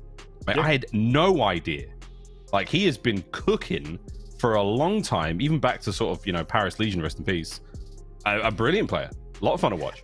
I agree. I think a good chunk of the, I think it was Elevate back in the day, no? For the Black Ops 4 Parisian team that was in the mix of, I think Brezzy was very young. I think even your Metals was also super young when he first came on the scene. I know a Spanish player instead, but a lot of the EU non-UK talent, if that just rolls off the tongue. But a lot of the guys, all super young. I think it's the Hydra situation, the number of guys that have come out of different scenes, even a Pred, that just have the reputation of, when this guy turns 18, he's going to be a force to be reckoned with. Bredgy's sort of one of the OGs in that capacity. He was nasty back in the day, and as Nubsy is rightfully, pointing out on the desk, he hasn't really slowed down. He's been fantastic. quite a few first place, like, chips on his shoulder, from the past year. So great placements overall, great player, and it's going to be a fun game. I'm rooting for the French, by the way. That's absolutely fine, Dick. Here we go. No, I'm joking. I'm joking. That's the only time I'll ever say that on a broadcast ever, mate. Here we go, though, into our first hard point here on Hotel. For those of you who haven't played it, respawns, of course, in this game can be a little bit mixy, a little bit dicey, a little bit back and forth. And we're going to get very excited to talk about Elevate and Awowa Bobs throughout this matchup. Awowa Bobs. Get the reps in. Awowa Bobs. I mean, Awowa Bobs without... Again, it's just such a good name. They're French. They backed us up in the Revolutionary War when we took you guys down. So I'm just... England just... They don't know what's coming when the French are in the mix. The French, they just know how to do it. And the Belgians. We got the French and the Belgians. We need a bit of Vuzele, though, to start this one off, because it's been all Elevate so far. 22 in climbing, and again, looking for plenty of rotations. I think there are 19 hard points here on Hotel alone. We will be seeing those slowly but surely being circulated through, but so far, so good. Not a bad start from Elevate as they continue to try to hold down what they've got. Rotation down. Awowa Bob's the god of the point. Ba-ba-ba. Rotation's done, and it's gonna be them. Well, it was going to be them until Harry ripped off a couple of their heads, right? So, I mean, they were free and clear on the rotation. Actually, good news for Awowa Bobs. They still get the back spawns, but the bad news for Awowa Bobs is they haven't actually really been getting too many kills. Even have SLB sort of getting in the mix. A couple players in the back, free little two-piece, and I think that will officially seal the deal on the break. That looked like a break. You can see the spawns now towards the middle of the map, or the middle of the hotel, so this large sort of atrium. SLB trying to play his life, stay alive as long as possible, but he's not doing anything to stem the push here. Linz and Abuza doing what they can. Linz had a fantastic first hard point in the opening series of the day. Looking to find a repeat here, as the numbers looking good so far for Abuza. 6-3 on a 3 spree, looking to catch some streaks. Of course, we do have the cruise missile and the SAE. Not a lot of folks are in precision. I don't think. Still a little bit of a dice roll, I think, in this game, Chance. Nah, fair enough. I think the precision, you also have to like pull out the goggles, and it's a little bit weird. Super situational. Also, for what it's worth, SLB is Denza. No idea what the brand new gamer tag is, but that is who the player is in the mix, just to keep in mind. But Awowa Bobs, 2 for 2 on actually winning the rotation battle. Last time they just got smacked around in the lobby. We'll see if they can cook something up in the kitchen. Abuza certainly with a nice start with the opening 2-piece. We got Brechi in the back trying to lock down these spawns. Successful at that. And I mean, when I think of the kitchen, play a corner up, sound whore the guys that are coming through one of like the 3 entry points. It should be easy to lock down for a full 60. There are 4 points, but there's a lot of nooks and crannies, and again, don't forget the stainless steel tables. There's a lot of like low points in this room as well, so not an easy hard point to get into, not an easy one to hold as well. Here comes the hit, and it's a 2v2 on the site. That's going to be a cleanup now. Abuza last man alive, can't get any more out of it. Elevate with a break, Elevate with the kills. 20 seconds going their way. Yeah, good old Gizmo. I mean, again, we have seen him in his finest form, and a nice little 2-piece on the break as well. So have a little bit of action in the kitchen, and maybe that's sort of the name for Awowa Bobs. Outside of Abuza, a lot of struggling in the slang department for the moment. Even when the rotations are good, they haven't been super on point. The actual holds, and I suppose 3 for 3 on their actual like rotation wins for Awowa Bobs. Good Lord. That they just don't make it easy. Dude, really don't. You have to turn it into a song, and I threw from Cobra there. Breezy, it's full 4. Clean sweep. This should be a good sort of 10 seconds. But the spawns on the outside of the hotel now, far right-hand side of the minimap, as we watch Elevate now slowly but surely make their way forward. Kill 1 kill at a time is going to do it. Cobra, though, finds himself on a 5. Traded out immediately. That comes to a stop. No streaks today. But the point we now go. Breji once again finding those kills on a bit of a spree now himself. Linz back them up on a 2. That's a 2 and 3 sprees across the board now for Awowa Bobs. 4 now for Linz. Any more, we can see some streaks. We want to get some cruise missiles up in this chance, don't we? Oh, we got to get a lot of things in the mix. We need like updated terminology on what to call the spawn system as well. Because when Awowa Bobs got the 4 down, I watched all 4 players on the minimap look 4 completely different directions. Like just no awareness. And this is not a fault of them. It is just chaos spawns of like, they could be behind us, they could be in the back. Like you really never know. So reaction time and communication always has to be on point. I'm glad you brought up communication, my friend. It is now time to dive into a quick listen-in with our friends at Awowa Bobs. Ok, j'arrive, je vais prendre le flanc. Je vais flanc, il mort. Mais fonce-moi. Ok, j'arrive, j'ai votre droite. Fonce, one shot. À gauche. Ouais, gauche mort. J'arrive, fond droite, Fond droite, il est où? J'ai 2 balles. Il est extrême droite. Je vais que je un flash féminin. Je fais que toi, attends. Je sais pas. Nice, parfait, je vais aller rota. Côté gauche, je one shot. Ah, ils sont 3 anciens. J'avance rota. Encore de front. Ah, il a le cross mid, arch mid. Ils sont 2 mid, faut tuer mid. On a d'ancien. Un HP mid, Un mini mort. Moins de, go, passe au spawn, Ouais, je le laisse le mec ancien, nique sa mère. J'ai spawn ancien. Spawn sur moi, non? Sur moi, ouais. Y'en a un au fond 100%. Peut-être un dans la rota même. Un HP à l'ancien, Je bloque la kitchen. J'ai le flank mid du mec ancien. J'ai le flank mid du mec ancien. Flank mid ancien, il est un HP. En bas sur moi. Je vois pas, Denza ancien. Denza il est ancien, il va flank la kitchen je pense. J'ai une balle. Un bas gauche, il est mort, un HP ancien. En bas sur moi encore, Mort ancien, Attendez, je vais les pinch, faut attendre, je vais les pinch. Ils sont deux, Je suis en train de les pinch. J'ai le bas. Mort en bas. Un HP en bas, Gizmo. Un HP. Je vois pas dans le point. Tu es où? J'ai pas. Je sais pas. Côté droit. Il est corner gauche. Je vois pas mid. Corner droit sur toi, Lins. Corner droit 100%. Ouais, close. Avec toi, Cobra. Vas-y, Manchal. Corner droite. J'ai ta gauche, Cobra. Je peux pas, il est one shot dans le point, one shot dans le point. Je vais jouer l'ancien juste pour ancien. Rota, c'est plein. Moins 3 anciens, mon dieu. Encore ancien, last ancien. J'étais à gauche. Il est ancien. Abuza Buzale, wonderful 3-piece he had there on the point. Chance to seeing this lead slowly but surely dissipate, but Elevate, man, once again, first in, first out. They're getting lovely time. Not quite enough, though, out of a Wowa Bobs.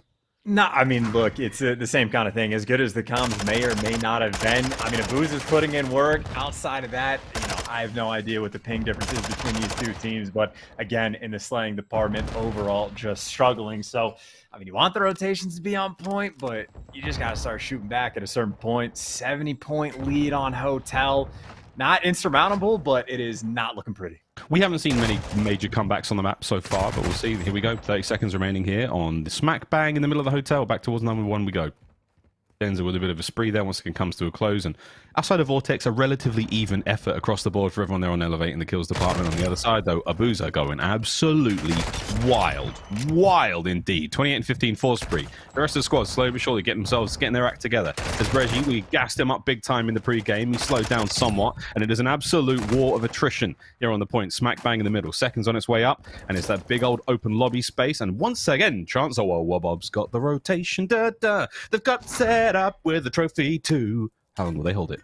But it is perfect. I mean, again, this is where they struggled last time and getting broken. Maybe number 6, Denza, trying to be the guy to make the play to, like, break through the back. Like, they're taking the time to set up the pinch from every direction. You got Linz feeling the pressure on the front end, can't win it, and that is the opening of the flank. And for Woe Bobs now, this is like crisis time. If you see Abuza spinning in circles, doing the best he can, and hey, good enough, buys the time for Cobra. You deal with the first push, you set yourself up on that rotation, and hey, there's a 70-point lead. They've cut it down to about 30, and honestly, 25 left to go on this hill. They might make this mixy.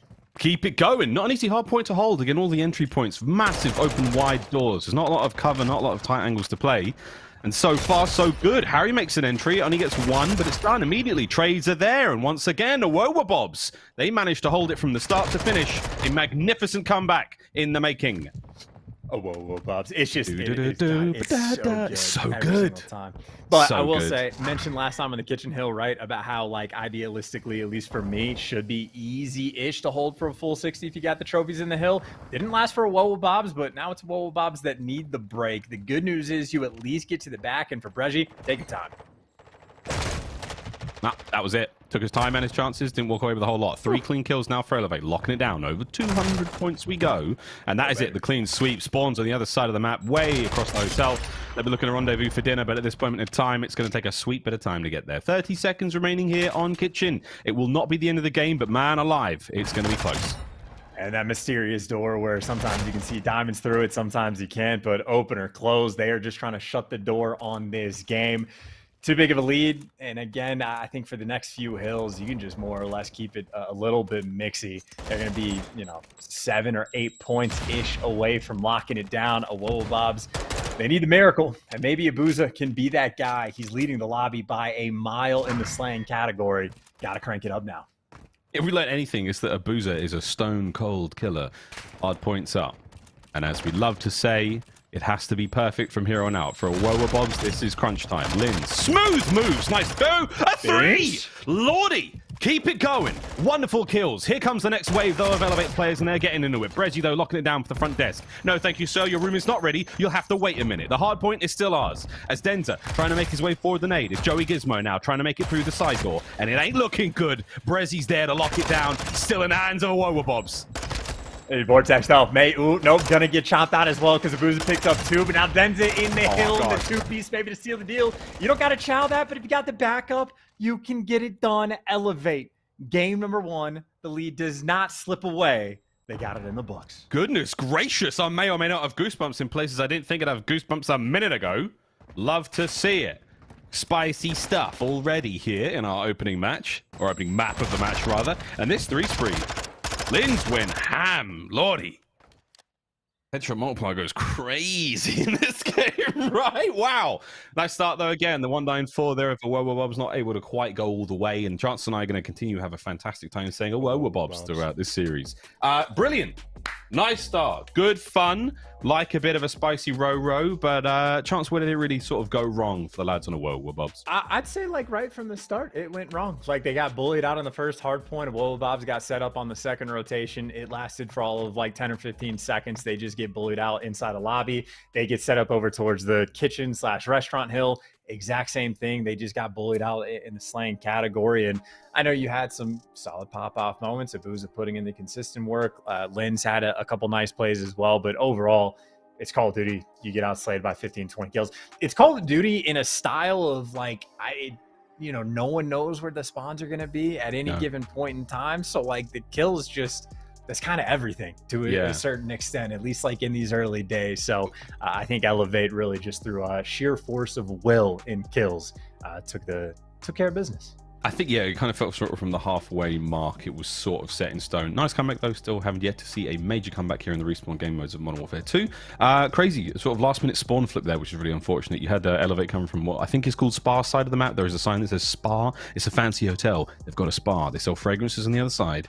There's a nice big restaurant. They've got a lovely big open atrium. I don't believe... Spa, okay. Spa, like a day spa. You know, we get a massage. Maybe maybe some kind of like aromatherapy. It's a fancy hotel, guys. Here we go into the next map, though. A very, very different look. We go from a fancy hotel to what I can only presume is a gang hideout in the middle of Mexico or Spain. No, actually, might be Italy. Might be Italy. That's right. We may never know, Chance. Does Italy have palm trees? Imported, of course. Are those palm trees? I honestly couldn't even tell you. I see. Was that a player on the back? Like, what is going on? That might be. That might be. But here we go into map number 2. Search and Destroy is now upon us. And Ahilio? Asio? It means... Asio means refuge or safety, I think it is. Well, this is not a safe map. I tell you, like, you got open lanes. This, like, my experience on this map is you are very scared to move at all times, especially like if you're in the main building, because you're just going to get heard from pretty much everywhere. So it is very much the style of, hey, I'm going to wait for dead silence and then I'll turn into God and I can play the game. So I think you'll see very passive rounds, and it's just a matter of who wants to pop Daddy and try to make that first initial play. No one's quite near Daddy yet. Harry will be the closest now with that opening kill. He's going to push his little progress bar forward. But for now, no one's quite slipped off the tactical boots and put on the loafers. We're still chilling. 35 on the clock. Slow and steady. Is the tension here. Hey, there it is. No. Den's good shots. Exit Brezzy, another last player left alive in this 1v4. This ain't fun. Or 1v3, excuse me. This is going to be a tricky one. Brezzy's got to recover the bomb, and it ain't going to happen. And I think the worst thing to ever see is when the guy that's in a position where he has to clutch is the guy running trophies. So it is like, oh yeah, he's going to die. There's literally nothing you can do. But yeah. I mean, nice little swarm on defense, and you know, I assume most people, like if you're watching Challengers, I assume more of the hardcore fan variety. So this might be like not news to anybody, but the wall bang spots in this game are absolutely absurd, where you could just shoot through like 50 feet of brick wall on maps like Mercado. The TST boys are figuring out all of these things. But even for this map on the A site, you can just get wall bang from like the outside wall. So even like the useless parts of the map can be incredibly valuable. But as it stands on defense, Wobobobs attempting to get safe and secure inside of A. Unfortunately, Cobra gets blooded, and that means B is wide open. Yeah, Cobra's been bloody hell, wherever to be. Abuse is going to be the last man on the back line. That's an important role now to call out as many players as possible. In the meantime, Denz is going to get the plant down at B. That is going to seal the deal. This is going to be a tough bomb site to break into, especially a man down. And look at that defensive setup. The post-plant position for our attacking team, they are fanned out across the map. And well, Vortex is just going to be able to buy a lot of time and try to get in the mixer. Hold up. Maybe he gets shredded instantly. Now you get pressure on site, and all of a sudden it's Denza and Harry that have to clutch. They are in a bit of trouble now. This was gone from bad to terrible. Wait a minute to 2! Oh! What the? How'd that happen? Denza brought a gun to the gunfight, and whoever he killed towards the end brought a knife. Here we go. Oh no, they're lined up! Denza! Smacking him. Absolutely smacking him. A little bit of luck there, can't lie. The lineup. Oh, that stung. That stung. Well played, though. 2 rounds now, back to back. Gotta say, good reads from Abuza. I know they had the intel on Vortex, like getting around back, but he just expected the deep wraparound push. And so I'm going to think of Wobubs, good effort. They turned a 3v4 into a 3v1. They just, you know, got completely pieced up. It'd be like that sometimes. Yeah. Especially in this game, you blink and you get mega pieced. Cobra shooting at pixels at tremendous range. Frag out. Doesn't land. Joey G, though. Ismo gets himself onto the board. Abuser will be taken care of. Reach out, feeling himself indeed, but Brezzy, not to be fooled by those parlor tricks, gets cleaned up. Tags, they're in there from Cobra as well. So, damage across map. Smooth moves. Again, that little bar section atop this big old warehouse. Mate, there's a lot going on in this place, I'm telling you. A lot goes on in this place. Deddy Pop, here comes the play. Oh, that, what a gunfight win as well by Cobra. I was going to say the Deddy might not even be impactful because they're running all together. Harry's able to get another pick to even up the odds at 2v2, and just in the meantime, Harry is picking everybody apart. You got bombed down. Cobra in such a tough spot. His dead silence runs out. Has to hit the crouch, and... Uh-oh. Here it comes. Deep through that wall. There it is. Harry. Harry. What a round from Harry. Guess is wrong, unfortunately. Cobra there. Again, it was a sort of a solid attempt, but Harry, 3 on the round, 5 and 1 overall. You don't really have to read the dead silence play, as you said, when the rest of the team was sort of moving with them. Yeah, it might cause a little bit of a split decision where you can hear footsteps one way and there's a player coming the other way silently, but they were all picked apart. No problem. Elevate. Held it down fantastically. 3 spree there for Harry, so you can get any more out of that. And we swap sides. Once again, Bob's now on defense. And, you know, Miles, I got to say, when the expert desk was breaking things down and giving their predictions, I know as soon as Nubsy said that he thinks the French actually have this one, I was convinced at that point that the Bobs, unfortunately, were just going to get cursed. And nothing you could do. Maybe get traded out or maybe finally have another man advantage in this round. 3v2, and, well, the 3v1 they had in round 1 didn't go well earlier, but hey, with a beam like that, Lordy. Get him through the wall. Why not? Cobra is cracked. Denza has been peppered, well seasoned, truly. With less than a minute to play with. Last man up in the 1v3. Doesn't have bomb. He has a hope, but he is certainly in hell right now. Can we drive over to Denza, see what he's doing? It'd be great to see how he even attempts this clutch. But your boy, SLB, is in trouble. Yeah, shut them doors. Uh-oh, now it's cooked. That's the round. Oh, well, Bob's on the board. All right, there you go. That's what you need. The venomous gameplay coming in from Cobra. One of the easiest puns I will ever make and hopefully never make again. I mean, again, I just think that the Nubsy curse is going to wear a team thin over the course of time. You can get one round on board and make some nice plays, but I just think it's too much of a dagger. Like that, you talk about true adversity. That's as tough as it gets. I hope he can hear this. 3-1. Crossing over towards the tipping point here in this search and destroy. Haven't seen a full sale, I don't think, yet in the plethora of tournaments we've had thus far in MW2 and what feels like a lifetime. It's been out for like 7 days or whatever, a week almost. Opening exchange, Brazy's in the mix. No red dots in the minimap, so things get a little crazy. Oh, that's unlucky. The door shut just at the right time there. Lin's nade will not find the light of day. Instead, it blows up on the inside. This will be back towards the bomb site we go. Quick plant from Lin's. This is great chance. We've got the bomb down. It's going to be a stand-up fight. That couch, pretty much the sole piece of covering this room. Here come Elevate. Man, how many nades are about to land in that room, though? I see all those players on Elevate just like swarming. It is the triangle trying to work down A, but starting to run out of time, and guys like Cobra making plays, so you're going to have flanks coming through. Abuza's getting picks like on the outside of the map, so Elevate, all the action's going down in the center. Yep, it's going down. Vortex is on it, hitting the defuse. 20 seconds on the Sonic to catch it. Oh, checked out. No problem. Brazy gets 2. Could catch 1 more. Massive round. Fantastic turnaround from Bobs. Well and truly, not only on the board, they've made it 2 in a row. Oh, whoa, Bobs. Great plant spot as well, just to give Reggie the angle when he's up top. And again, the picks that were on the outskirts of the map. Cobra had a free flank towards the end. Booza did his job on the top side of the minimap. So, I mean, pretty effective. Pretty simple strat as well, right? Sniff out the 2 SMGs that are playing like down low around the A site. Force them back with nades and stuns and just get that bomb down. So, Elevate maybe just a little too passive on defense. And giving that bomb plan up and suffered for it. Got to think of all the weird angles in this game. So many things to stand on. You think that top room as well.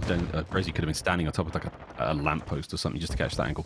Denzel, they're going for it now. Pops dead silence right through the smoke. He goes, Abuser, will you be Abuser? Or maybe looking for the wall bang. He's got the bomb as well. So it's down on the site. No guarantee that he does have it. We're going to just get control. Vortex is there. Steve picks up the second. So that's now going to be a 3v3. It is worth mentioning, if you can get like inside of that 18-wheeler, you can wall bang straight through it for like bomb check spots. But I think Cobra right now is just making the unreadable play. He is so deep on the outside of the map, but he does have to go fast in case Vortex wants to try to get this bomb down. It is a man advantage for Elevate. And there you see Cobra actually fires his gun, and that just gives away the intel. He's forced to back down. Free bomb plant, 3v2. Had to hit it. Gizmo comes around to reinforce. Here comes Linz, the assassin from above. Catches one. There's the second. Smooth moves. Vaznev ringing out. Last player left alive. Harry, dead silence activated. This could actually be real dicey. Pistol in hand. Here he goes. Harry smacks a door. Over to the next. Pistol's there first. Oh, God. It was so close. It was so close. 28 HP for Linz. An absolute hero for a Wowa Bobs. We're all tied up. There's the equalizer. Not right now. Party invite. Get out of here, mate. What a play. That's a good time for an invite. 3 in a row, by the way, from a Wowa Bob's. Nice little clutch. I was thinking Cobra might have been able to put together like a free kill on the back end, but as soon as that goes away, his play is effectively shut down. But Linz rose to the occasion, picks up the big 2, gets the final one towards the end, and another sort of a 2v3 like clutch situation. Quite a few clutches we've had already in this game. It's great, isn't it? It's the sort of time to kill thing where nearly anything can happen at any moment and it is never over. This is not like, you know, slower Call of Duties in the past. It is never over until it is over. Crazy things happen. 6-4 now for Linz. The 3 spree from that last round was absolutely sensational. Let's see if we can see a Wowa Bobs continue to keep this momentum going, because right now they are simply unstoppable. First blood for Cobra there. Snipes out, GAs, and kiss my ass. That has changed indeed, hasn't it, Chance? Just over a minute. Yeah, a little bit, and I think it's more or less a similar strat down low, right? Get your SMGs and try to slowly work up towards this A site, but the nades and stuns coming through. The Vortex maybe with a little bit of pressure on, but A site, it's wide out in the open. Linz is going to clear it out. I don't see the need to waste any time. The exact same plant spot for the guys up top, but you see adjustments being made all over the place, including down low. Vortex has to get cleaned up. Cobra hit that big shot, but not enough to get the kill. Abuser's about to blast through this door, and on the other side, oh no, the timing of that, amazing. Does Abuser know the Denzers are right below them? That's the question. There's the bomb plant. Oh, we're Bobs are planted the bomb, ba-ba-ba. It's a 3v2, now it's 3v1. Abuser's gonna get another kill. It's on a SLB trying to clutch this one up. There's 30 seconds, they don't stand a chance. They're about to take the lead and the Bobs are smacking. I'm out. I thought it was quite fun.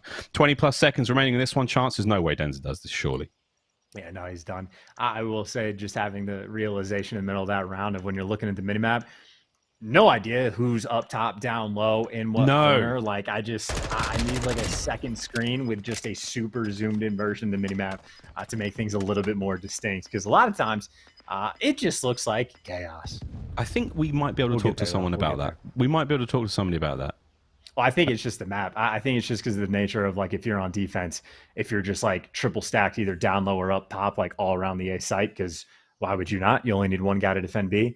It's just going to look a little bit mixy. So it's just a moment where I thought Vortex was going to get traded because he get tagged up by the sniper of, like, I actually don't know where anybody is inside of the building. So, like, maybe not. There's so many corners, isn't there? Well, that's 4 straight rounds, by the way, for Wowa Bobs, who are walking away with the search and destroy here. They really are. This is going great. Maybe Nubsy is a genius. Maybe I spoke too soon. Well, hold it. Cobra's over by the sort of big old pylon here. Wonderful angle of that right-hand side of the building, of that sort of steep defilade approach. That's that hard cover you can't really do too much against. Can't wallbang the floor in this game. You can wallbang nearly everything else, but not the solid earth. You say, you said that with too much confidence. I did. I bloody did. There's no way. There's no way. 50 seconds. Here we go. Still a stand-up 4v4, but a bit of a standoff. Harry with high ground. You've almost trained the fellas of Elevate to expect a player to be up there at all times. Brezzy has been made his home, but for now, no one's there. 35 on the clock, and Cobra looking to strike. Well, Dead Silence runs out now, so he's going to have to hit the crouch and slow things down. Linz is going to have the pressure on down low.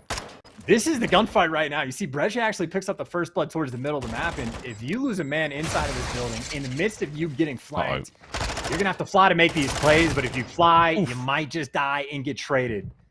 It is a 2v2, but they still don't know about Cobra. So intended. Wow, no way! Abuser falls right into it. Time not on their side. That is it, ladies and germs. Elevate managed to stop the bleeding, and wow, right in the nick of time. The equalizer there from Elevate. What a crazy round that was. Oh, that's just bad luck, isn't it? Yeah, and I did know about Cobra because he actually did get a kill before that. So more or less just a collapse in the middle portion of the site. Again, Lynx is feeling the pressure. I think it was just him and Brezzy more or less down low together, and a couple trades coming through, but not good enough towards the end. And Dens, he'll be feeling nice and slick on that 4 spree. 8 kills overall, leads the lobby. Yep. See if we can't get towards that sort of 6 spree. That's where we start to see cruise missiles enter the fray. This looks to be a little faster round, but again, we're going to run straight up to the salida, that double doors there, the old exit. Watch for those players on the outside. Harry's got the far left-hand side of the map covered. That's mostly the B-bomb site. Problem is, though, Cobra's the other man down the lane. And he's rocking that snipe. Yeah, all the action's going to be happening inside, though, right? You see Elevate, I think, double stacked inside the A room. You got Gizmo floating around for if he needs to come help for the child. He'll be up top as well. So I think if you're a Wowo Bobs, it is more about the stun and nade coordination. Take these players down, and that's the Semtex done. No connection.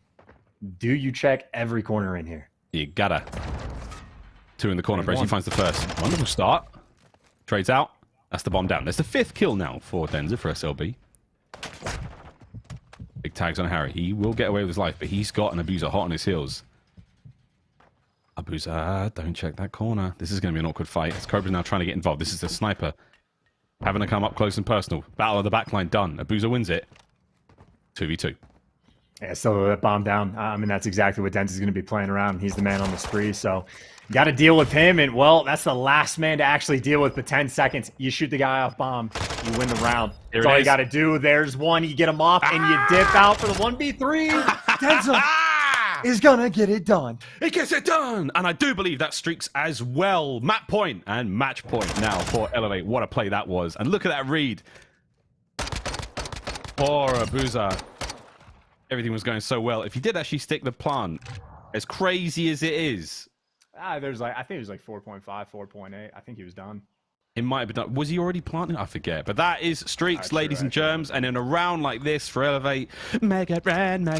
And you may as well, really, literally, because it's the last round. Let's see some streaks.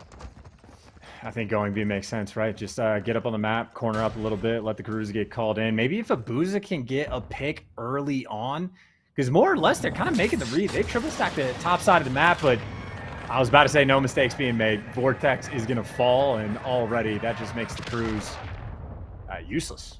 It does. You know they're on the side. All right, Gizmo finds his one. Cobra's doing what he can, though. 2 on the round already for Cobra. Keep it going. It's a 2v2. You still have got the SAE to play with, and again, on a map that you're not really going to allow for too much outdoor action now to be played if you're a Wowo Bobs. They want that round 11 badly, and here we go, though.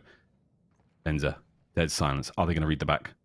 He's gone upstairs. Oh, gosh, there could be a disaster, or it could be magic. 2v1 now, all down to Denzer. Oh, that's so tough as well. Rush plant on A, I suppose, maybe is an option for you. You got the M4. And he is on an 8 spree, so he can do anything. And he's allowed to get this bomb plant spot off where he's you out. can see it from a dozen different locations. So This is a very doable spot for Denza. If he gets gunned here, though, it's not. Abuza can see his toes! They can see his feet, sees. Oh, he's tagged. They know he ran out. They know he's on the outside. You could jump into the plant right now. There it is, the defuse. Excuse me. Immediately hitting that one. Go for the poke. Go for the check. Are you going to be able to get there in time? I don't think you are, ladies and gentlemen. Round 11. Let's get it! Oh, whoa, Bubs.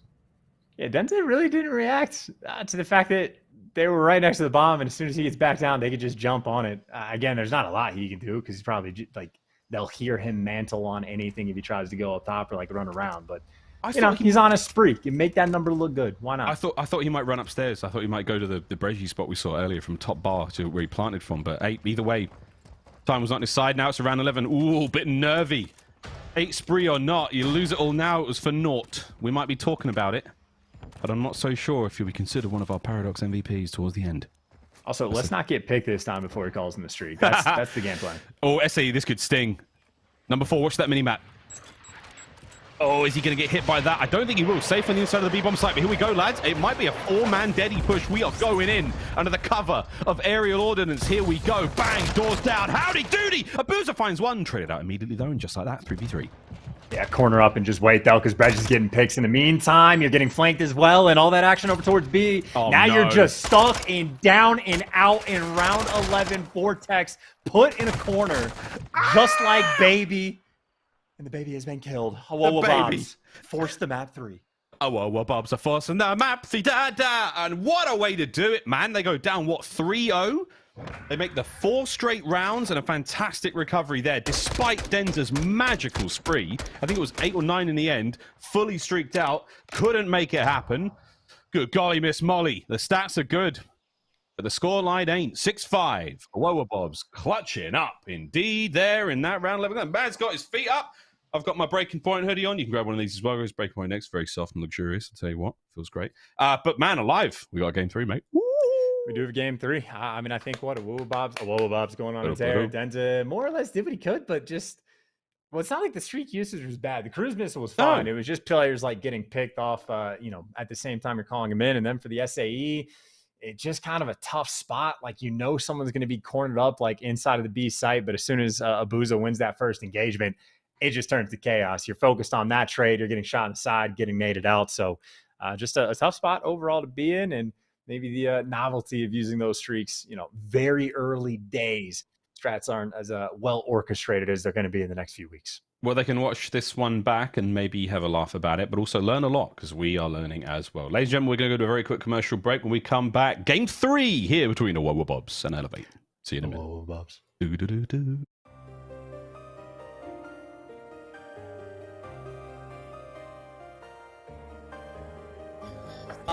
Insight, living inside the hill, and he's 22-9. You need to clean up kills. Vance has got him. That's a 5 spree for him.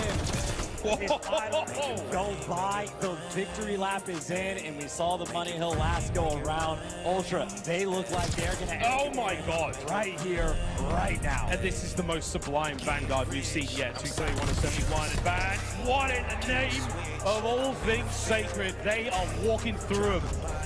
Seattle Surge, I mean, they've got 10 seconds, a chance to...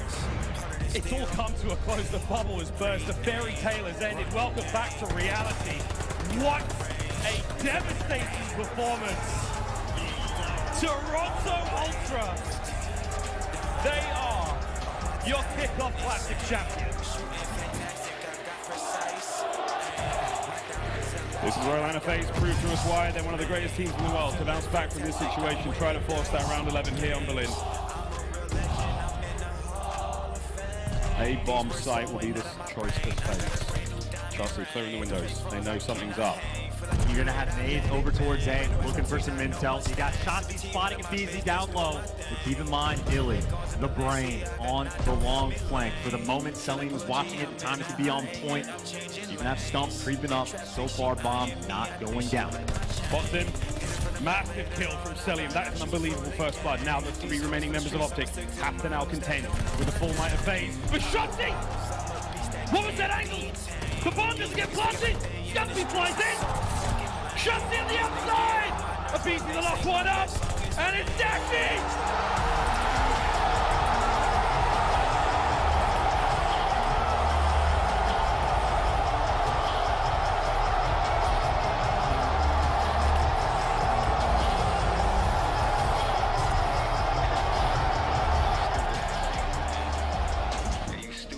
Arstes is already in. He's safe and sound for now.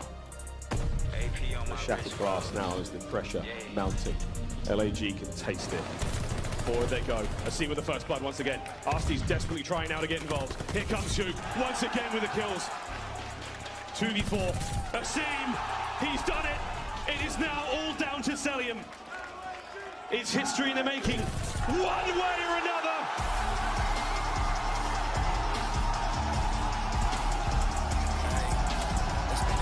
It was inevitable. The clock has struck 12. We cannot believe it. Across the board. And that die right there. I don't care what you say, I don't care what you say about the folk, I don't care. That was absolutely unbelievable from Spark. They hit around the entire map and pinch. This time they are grouped up together trying to make the play. Here we go. It all comes down to this last point. Crim trying to find as many as he can. The damage has been dealt. And now the pressure is certainly on. Old Blue Eyes is warming up. The subliners can taste the win, but they have to hold the point. 2 kills either side. Hydra can't get any more out of it. As now Kenny makes his way onto the point. The contest is there. It was a 1v1. And oh my god, the LA Thieves, they win the fight now to deal with the spawners. And our boy's got in the corner. He's just playing for his life right now. His teammates are the backup. And the next set of gunfight seals the deal for this game for either team. Subliners get the first couple. Kenny trying to stay alive. Soaring is Kismet, but 2 is dead. The trades come through. Subliners still in the hills. They've managed to find the kills. There's 25 seconds left. The win could be had here. Octane, shots are good. Finds a time to get a player off the point. But again, look how close this is. As Octane trying to now go as big as he possibly can. The shots were there, but not enough to get the kill. 5 seconds. Oh my god, the contest is there. Start spreading the news. They have gone and done it. New York, baby. They finally get it done in crimsix's 50th finals appearance. They close it out 3-1. The Pro-Am Classic, man alive. What a sweatfest it was from start to finish. The LA Thieves bested there on Tuscan.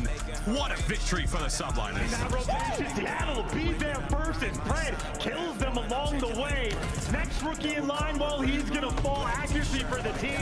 Trying to drag him down. He gives you 2. Yo, Lamar, got myself a push. I'm in the hard point. There we go. Pred finds one on the entry. Contest though, still there.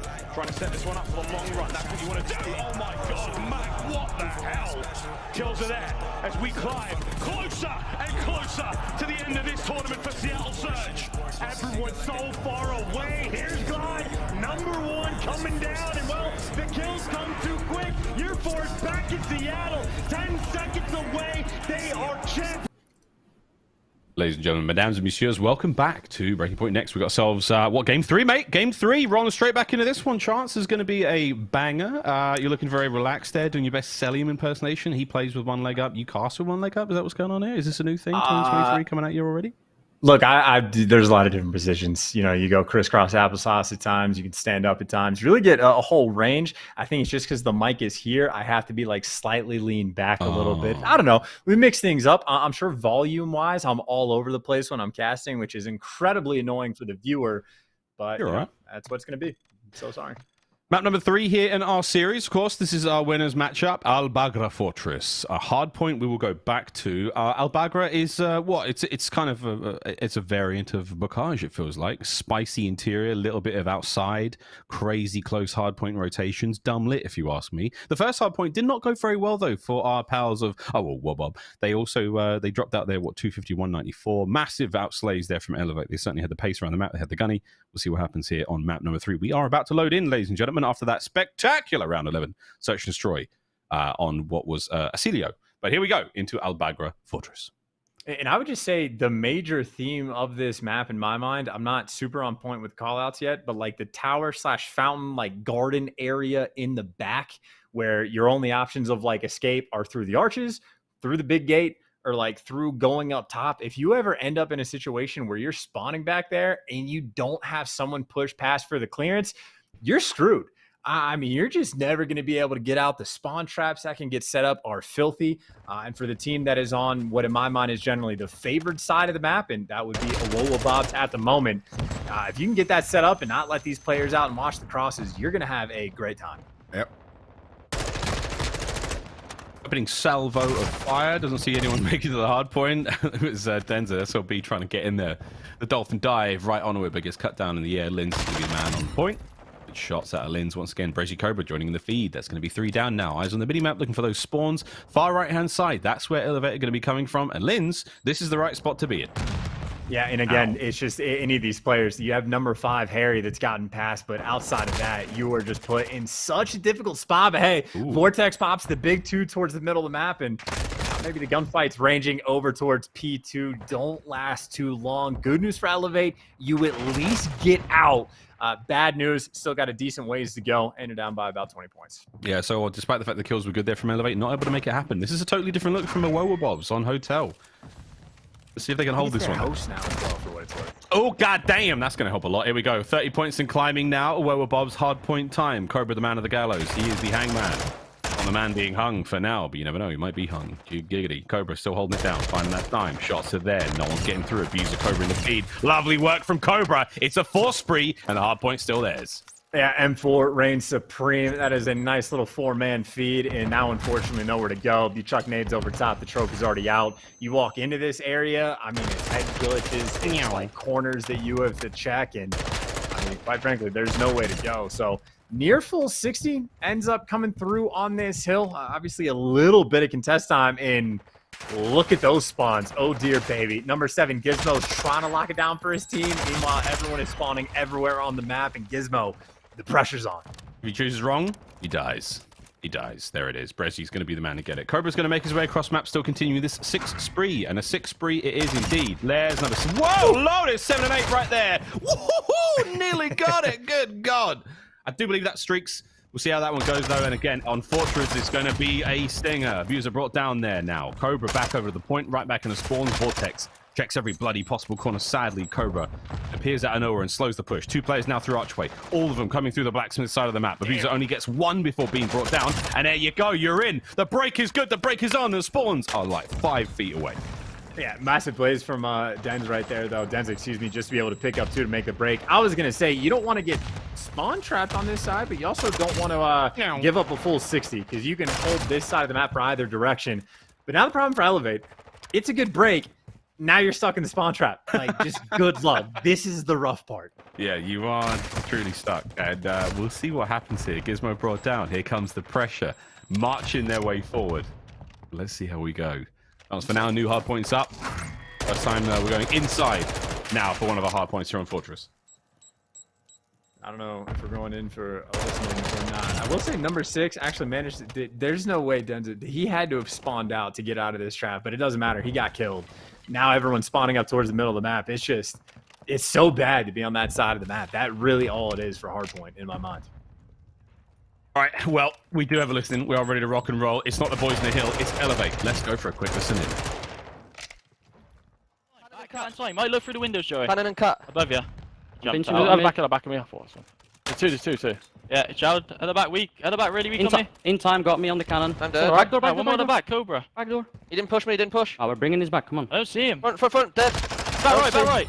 I'm absolutely... I'm holding you top, That's 1P1. Got him, I got him. Open on me, guys. Dead. Nice. Missing a boozer. Gonna be P1. You see me top match, Where's one? I'm in top maps, I don't see anything. On that left, really weak boozer on the left, guys. Arch, 1 shot. One's a kid, he's got bottom maps now. Arch, top as well, top and bottom then. He's gone down as well, 2 bottom. Arch, 1 shot, Joey. Wall bang the doors. He's camping from the doors. He's camping from the doors. Yeah, on the door. Arch, watch over me. Right left now, he's in stable 2. Yeah, he is. Nice, that guy was maps, he was maps, watch out. Yeah, he's bottom, he's in the corner. 1 shot top. Nice, big kill. Get the right, I've got maps. Okay, I'll get right. You need to watch over him left then. I can out you left off spawn. I spawn open. I have all the maps, so that's on the right. One's gate. SAE boys, SAE. Went towards back maps. Yeah, I got it. On the far left, I'm just gonna milk coming, boy. 2 more maps, one's weak. Go on both. Nice. Okay, 4. I'm watching gate, I'm watching gate. Four, the street. I'm trying to watch gate and top. They've still got a cruise. Stack the right. Maps is open, maps is open. I'm watching top maps. I'll get bottom. Deep left for boozer. What's top map? Deep left, wide left. I got bottom. I have to help you your left. Bottom dead. Left dead. Absolutely. Last guy's in his streak. Fuck that. Let's go. I can get time, guys. Right, you got gate. You got maps. I've got top. You got gate. Okay, I'll get left. Someone get top maps. 2 left. You have Two bottom, one shot, one died. One cross. Close, open, guys. And top of me. We went open. Yeah. I got you pushed down. I've been naded side. I got your bottom maps, push. One cell back. They're all over top maps, they're all over. One shot, gun. Come on, mid. That's the gunfight Go right to the there. steps behind you. Nice, they're gonna step. No, we didn't flip. Oh, actually, we might have. I've got a streak. Pushing out, Steve. Where are they spawning? I don't know. This side still. No, they flipped. One's in new. Chance, the comeback is certainly on Elevate, kicking and screaming back into this one. Hey, they're doing what they can. I gotta say though, Cobra, I think probably won the most important gunfight of the map against Vortex. Like, he wins that, gets his teammates to spawn on him, and as soon as that gunfight happened, Elevate started spawning across the map. So it was very much the string of Elevate. They acknowledged it. Like, the other team, Wobobs, effed up. They gave themselves the bad spawn. They ended up in a spawn trap for a minute and a half. That's where the lead like got regained or like reclaimed in a certain sense for Elevate. But now it's back to square one. You're spawning on the right side of the map. We're going back to the Gallows Hill where we've already seen a Wobobs lock this one down. Good news though for Gizmo, this time at least has a cruise. And that might be enough for the clearance on the point. It comes down to a one-on-one gunfight, and Harry delivers. Yep, he's right on it. Lead change. Elevate now in the driver's seat. 30 seconds remaining here on the Gallows. They've got themselves in the top spot there. Vortex now out and about. Beautiful work. Holding it down. No one from a Wobob's really close enough to get into this one. They're going to rotate over towards New. Chalk up that 25 seconds. But that is a massive 25 seconds. And a nice two-piece out of Brezzy. Trying to hold them back. Keep them at bay. You can get them off the time. Amazing. Keep them pinned in the backside of the map for now. That'd be great. The kills finally come to a close. But Brezzy dealing the damage he can. This is going to have to be a sweet hold for a Wobobs. And again, it is the similar situation. You don't want to be spawn trapped back here, but if you get full control off the rip, it is almost equally easy to hold. As long as you have trophies out for the guy inside the hill, I assume Cobra is going to be covered. Not the best news that he has the Vastnev in hand, but I'm sure he can make it work. Here they come, three of them, shoulder to shoulder there in the alleyway. They're going to make their way forward now. Here come Elevate. Oh no, team kill. Any more damage being dealt here? Cobra's holding it down. Good work. Cross is covered. Magnificent setup. The hard point remains in the hands of a Wobobs. Gizmo the next man up. Trophies now being reinforced. Here comes the second wave of Elevate. Yeah, and you already got guys like Linz just bottom like Roman cutting these players off from both sides. Efficient work here. And I mean, look, if you want to try to big brain this one, try to lead those back spawns potentially open. That's why you see a Wobobs actually making moves, trying to break out towards P1, because even if a couple players fall, your boy inside the hill is still on point. So you at least get the time. That does get snuffed out. So Wobobs do take the lead, but now you're back to the main theme. Can you make it out of your spawn? Yep, tough. Oh, another one goes down. Another one held back. Denzel looking for his fourth kill in a row. Keeping them down there in the stables, keeping things all together. The horses are being held. Lynn's finally managing to get out now. There we go. 3 players now making their approach across the map. Into the bottom side of the fortress will now go over towards the cannons. Hardpoint open, allowing the numbers of Elevate to reinforce, but we're at 200 points now for a Wobobs. A massive swing here on Fortress in this final game. Time going the way of Elevate, and here comes the final hits. Yeah, it's just a face smash, right? Almost every single player on both teams just flying in from every angle, and Brezzy with the snapper for the intro. Trades abound. Linz is able to pick up two. Still more 1v1s around the point, and I think Harry just trying to take his time. His entire squad just spawned up right behind him, so you feel like Elevate's going to have the pressure, but that's only the pressure for the final 15 seconds. It'll be a noticeable lead, but nothing extreme, and on the rotation, I mean, this is probably the most interesting hill on the map, just in terms of, like, how much can you really get on it? It is not easy to stay alive. No streaks to absolutely flatten the competition here, but it's going to be open lines of sight. It's going to be a big old hit. Brezzy now from inside stables. Abuza soaking what he can. No more time. Immediately plucked from the point. And here come the hit from the archways. Over the top Vortex. First man in the fray, and he's going to eat a lot of bullets, but he's not going to go down. For now, that is a big win. You're buying attention, you're buying time. Harry's managed to pick up the 2-piece. This could be massive. There's the final set of kills. Hardpoint's wide open. Elevator in. Yeah, now you got Elevate that can spawn trap him in the back, right? So even about the time, now you can just afford to slay, get a couple kills, post up, and you'll be good to go. The veteran players from Elevate, they held their resolve. They were down by 80, and now they're knocking on the devil's door. Not just there yet, though. 10 seconds remaining. Harry's going to be there to grab some time. Nades and all sorts are going out. You're trying to hold them back. No one getting in. What a crossfire it was. Cobra's down as well. That's the final kills. you can close the case on this one. Elevate, get it done. 2-1. It's a best of 3. GG. So Elevate, though, what a comeback there on Fortress. So well, Bobs, man, it was looking good. What a brutal map Fortress can be, though, for Hardpoint. Fantastic discipline there out of Elevate. Lovely team fire and composure when it certainly mattered the most. GG's right then and there. And just nice body shots as well to rain it out. What Harry posted up a pretty solid game, but it looked like for Elevate, just a nice little spread the whole way around. The S&D slipped away from them, right? I think they had the 4-1 lead, 4-2, something like that, but they get punished on El Asio.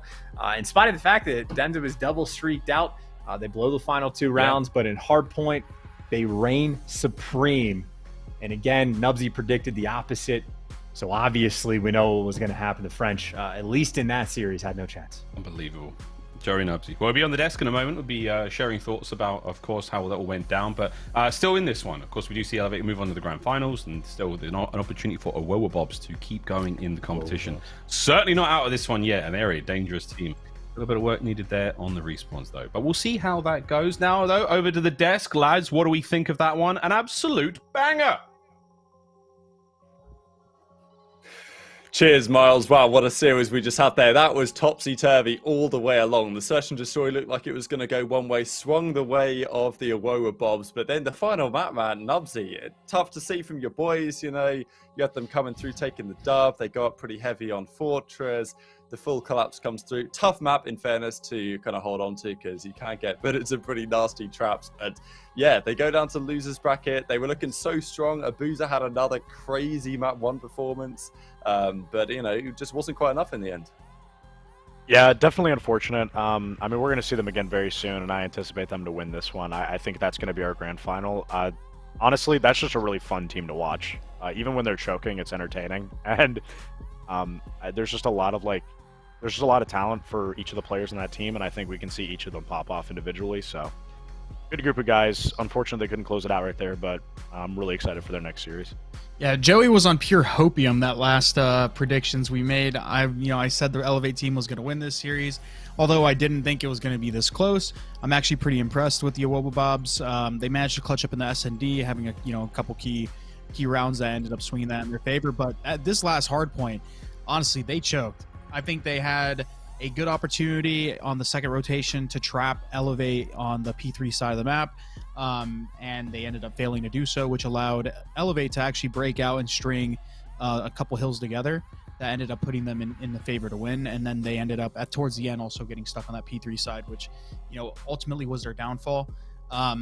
They just got to capitalize and clutch up because the talent's there, but like I said, the experience might not be, or it's not going to be their strong suit in this series against Elevate. But as Joey said, I think we're going to see these guys again. They're a very fun team to watch.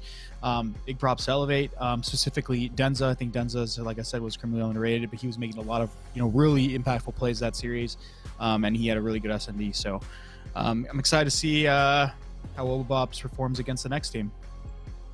Yeah, thanks for your thoughts, gentlemen. Coming up just after this break will be the Awoa Bobs back in action in the losers bracket up against Maple & Co. That Siggy Boom team that looked a little bit suspect early on, but they're top 3 here in this tournament with a chance to go one better. Coming up right after this break. Don't go anywhere.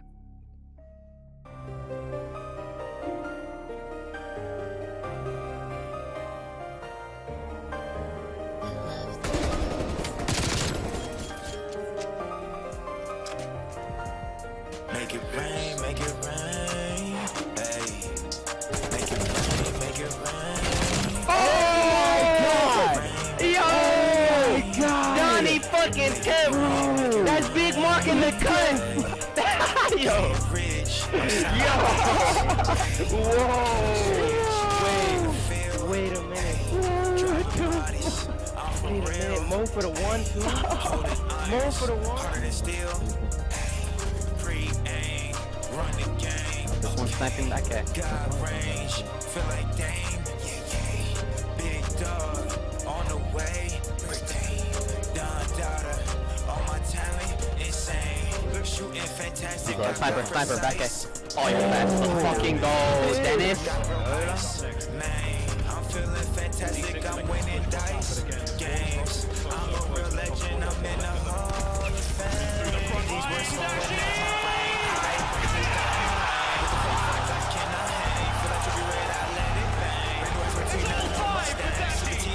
business, doing my thing. Running away going to Balenciaga, not no helmet lane. Feel like Polo G, I'm in I and I'm changing lanes. In traffic, she eyeing me, I think she look my chain.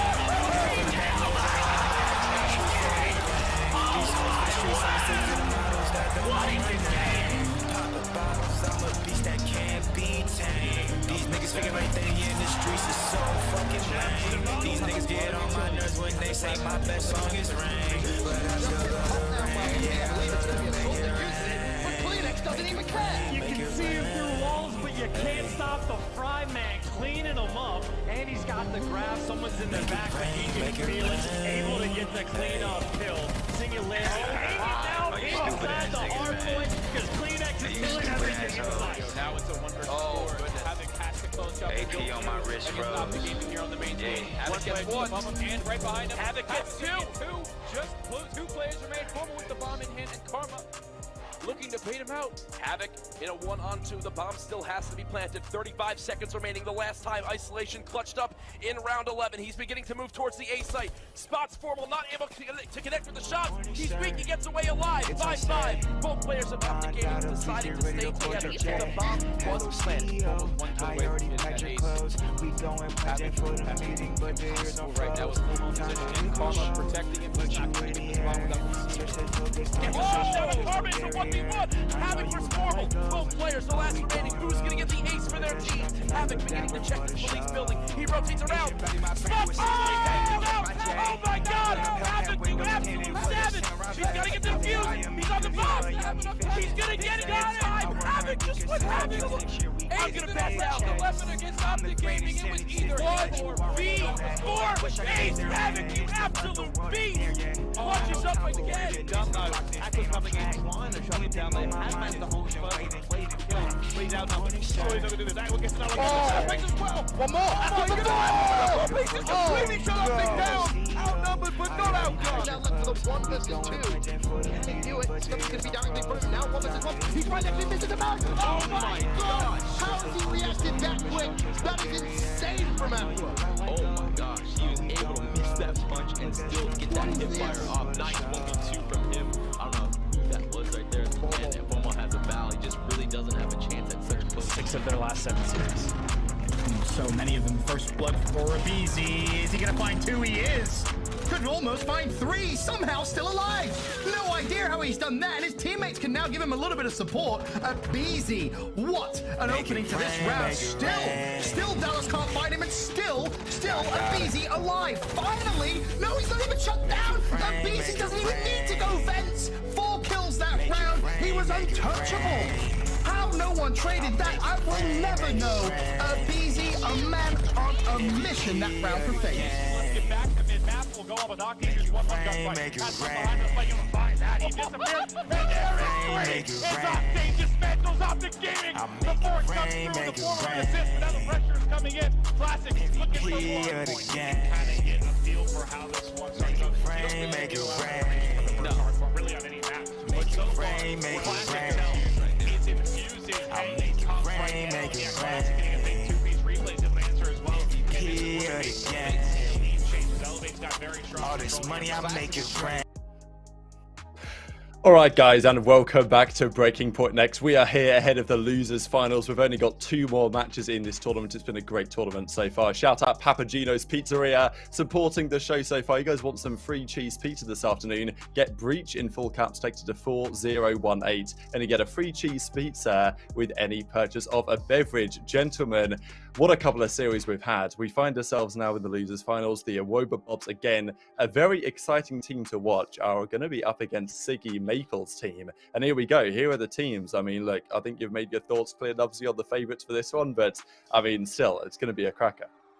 Yeah, I mean, as much as I definitely definitely set the scenes for how I think this one's going to go, I do want to say this Maple & Co team, I think I view this series a lot how they probably built this roster, which is just if their explosive players can go off, they're going to have a really good chance of winning. But I think in this one, I value the explosive potential more out of a Wobabobs? For me, it's just S&D, man. I think Maple and Co. They are a very good S&D team. While I also think the Wobabobs are just a really good hardpoint team. I think if Maple's team can sneak out a respawn, they have a good chance of winning the series. But it's going to be very difficult versus a Wobabobs team. They're very talented. Like I said, I think they choked the hell out of that last series in the last Hardpoint. So I think we're going to see them again in the grand finals. But hey, I mean, maybe Maple and Co just needed to get hot. We had some good performances out of Eric Boom in the series versus AIM, and hopefully that guy can carry it over because that guy was actually frying those guys. Yeah, let's have a look at the bracket here then to see how the tourney has played out so far. That AIM Esports team, man, they'll be kicking themselves the way they lost that losers bracket series to Siggy, Maple and Co. But yeah, as you said, right, it's been kind of a back and forth in which team wants to choke a little bit harder. This might be another series where we see a similar thing come through, but honestly, Maple and Co got bailed out by some serious heroics from Eric Boom in that game 1, and the game 2 wasn't too dissimilar. So, you know, can they get the heroics going again here? Because they're certainly the underdogs, I think, Nubsy. Yeah, I mean, they're the underdogs, but again, Eric, like Chris said, he was absolutely spin botting in that last series. So I anticipate him coming out hot, and it's very fair. Maybe they just need a little bit more time to warm up. With that being said, though, I think Wobabobs just played literally 8 minutes ago, so I think they're going to come in and do very well. But S&D is going to be a close one to look at. Yeah, we can take a look here in a second at our scouting reports. I know we've seen some of these players already, but it's always interesting to see how they develop over the course of the day. I think we can look at Maple, we can look at Brezzy from either side of things. But yeah, Maple, I mean, what a player this guy's been for many years at this point. Made 14th on our top 20 rankings last season, but he's been around for plenty of years. Obviously, the Singularity days and the like as well previously. But yeah, interesting team that he's forming here with the guys. And yeah, whether it's going to work from a chemistry perspective, I think still remains to be seen. Yeah, and I mean, I said it before. He's super flexible. He knows what's going on. He's been slotted into a lot of different rosters, and I think if he can continue that going into this season, he's really going to show his worth. Yeah, the other man on the other team is going to be Brezzy, right, on this Wobabobs squad. It's, you know, Parasite, what's your perspectives on Brezzy as a player? Because he's been around plenty of years, and it can be difficult in a player like Brezzy's shoes, right? Because everyone knows he's talented, but he's been around so many years that people don't look at him as like that young up-and-coming star anymore, like potentially they do with potentially even Linz or, you know, some of his teammates here, despite the fact that he's arguably the most valuable player on this roster. I think his main problem is that he's you know, not from North America, and he's quiet. I mean, like, he's not a very outspoken person. He doesn't really have a social media personality. I don't think I've watched a Brezzy stream in my life. Granted, I've always seen him do pretty good in all his matches, and he's got really good placements. He's just quiet. No one really knows too much about him. He doesn't really branch out, get to know other people, at least to my knowledge. Like, I mean, look at his team, right? It's all, you know, a bunch of newcomers, you know, some of the people from French, some people from, what was it, Belgium, right? Or one person from Belgium. Like, he's just not in the circle of players that are getting this notoriety, getting the eyes on them and stuff like that. So for him, it's just very difficult to attract that sort of attention. Although he is very, very talented, it's just, you know, he's just not putting himself in the position to get noticed, which is quite unfortunate. But like I said, he's a very underrated player. So Breaking Point next is 4, baby. Okay, gentlemen, predictions ahead of these losers finals. Do you see a world in which there's an upset here from Siggy, Maple and Co? Best of 3, anything can happen. I have a Wobabobs 2-0. I still think this can go last map. I don't think the S&D has been very, very, you know, consistent for the Wobabobs team. They went last map, or they went last round versus the last team, and then these two teams did match up before, and I believe Wobabobs did lose the Search and Destroy to Maple and Co. So I'm expecting a very similar result, especially after Wobabobs got some reps, or not Wobabobs, Maple got some reps under their, you know, their belt with their last victory. They might actually be able to pull an upset here. Do I think they will? Probably not, but they got a chance. Well, they're going to come in hot to this one. Thanks, gentlemen, for your thoughts. We're going to hand it over to the dynamic casting duo for this losers finals. Miles and Chance wearing their very sexy indeed Breaking Point hoodies, available on the website as per usual. Take it away, gentlemen. It's going to be a fun one.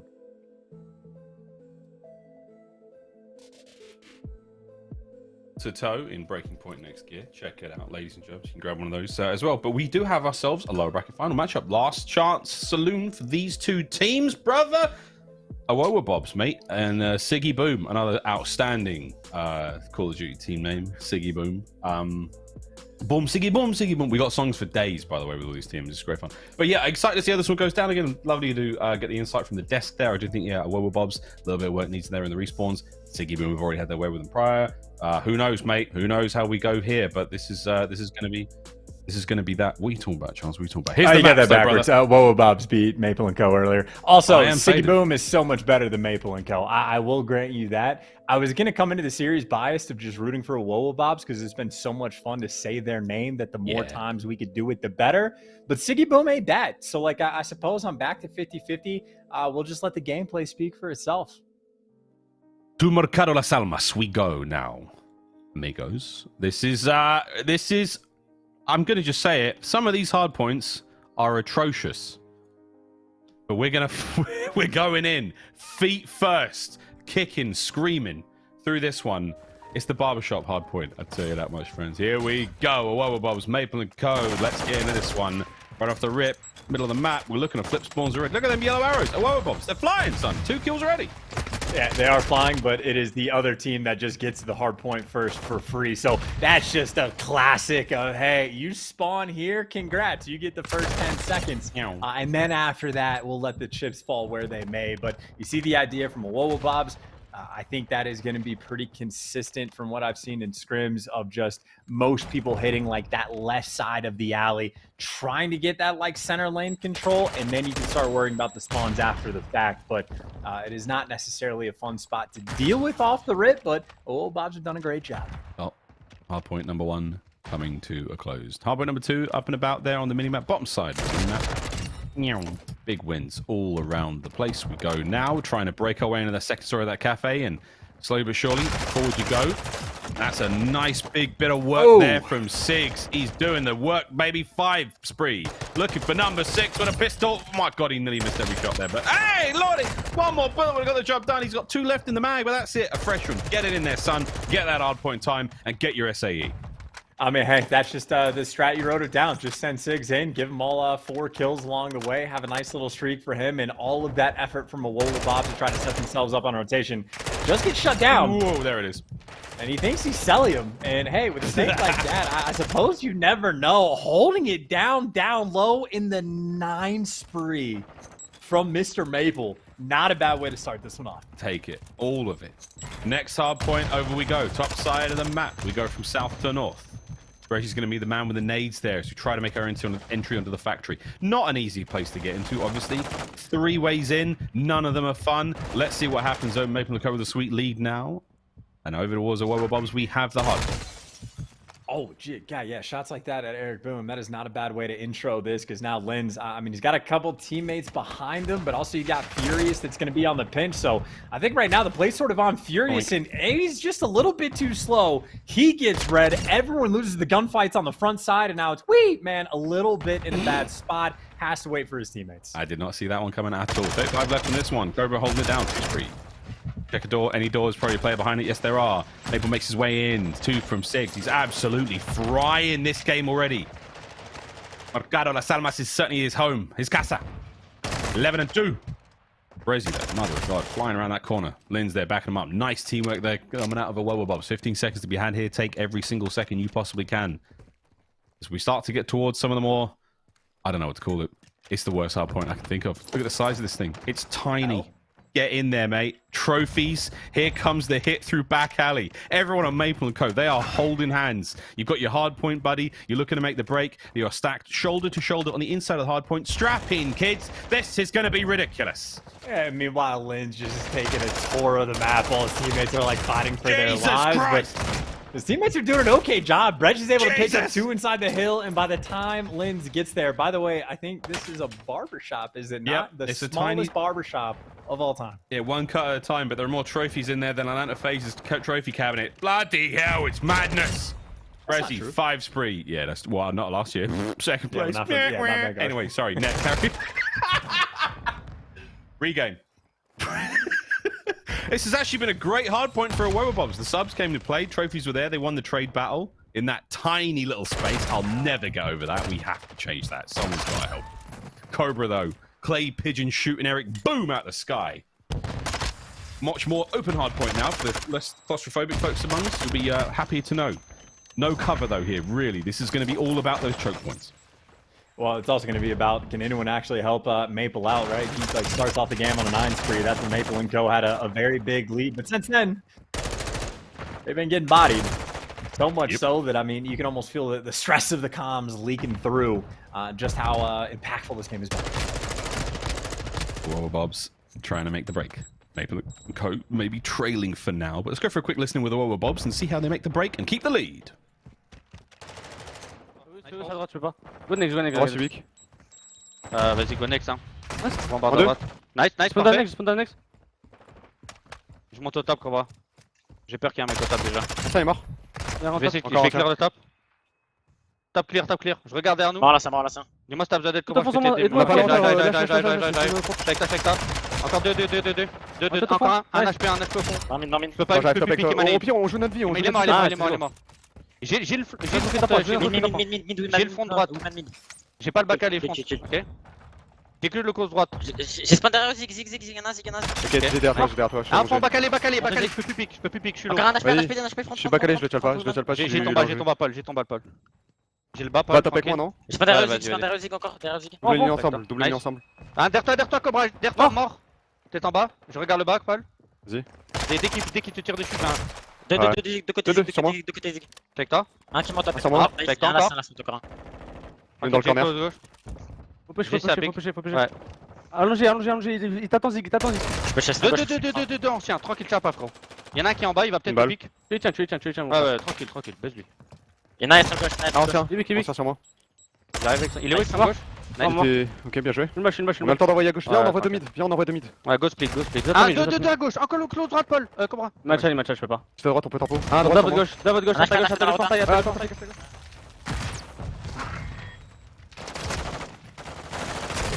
Chance Mercado has got well out of hand for Maple and Co. You were talking about stats during that listen, mate. Yeah, I mean, hey, do you remember that time where Maple, aka Sigs, was like 9-1? Because even Pepperidge Farm forgot because of how long ago it was. I mean, he has just dramatically slowed down. Every single player on a Wobble Bobs has been coasting. Finally, this is the best hill that Maple and Co have actually been able to string together. They have held it down over towards the parking lot of the factory. I don't know where we're going through the call out. No, parking lot. Factory? No, sorry.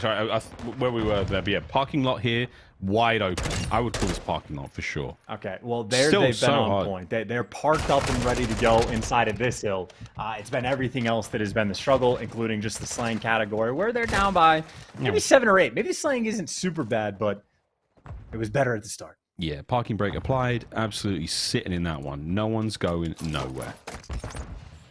Brezzy, the man in the middle of the map now, looking to keep all these lanes as safe as possible, keep the lads in that hard point. The new one's popped up. We're right back to the middle as hard point 15 comes to a close.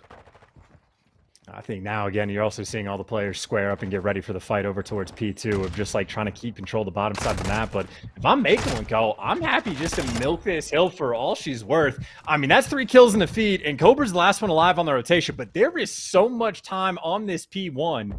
They even had trophies that were out of bound. Number 2, I mean, should get traded out potentially, or maybe they do enough. You see the trophies actually come into effect, and I guess eventually Awoba Bob's able to bully out for this P1 control, but still a decent chunk of time Maple and Co were able to get. This is feasible for the comeback. Yep, we've seen a comeback or 2 already, but Awoba Bobs have certainly stepped it up in the respawn mode. That's for damn sure. Second hard point is now almost upon us. 5 seconds before that one pops wide open, the bottom floor of the big old cafe. Oh, nice 2 out of Linz. Wonderful hip fire there. Brazy will pick up the pieces, and that's going to be 4 down. That's a big turn now. Spawns a little squirrely, a little all over the place as the lads wait for one another. Line up for the hit, trying to get the clean break. I'm trying to get all this done before the enemy team cracks in on that 200-point mark and gets ever closer to the win. Here come the nades, and the trophies are already out and about. No problem so far. Brezzy, Abuza, finding the kills. Finally, one way in. Will this be enough to get the guys going? Looking for the break through the ground floor indeed, and that is it. The guns are in, the damage is already dealt. Cobra now wins the 1v1, and Wee Man gets the trade. There's the contest. It all comes to a close. Oh, whoa, Bob's back in the lead. Yeah, you just see how easy this hill can be to hold, right? You even get the closer spawn. So the Wobble Bobs, who are putting all of the pressure on the bottom side of the map, basically at the start of the P1 hill, they were just thinking long term. They've put themselves in a fantastic position, and Granted, Eric Boom is making plays to sort of shut down the rotation over towards 10. And he gets 2 big ones there to, again, just slow down that push. But it really is the case of 1 break or 1 good rotation on any of these next, like, 2 or 3 hills. And a Whoa Bob's takeaway game number 1. I'll point out. The Elephant Room, it's called. Yeah, for no reason. What the hell? We've got questions. Way! Wait, man, goodbye. Cobra slithers in. Poison applied. And this could be it. The contest is there. Boozer wins it. 1 more line up. There it is. 5 spree. Time ticking. 10 for the win. Yeah, I'm putting away the TAC 56 class. It will be M4 for me from now on. There is no ifs, ands, or buts. I mean, maybe in random situations or like S&D on hotel or something like that. But no, the M4 shreds. Abuza makes it look fantastic. And a Whoa Bobs coasting along. Their hardpoint woes do not continue. And actually, they were the ones that sort of dug themselves out of the hole. I mean, Maple was frying them on the first 2 hills, started out 9-1. And yeah, as soon as they started to recover after this exact moment, they truly never looked back. There was no going back whatsoever. Again, kudos to those who, to Maple, who managed to get their big old spree at the start, a 9 spree. Very exciting stuff, but not really enough to get anything going. Finish that game 20-20. So, hey, what are you going to do there? Really, really tough. Not able to keep up, quite frankly, with the pace of Whoa Bob set their chance. We're seeing them learn and improve as the day goes on. They win those rotations. They get their first and foremost. They get those kills. It'd be interesting to see them go back onto Hotel, maybe. Again, Elevate, just a little too strong in that mode earlier today. But, hey, man, for now, a very strong opener. We roll over to Search and Destroy in a moment. I believe we go Hotel back-to-back, if I'm not crazy. Yep. And your boy ain't crazy. Back-to-back hotels, Search and Destroy, and of course Hardpoint for map number 3, if we have to go that far. The question asked, though, is Maple & Co., are they up to task? Do they have what it takes to take on the round 11 Warriors or Whoa Bobs and make their way towards that grand final? That is going to be a tough one, though, mate. Search on its way. I like what you were talking about earlier, man, about, of course, the changes of class. It's obviously very, very early on in the Modern Warfare 2 life cycle so far. Everyone's still feeling out attachments. Watched a bit of Dash earlier today, running the M4. A lot of M4s here. The TAC 56 has essentially vanished off the face of the earth, as far as we can see in the comp scene.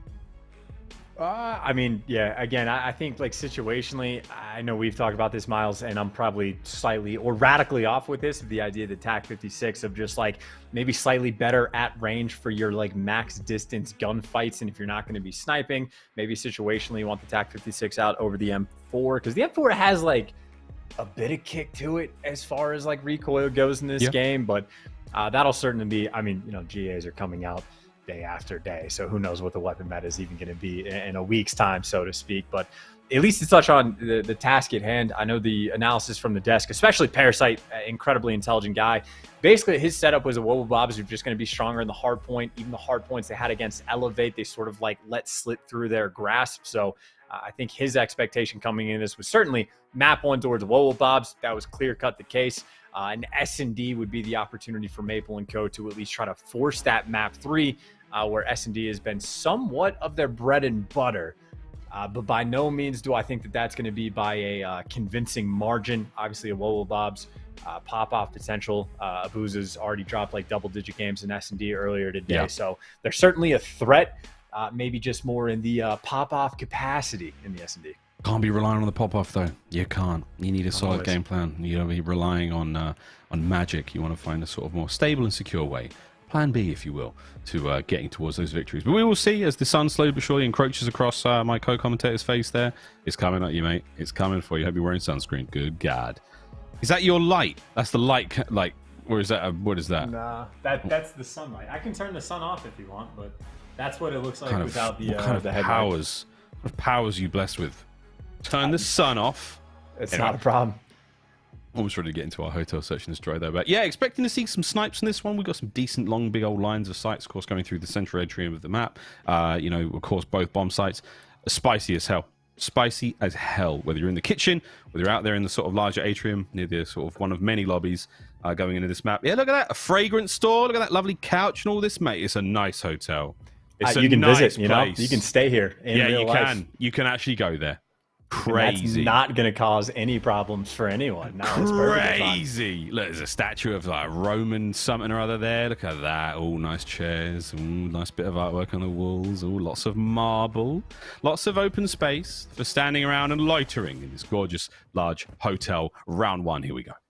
Yeah, and a classic A hit as well. This is going to be incredibly common. Run straight through a bar, and they just want to abuse couches. Maybe take the player out that try to roam around mid, and if you don't see anything, maybe back up and go for an A plant. It looks like that's going to be called for roll bobs, but while they clear out couches, Eric Boom says, I would love a free 2-piece. Thank you very much. It picks up a pair for free, essentially. He's got one more player there to deal with. But he's going to hold on to this one. Abu's now making his way towards restaurant now. A breezy. Oh my God, Breji. Excuse me. That was a slip of the tongue.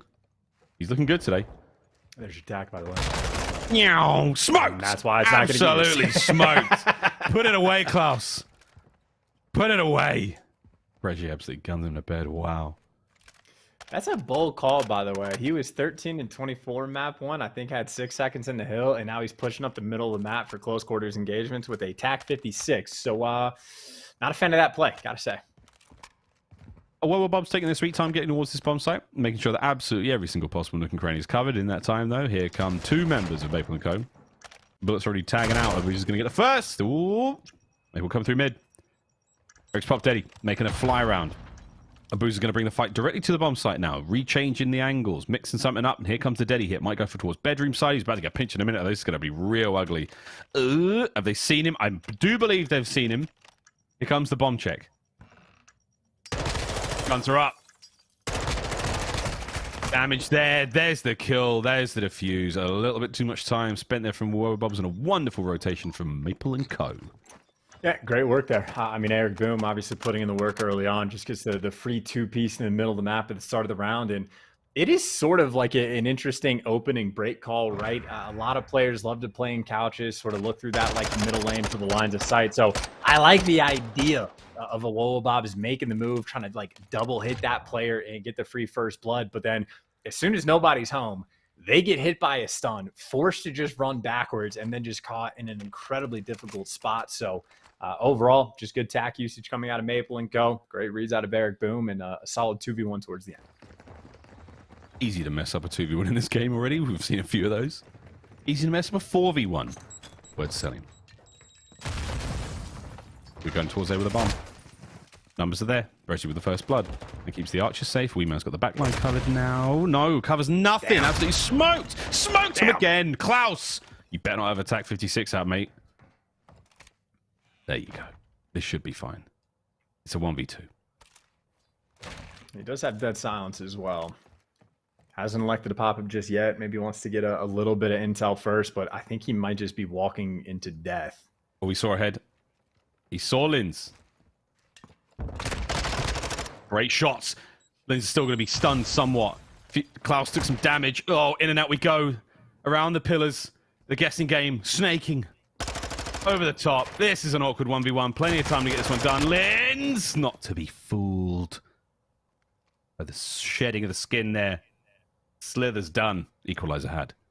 Yeah, Christmas has not come early for Mr. Klaus. Linz there to take him down. Great little snake off, you know, around this desk area. Just the absolute classic gunfight. Certainly we have been seeing more and more of over the years. And it's certainly not something that's going away anytime soon. But Linz taking care of business. Pretty big 1v1. You know, nice attempt from both sides. Furious Klaus certainly putting in the work to at least create the opening in that 1 versus 2. But just efficient work with the man advantage. No crazy clutches just yet.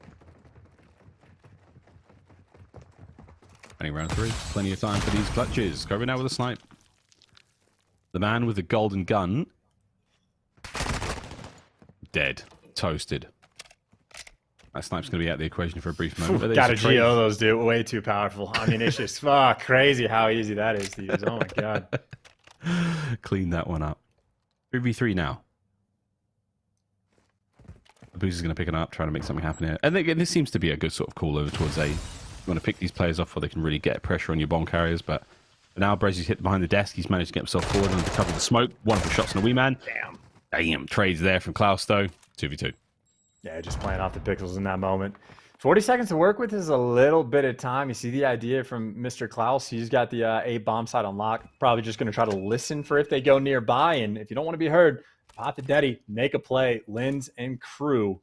Him and Abuza roaming towards B, but might get shot in the back. Wow. I think Sigs is going to see both of these, get it perfect, line it up, and hey, maybe wait for the free second kill. But if he doesn't deliver it to you, you know your boy's coming.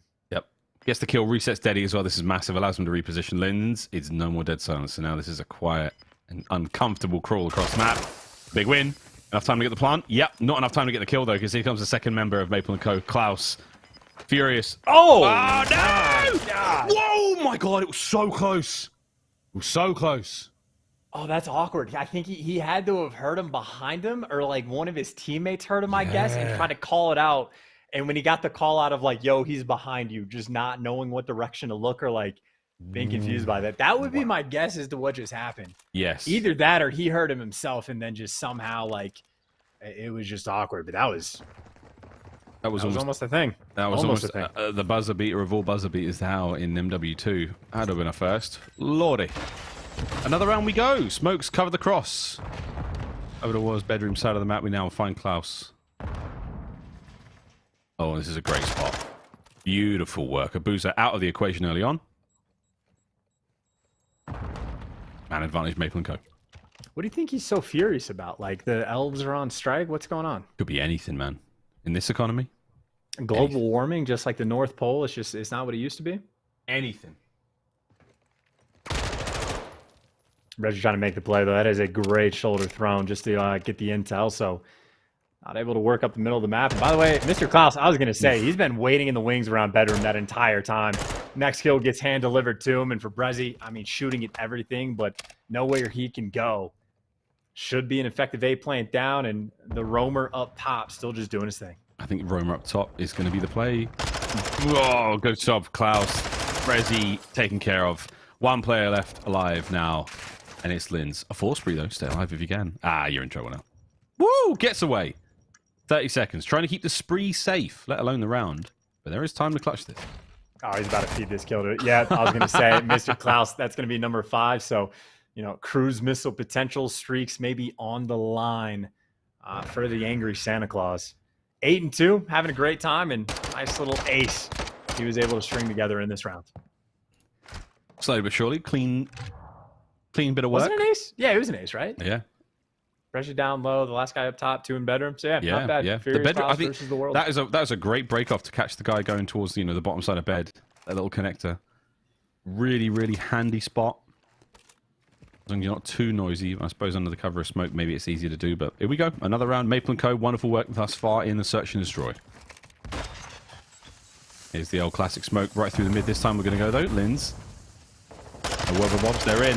And this is an awkward fight, but there's numbers. No! Disaster. Right. You shut down Klaus, though. You shut down Klaus. The streak's done. And you lost a teammate. Back Chalk again that. through the middle of the map. Oof, big win from a Boozer 2v2. Gets out. Totally safe in the side of the map for now, but his teammate is in trouble. Brezzy's gone. That's the bomb carrier as well. So the A-bomb site, that is the target, and it is a bad spot to be in now for a Boozer. Got to catch 2. Deddy helps. Here we go. And they got another bomb down just across the map. It looks like that's what Sigs, a.k.a. Maple, is sort of setting up for. So doesn't really matter where you try to leave in this situation, and Booza is not going to have the information. And, oh, Sigs is on the other side of the wall. I got to use this mini-map. I'll get there one day. Snapped in half. Maple & Co. Another great round. 4-1. A Wobber Bobs. Do we have the comeback in us? We saw it on Acilio. We saw it. 4 straight rounds. You sorely need them. Wait, is it a Celio or a CO? I have no idea. Is there an extra I at like the end of it? I don't know. CO. Also, it could be a C. I don't know. Yeah.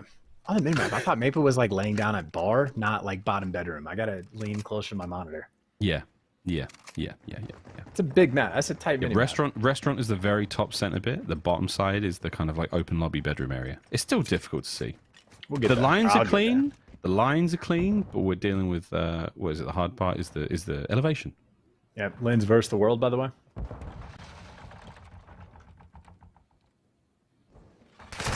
Here comes the world. Lins 1, world 0. Linz 2, World 0. Reggie with a backup. What a round this is. Eric Boom now fighting tooth and nail. The rechallenge of Cobra. Cobra holds the iron, stays alive, but man alive. What a round this has been out of Linz. A huge two-piece. There's 50 seconds on the clock. The bomb is down inside B. Eric, you are going to have to smash your way through that kitchen. Full-blown Gordon Ramsay levels of aggression and rage. Do you have what it takes? Nope. No! Linz, head chef, cooks them up. An absolute shish kebab for a Woba Bob in that round. Oh, yeah, quality snakes, too. I mean, just... you know, honestly, even popping Denny in a 1v3, if you have to go in that room, just chalk it up. Unless you got, like, nades and stuns. Like, people are going to snake. They're going to be laying down, playing, like, any number of different corners. Like, you have to get so absurdly lucky to even just get the first kill in a situation like that. But, hey, I mean, shout out Linz. Trying to keep up with Klaus in the kills column. Puts up a nice 3 in that round. And you know if he can snake, he is sweaty. Boozer pops a Scott, gets into this one. There's a lot of activity towards the bottom side of the map. The A-bomb site is about to blow wide open. Wee man from top bedroom side. Pick a corner, any corner. Klaus is there on top of the couch. Reggie down low towards the stairs. Oh, here he goes. It's going to go awkward. Reggie with the first blood. Klaus trades him out immediately. This is exactly what you were looking for if you are Maple & Co. Bomb now being planted for a Wobobobs. Still maintaining that pressure. Who's number 2, though? Linz. There it is. Another one goes down. Can Linz keep this play alive? Slow wrap on the outside. No, that was a force spree. Taken care of. 2v2, 33 on the clock. Yeah, just no need out of Linz to even make moves. You're behind enemy lines. You're going to be the guy slowing them down, but your teammate's still in a good spot. Got a guy top bedroom. Got a guy over towards desks. And Cobra can't win it. All up to the man top bedroom. 20 seconds to work with. You just have to take care of the bomb. Bomb's clear. Backside ain't no. 15 seconds to get the job done. No problem whatsoever. This is Map Point, Maple & Co. They have run hotels so far in the search. Yeah, I mean, I think Linz in that situation, he does his job. He gets behind enemy lines. I think he gets an extra kill. And, like, Klaus, when he's top bedroom, is going to have to be laser focused on, like, waiting for Linz to make the mistake. But Linz gives it away for free. Doesn't really buy his teammates that much time, and that makes the clutch that much more difficult. That gives Furious Klaus that much more freedom to sort of roam around and clear out whatever spots he needs to. And I think a small misstep like that from a Wowo Bob's, Maple & Co., they've capitalized. Again, we're sort of seeing the tiniest of mistakes in this game are so violently punishing. Wee man's having a stinker, 1-6. Klaus, though, keeping it all together for the squad. With that, you're still looking at that map point. It's not the worst ratio we've seen, or the worst sort of KD on a victory, but it ain't over just yet. Heavy pressure towards A now for our defending teams and our attacking teams. A little bit of action towards the mid-map. Cobra's first blood begins the party. But for now, Klaus on the prowl. Yeah, towards the bottom side of the bedroom. Yeah, Wobobs do know that someone is behind them, so they are concerned about Klaus. So they got the man advantage. She got number 2 dealing with number 5, so Linz has the awareness over towards 6. Take care of them there. So Wobobs, well-oiled machine so far in this round. Just got to take care of it. That's a lot of noise. You've drawn the aggression. The pinch is somewhat on. There it is. Oh, Bob's lovely work. Stop the bleeding. This is exactly how it went on a CO. It's slowly but surely, one round at a time. Is this the beginning of the comeback? Yeah, I say poor Klaus towards the end, right? I mean, Dasher, Prancer, and Vixen just fall in front of him, and Mr. Klaus is just left by himself towards the end. And no presents for that one, Miles. Love it. No presents or present. It's low-hanging fruit. It's not even funny. It's so bad. It's wonderful. So Merry Christmas, everyone. Not even close. Here we go, though. Another round. Map point still for Maple & Co. But Awobo Bobs love the pressure. They love it. They're in. I mean, screw it. Plant it. There you go. Get it down. Lay it quick. Eric Boom's going to be the man through mid to try to catch something out here. You've landed a stun. It's not going to be enough to really stop this from happening. A good old-fashioned 4v4 retake. Eric Boom, the point man. Eric Boom. Eric Boom. Still alive. I mean, this you can't lose this round. I know you're getting flanked from every which direction, but Breggie's cornered up in a pretty nice spot. The question is about the reads if number 8 turns, and that there is awkward timing on the bottom side of the map. That's trade for Breggie. Doesn't make the read on the next guy, but for the 2v3, it's only 20 seconds. Again, you just have to take care of the bomb. Oh my god, here comes the pressure. Boom, Eric. Oh god, no. It's done. Eric, boom, what a round. The timing was there. The bait and switch from the Wobobobs was perfect. Nearly. They were in the right place at the right time, but the kills were not there. And that is a fantastic search and destroy from Maple & Co. They force the final game. We stay here on Hotel for one more hardpoint. And that's just clean work towards the end. Nice 4-v4, just pure raid take on the site. Obviously for Furious Klaus, I mean, he had an ace in the mix. I don't know if he had a clutch or not, but obviously strung together a very solid game at 12-6. And I would say what we got from the desk, both Parasite and Joey Nubsy were in agreement of Wobobobs has like the clear-cut edge in the hard point. Nubsy was thinking a 2-0 though. So where Parasite disagreed, he was like, yo, Maple & Co. and S&D, obviously between those two guys, you trust Parasite more. He was exactly correct. And S&D does go the way of Maple & Co. We'll be seeing him at 3. We'll be seeing a map 3 deep. Stay on Hotel though, again, one more time to run it back. Wobobs, not very good the last time we saw them play against Elevate, but again, a different look here against a very different team. We'll see if they can maintain this one and run all the way back to that grand final for the rematch against Elevate. But hey man, crazy. Haggy's in chat having a good old game. Yeah, and this is for some cash too, right? I think it's a $2,000 prize pool for first place, and second gets $1K. So I mean, obviously this is in theory a $1,000 map of at least the minimum guarantee, and obviously sets you up for the opportunity in the grand final. So make no mistake, for these two teams, right? It is money on the line, quite a bit more than your ordinary sort of like wager. You can't call wager a prize pool. How much like wagers are normally worth? There's money. There's money. Ooh. There's money on the line. This is a tournament chance. And that's why we're going to throw to a quick commercial break, allow our teams to get ready for the final map here on our lower bracket matchup. Hotel Hardpoint coming up after this break. Hey, been spending money on dumb shit. Bought a bad little snow bunny. I'm about to punch. Expensive ice is holding me back, but I'm still keeping on. Making the play, does it again. Does it again. Does it again. 3-piece from Temp.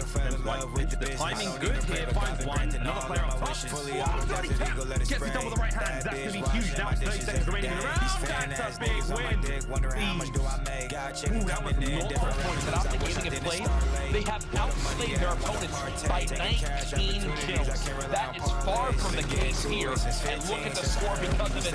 If there has been a hill though where optic have come back earlier on this weekend, it is right here on baseball. A full 40 seconds here would be a major difference maker. It really would. And you know, Matt and I were talking about the fact that optic gaming maybe haven't been tested to this point, buddy. What did I say earlier? When optic rotate before they get this position, they're few better at doing things like this.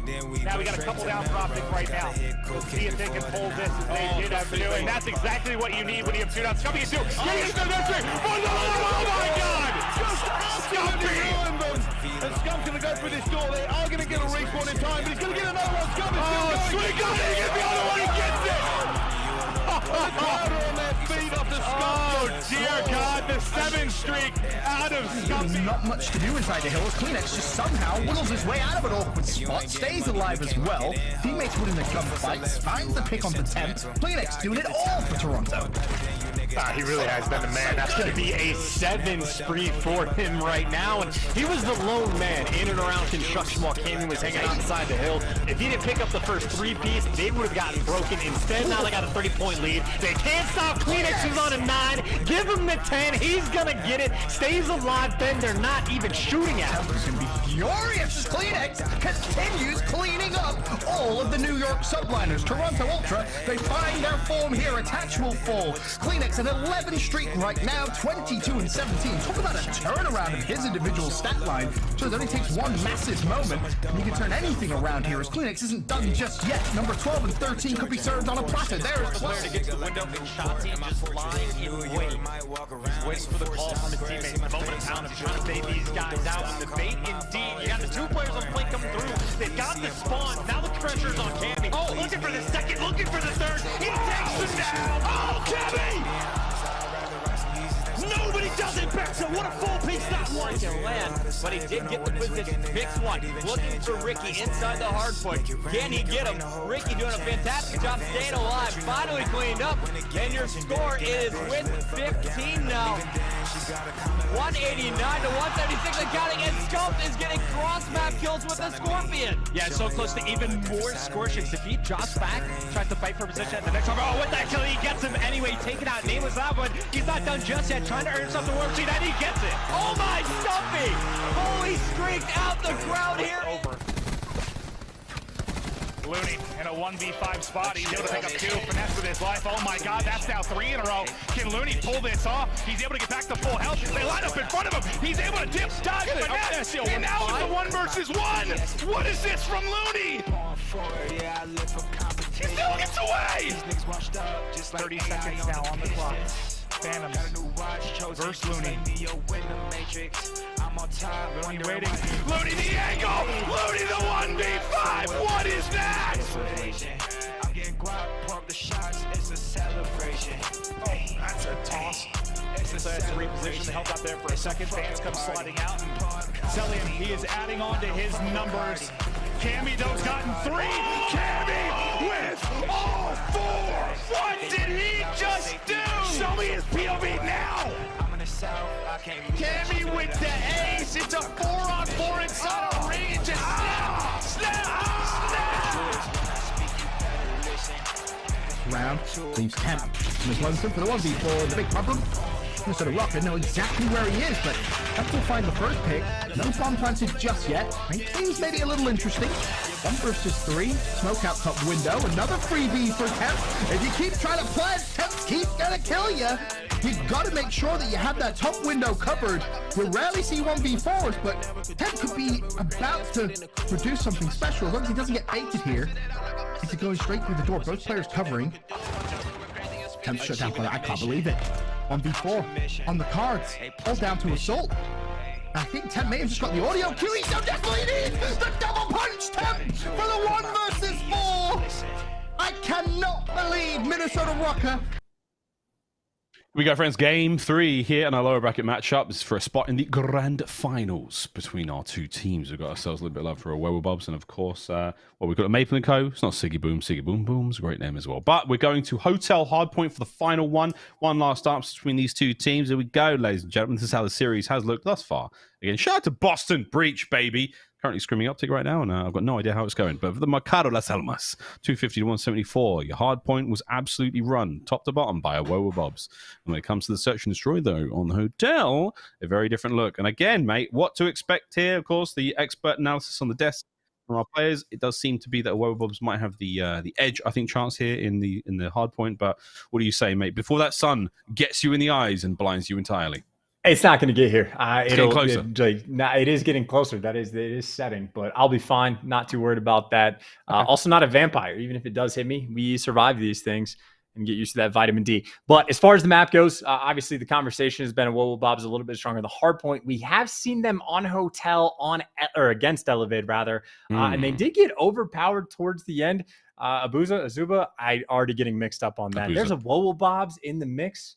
There's so many A's, but yeah, Abuza, there you go. I mean, he was lights out on this map. The team overall a little bit lacking in the slaying department. So I think they'll have a stronger showing. I would give them the slight edge, but I don't think it'll be nearly as convincing as Mercado Las Almas. Mercado Las Almas was an absolute blowout at times. Despite the 9 spree, madness from Maple. Again, kudos to Maple for putting it on and picking up streaks, but didn't really do much with it. We got once more, though, to Hotel, almost ready to get into this one. And again, mate, who has the ice? Who has the sort of the ability to clutch up when it comes to a tough spot? That's one of the things we look out for here, especially in this sort of like, showcase essentially of the challenges level talent when it comes to the Call of Duty world right now. We need to see these big games getting closed out, and this is becoming a big game. This is a lower bracket final matchup. This is for a spot in the grand finals to run it back, a massive increase in the prize pool, an extra $1,000 to the pockets of these players. Maple & Co., Bobs. Into it we go one last time to this lovely Hotel.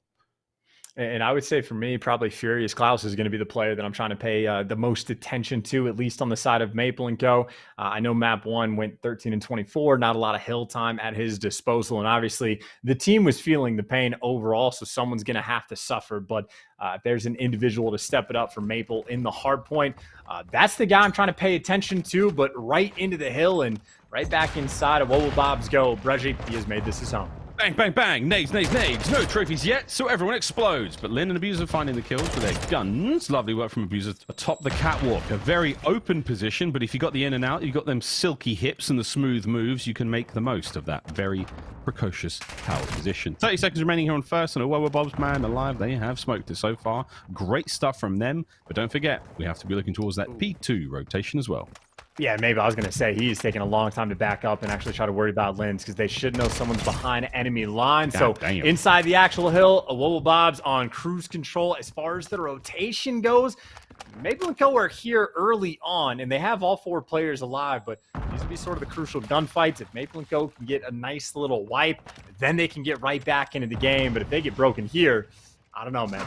The lead is already looking a little bit iffy. Well, this is a different look. Well, Bobs don't get the rotation over towards second. Maple and Co do. They're going to see how well they can dig their heels in and hold on to it. One player on the spar side. Abuser's going to run into trouble. Trades are there. Oh, my goodness. It was a big trade.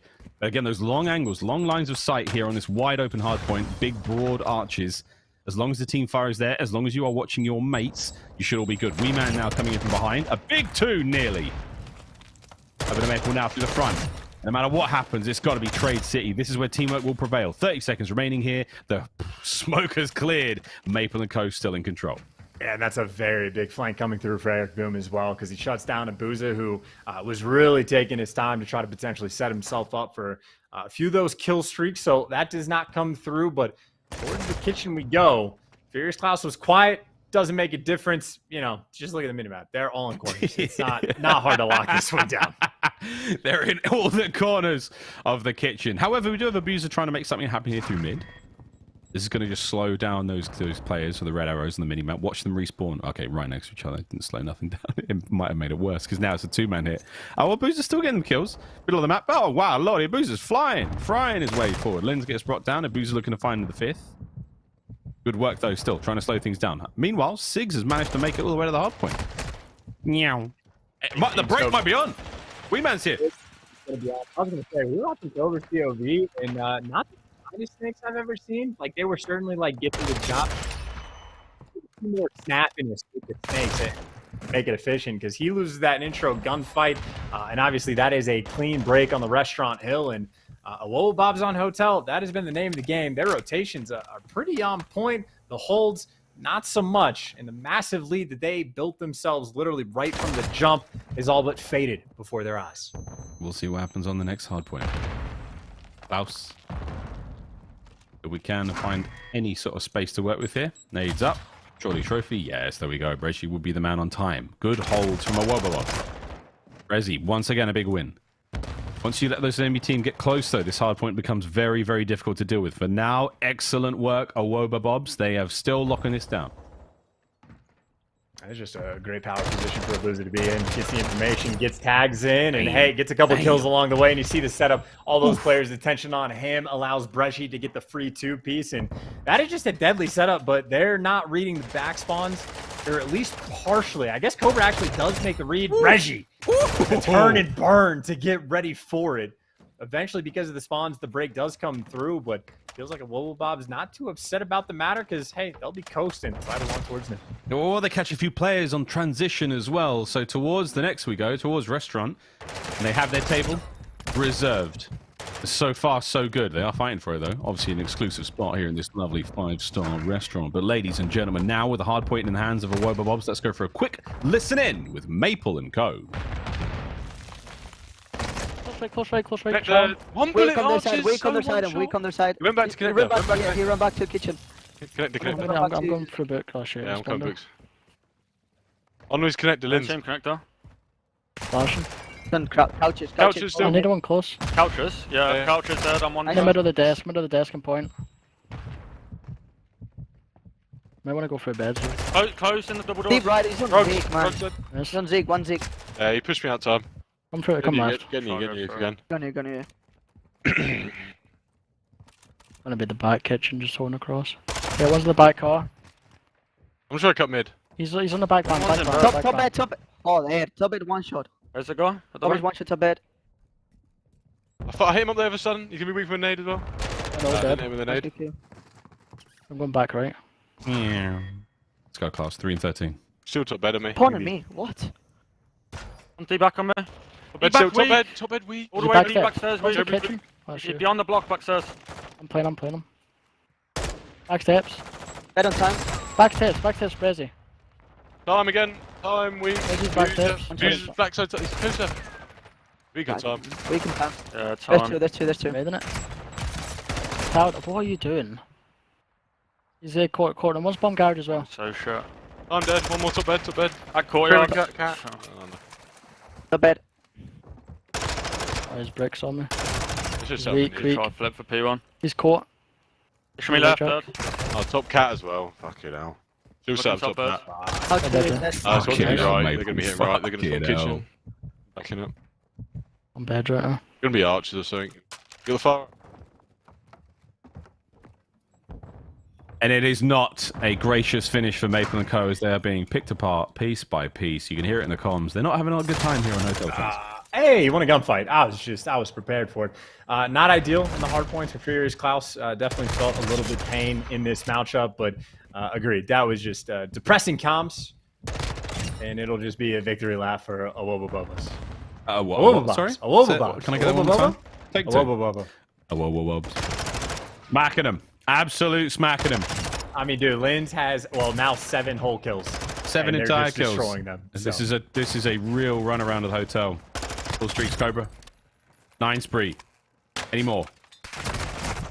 Nope. Done. But the game essentially is over. What a comeback this would be. I'm not even going to try to sell it because that is insanity. Madness unfolding before us. No, it ain't happening.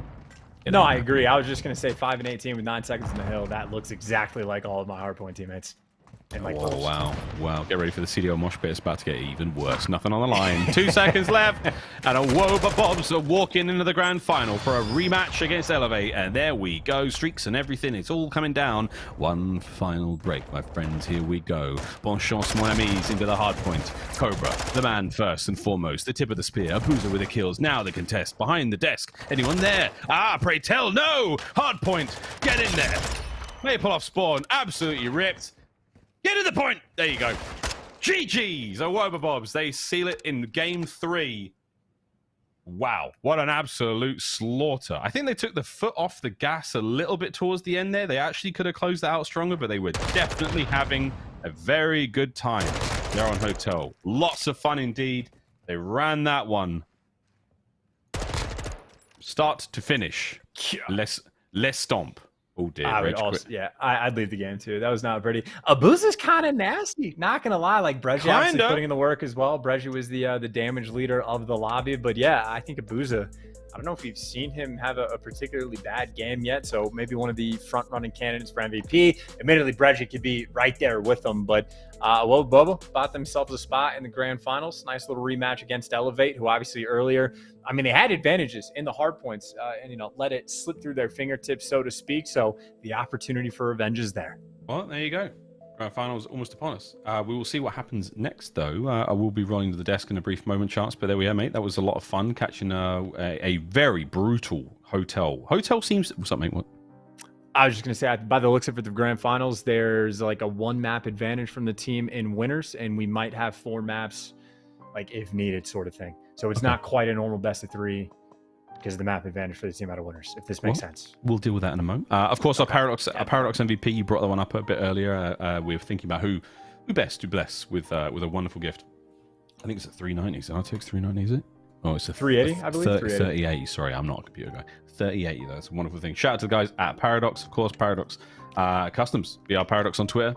Big fans for their work. There's been a lot of love there to, of course, the Call of Duty League and everyone in the gaming world right now. Guys of the desk, what do we make of that last one? An absolute ding smacking. Thank you, Miles. Wow, what an absolute shambles it was in that final map for Maple & Co. But blimey, these lads on Awoba Bobs were absolutely cracked out of their minds. Abuza, when he is on that top platform pill, wow, this guy cannot be stopped. Nubsy, thoughts? Obviously, your team, you're excited about these guys coming into this series, and it's crazy how hard they showed up there. I mean, Cobra was sitting in the hill, double positive. Both Brezzy and Abuza were just dropping absolutely mega numbers, and there was simply no response on the other side of the stage. Big Abu is absolutely different. This guy is unreal. This team has such a good balance. Cobra we've seen really just soak a lot of that hill time and still performs well when he's inside of that hard point. Abuza and Brezzy have been leading in the slaying department. Brezzy's still soaking quite a bit of time in a lot of these respawns. And then, you know, Linz is kind of just doing his thing. S&D, he's been having a great performance aside from that first one he played. And this team is just super well balanced. It looks like they have solid teamwork. Their comms must be on point. And watching these guys, I'll say it again, is so fun. Yeah, I'm a fan of this Awoba Bob's team, man. I told you these guys are very good at hardpoint. I'm not surprised that the S&D went the way it did. These guys need work and search, clearly. If it hasn't been apparent this entire tournament, but their hardpoints look really good. I'm excited to see them get a rematch versus Elevate here in the final. I don't know how this one's going to go. I think the S&Ds need work, and if they can't clutch up another one, it might get a little bit lopsided. But I mean, hey, the hard points are fun to watch. These guys are making a killing, and they got a lot of slaying potential. Yeah, absolutely correct. Well, thanks, gentlemen, for your thoughts. We will be back right after the break with the grand finals of the Breaking Point Next Invitational for Europe. It's going to be Awoba Bobs versus Elevate, a rematch of the winners finals. Do not go away. You're not going to want to miss it.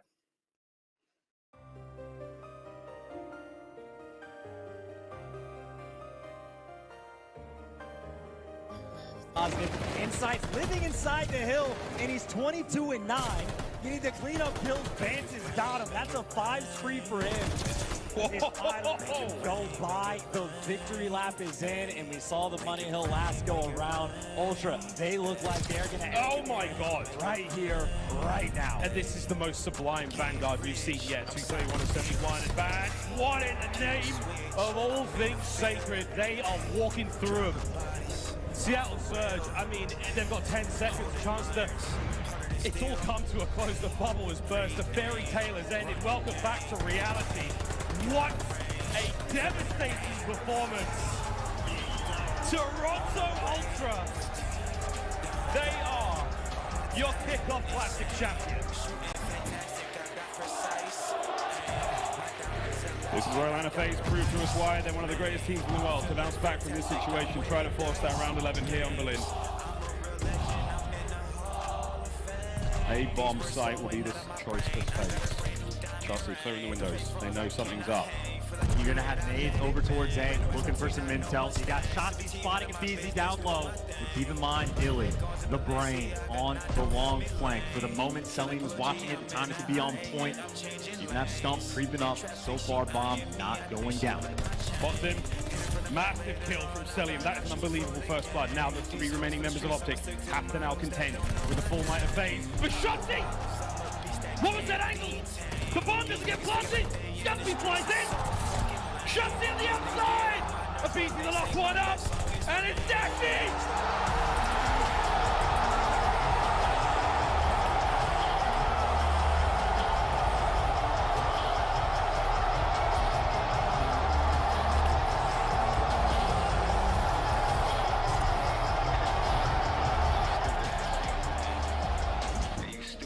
Arstes is already in. He's safe and sound for now.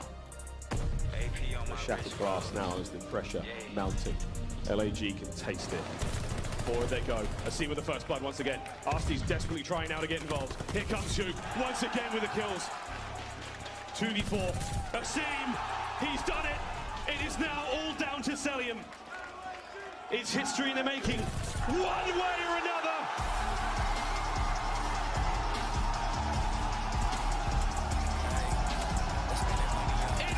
Inevitable. The clock has struck 12. We cannot believe it. Across the board. And that die right there. I don't care what you say. I don't care what you say about the folk. I don't care. That was absolutely unbelievable from Spark. They hit around the entire map and pinch. This time they are grouped up together trying to make the play. Here we go. It all comes down to this last point. Crim trying to find as many as he can. The damage has been dealt. And now the pressure is certainly on. Old Blue Eyes is warming up. The subliners can taste the win, but they have to hold the point. 2 kills either side. Hydra can't get any more out of it. As now Kenny makes his way onto the point. The contest is there. It was a 1v1. And oh my God, the LA Thieves, they win the fight now to deal with the spawners. news. And our boy's got the corner. He's just playing for his life right now. His teammates are the backup, and the next set of gunfight seals the deal for this game for either team. Subliners get the first couple. Kenny trying to stay alive. Soaring is Kismet, but to his death, the trades come through. Subliners still in the hills. They've managed to find the kills. There's 25 seconds left. The win could be had here. Octane, shots are good. Finds a time to get a player off the point. But again, look how close this is. As Octane tried to now go as big as he possibly can. The shots were there, but not enough to get the kill. 5 seconds. Oh my God, the contest is there. Start spreading the news. They have gone and done it. New York, baby. They finally get it done in crimsix's 50th finals appearance. They close it out 3-1. The Pro-Am Classic, man alive. What a sweat fest it was from start to finish. The LA Thieves bested there on Tuscan. What a victory for the Subliners. That rotation, Seattle will be there first as Pred kills them along the way.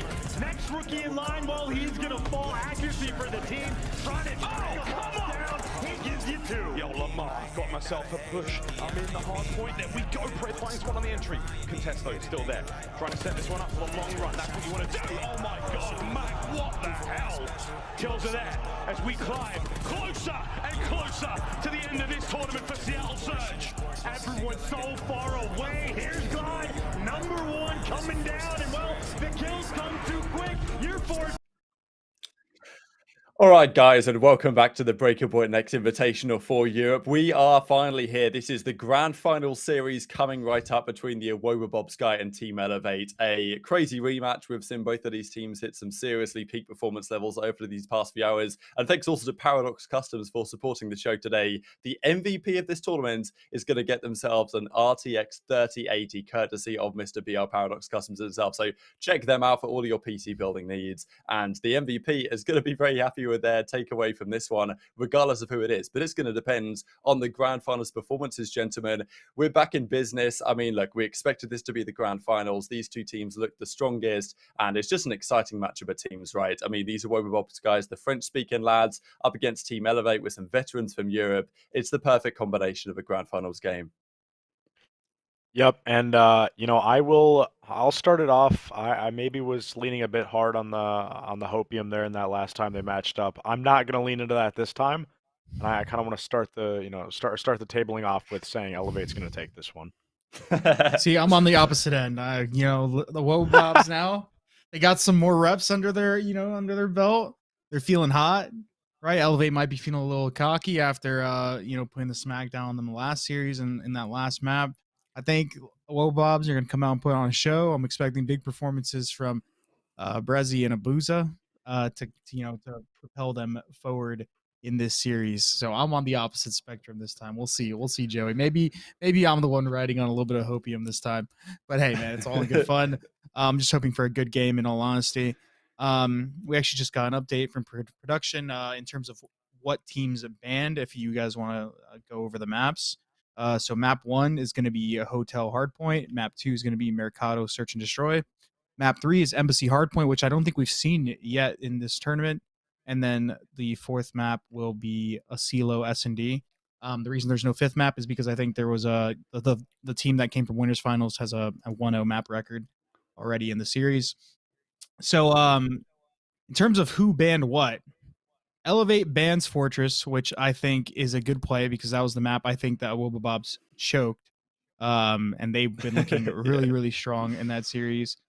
I'm actually kind of surprised to see Wobobobs banned the Mercado Search and Destroy because I feel like that kind of plays into their strengths with how aggressive they are. And there's some Ajigan pressure.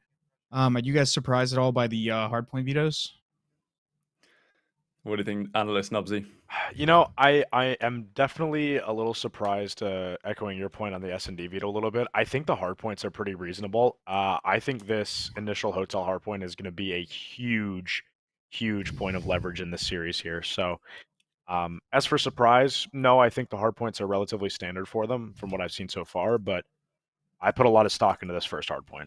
Okay. Yeah, that's fair. Yeah, we can take a look at the bracket now and see how this one's gone. Come back to you in a second, Parasite, because indeed we are going to have a best of 5 grand finals here. So it's a best of 5, but with a 1-0 advantage for the winners bracket team, as Haggy described. So yeah, Elevates, they won the winners finals. They come in here with the 1-0 advantage. They're going to play game 1, Hotel Hardpoint up against Awoba Bobs, the team that just demolished Maple & Co. on that very map mode combination. So I'm entirely in agreement that that's a key one, because if Elevate win that one, take down a very strong map for Awoba Bobs and go up 2-0 in the series, it's tough to see them coming back from down that hole. Yeah, definitely. I still think this series is going to ride heavily on that search and destroy. We saw Awoba Bobs clutch up in the last one, and honestly, I think the third map, if we get there, is going to be very it's going to be very interesting to watch, considering we haven't seen any of these teams play it yet. Embassy Hardpoint. I'm not the biggest fan of the map in terms of the competitive setting, but I know that map can get very, very, very mixy. So I'm interested to see who takes it if we do go to that map. So ahead of our grand finals here, we've got to have a look at who our MVP candidates are going to be. There's a few names that have stood out so far, but here are 2 of the key ones. I think on the Elevate side, Gizmo has been a standout player on the London Royal Ravens last season, one of the strongest online players in the entire league last season statistically. Doesn't get his opportunity to return this time. Looking great in this tourney so far. And then the Awoba Bobs, it's kind of a hands down. Aboot has been absolutely throwing so far this tourney. Brezzy as well has really stepped into his own and been incredibly valuable for them. Turned up massively recently. But yeah, for the Paradox MVP of this tournament, the winner of this gets the RDX 3080. Do you think, Nubsy, it's going to be one of these 2 gentlemen walking away with it, or could there be a surprise candidate depending on what we see in the finals? Look, I think Brezzy has been performing extremely well, and on some maps he's looked to be either exactly on par with Abuso, or he's looked to be just one step behind, just because he's taken all the kills, whatever the case may be. I look at Denza.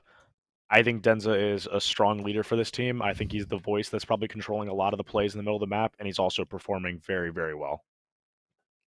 Yeah, I'm in the same boat in terms of surprise candidates.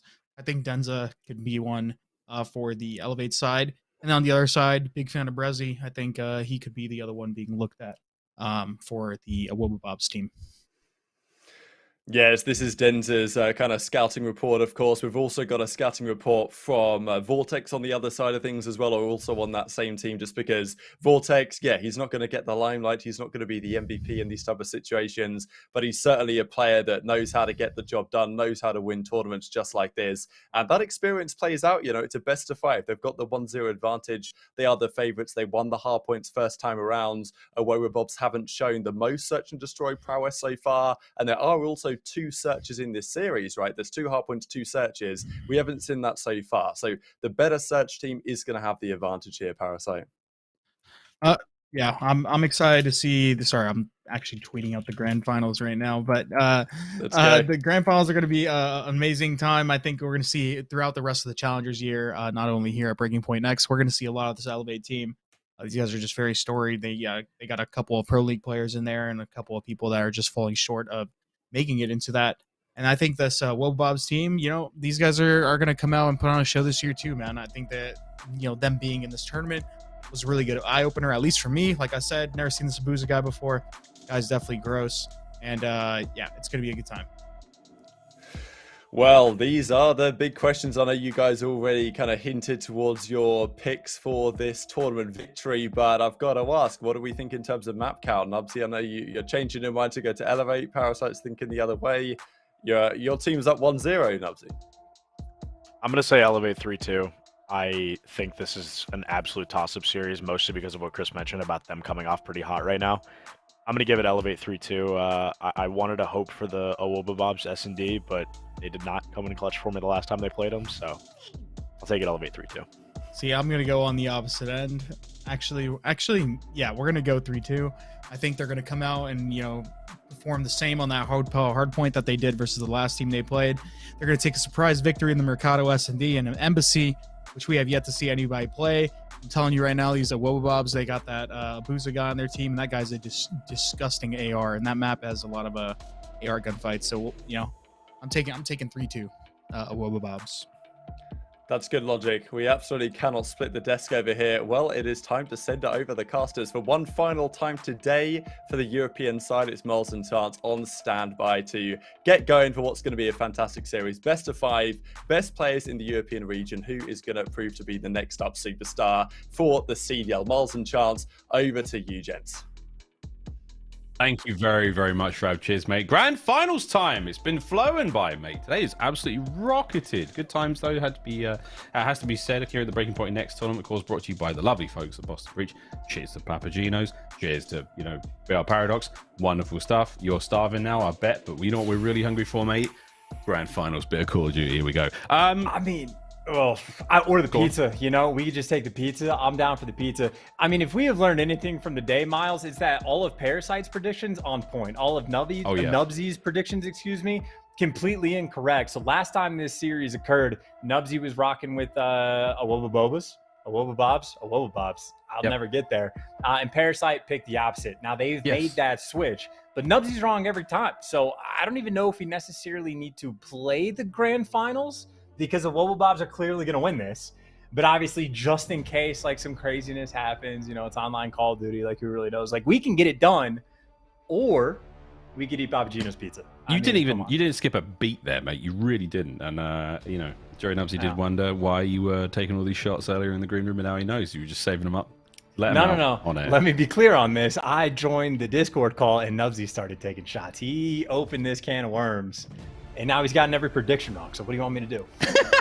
Well, we're almost ready to go, guys. You've obviously seen the breakdown of the map so far, but if you do need a refresher, first and foremost, Hotel Hardpoint. That's going to be a lot of fun. We go to Mercado, Search and Destroy, Embassy Hardpoint, LSCO, Search and Destroy for map number 4.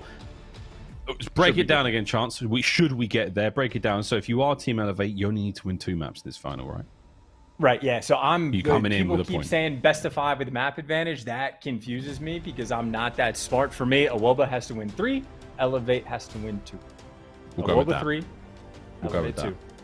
It's a best of 5 with a map advantage coming in for winners. Well, it's a best of 5 with no 5th map. That's why it just it feels weird to call it that. I understand where you're coming from, but at the same time, this is exactly it, mate. This is exactly where we are. So, almost ready to get into this one. But yeah, it's been an interesting day. Getting to showcase some of the talent here and the challenges. Of course, the European region of Europe, I mean that. We all of mainland Europe, of course, and folks in the United Kingdom. It's a throwdown, but it is also a run-it-back chance. This is the rematch from our winners semi the first time round. This was, of course, a bit of a spicy game 3, I suppose, that Elevate did manage to win. But an incredible, again, back to Asilo.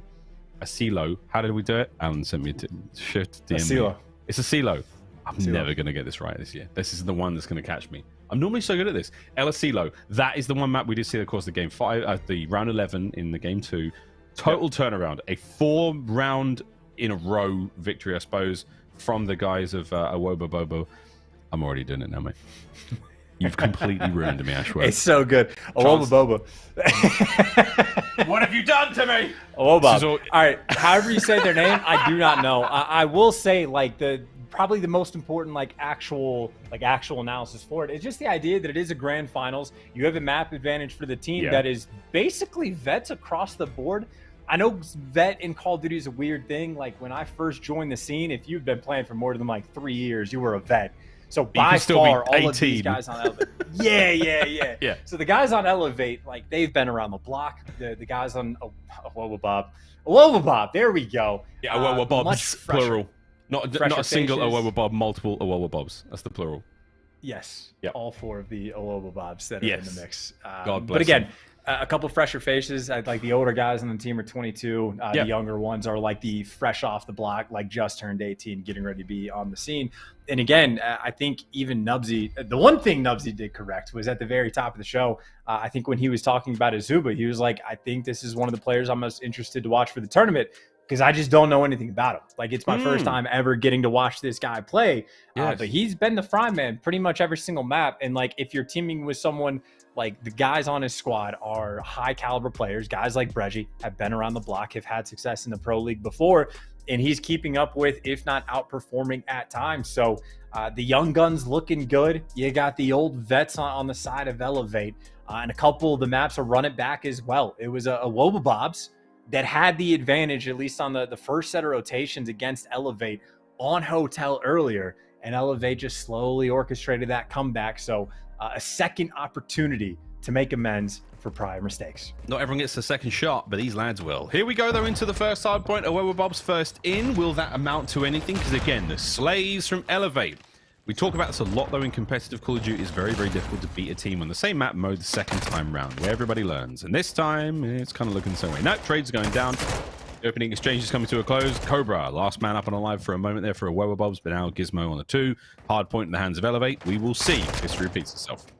And I think I really like the opening break coming out from Elevate as well, because you had guys like Abuza that were playing up top, like in the catwalk, had the same opening break. I mean, I'm assuming every single time they've played Hotel, so they send in Vortex for the quick flanks just to take them down. So early hill control of P1, or at least a very small but noticeable advantage from the first hard point. As far as that rotation goes over towards lobby, it looks like a Wobobob actually getting a pretty good clearance.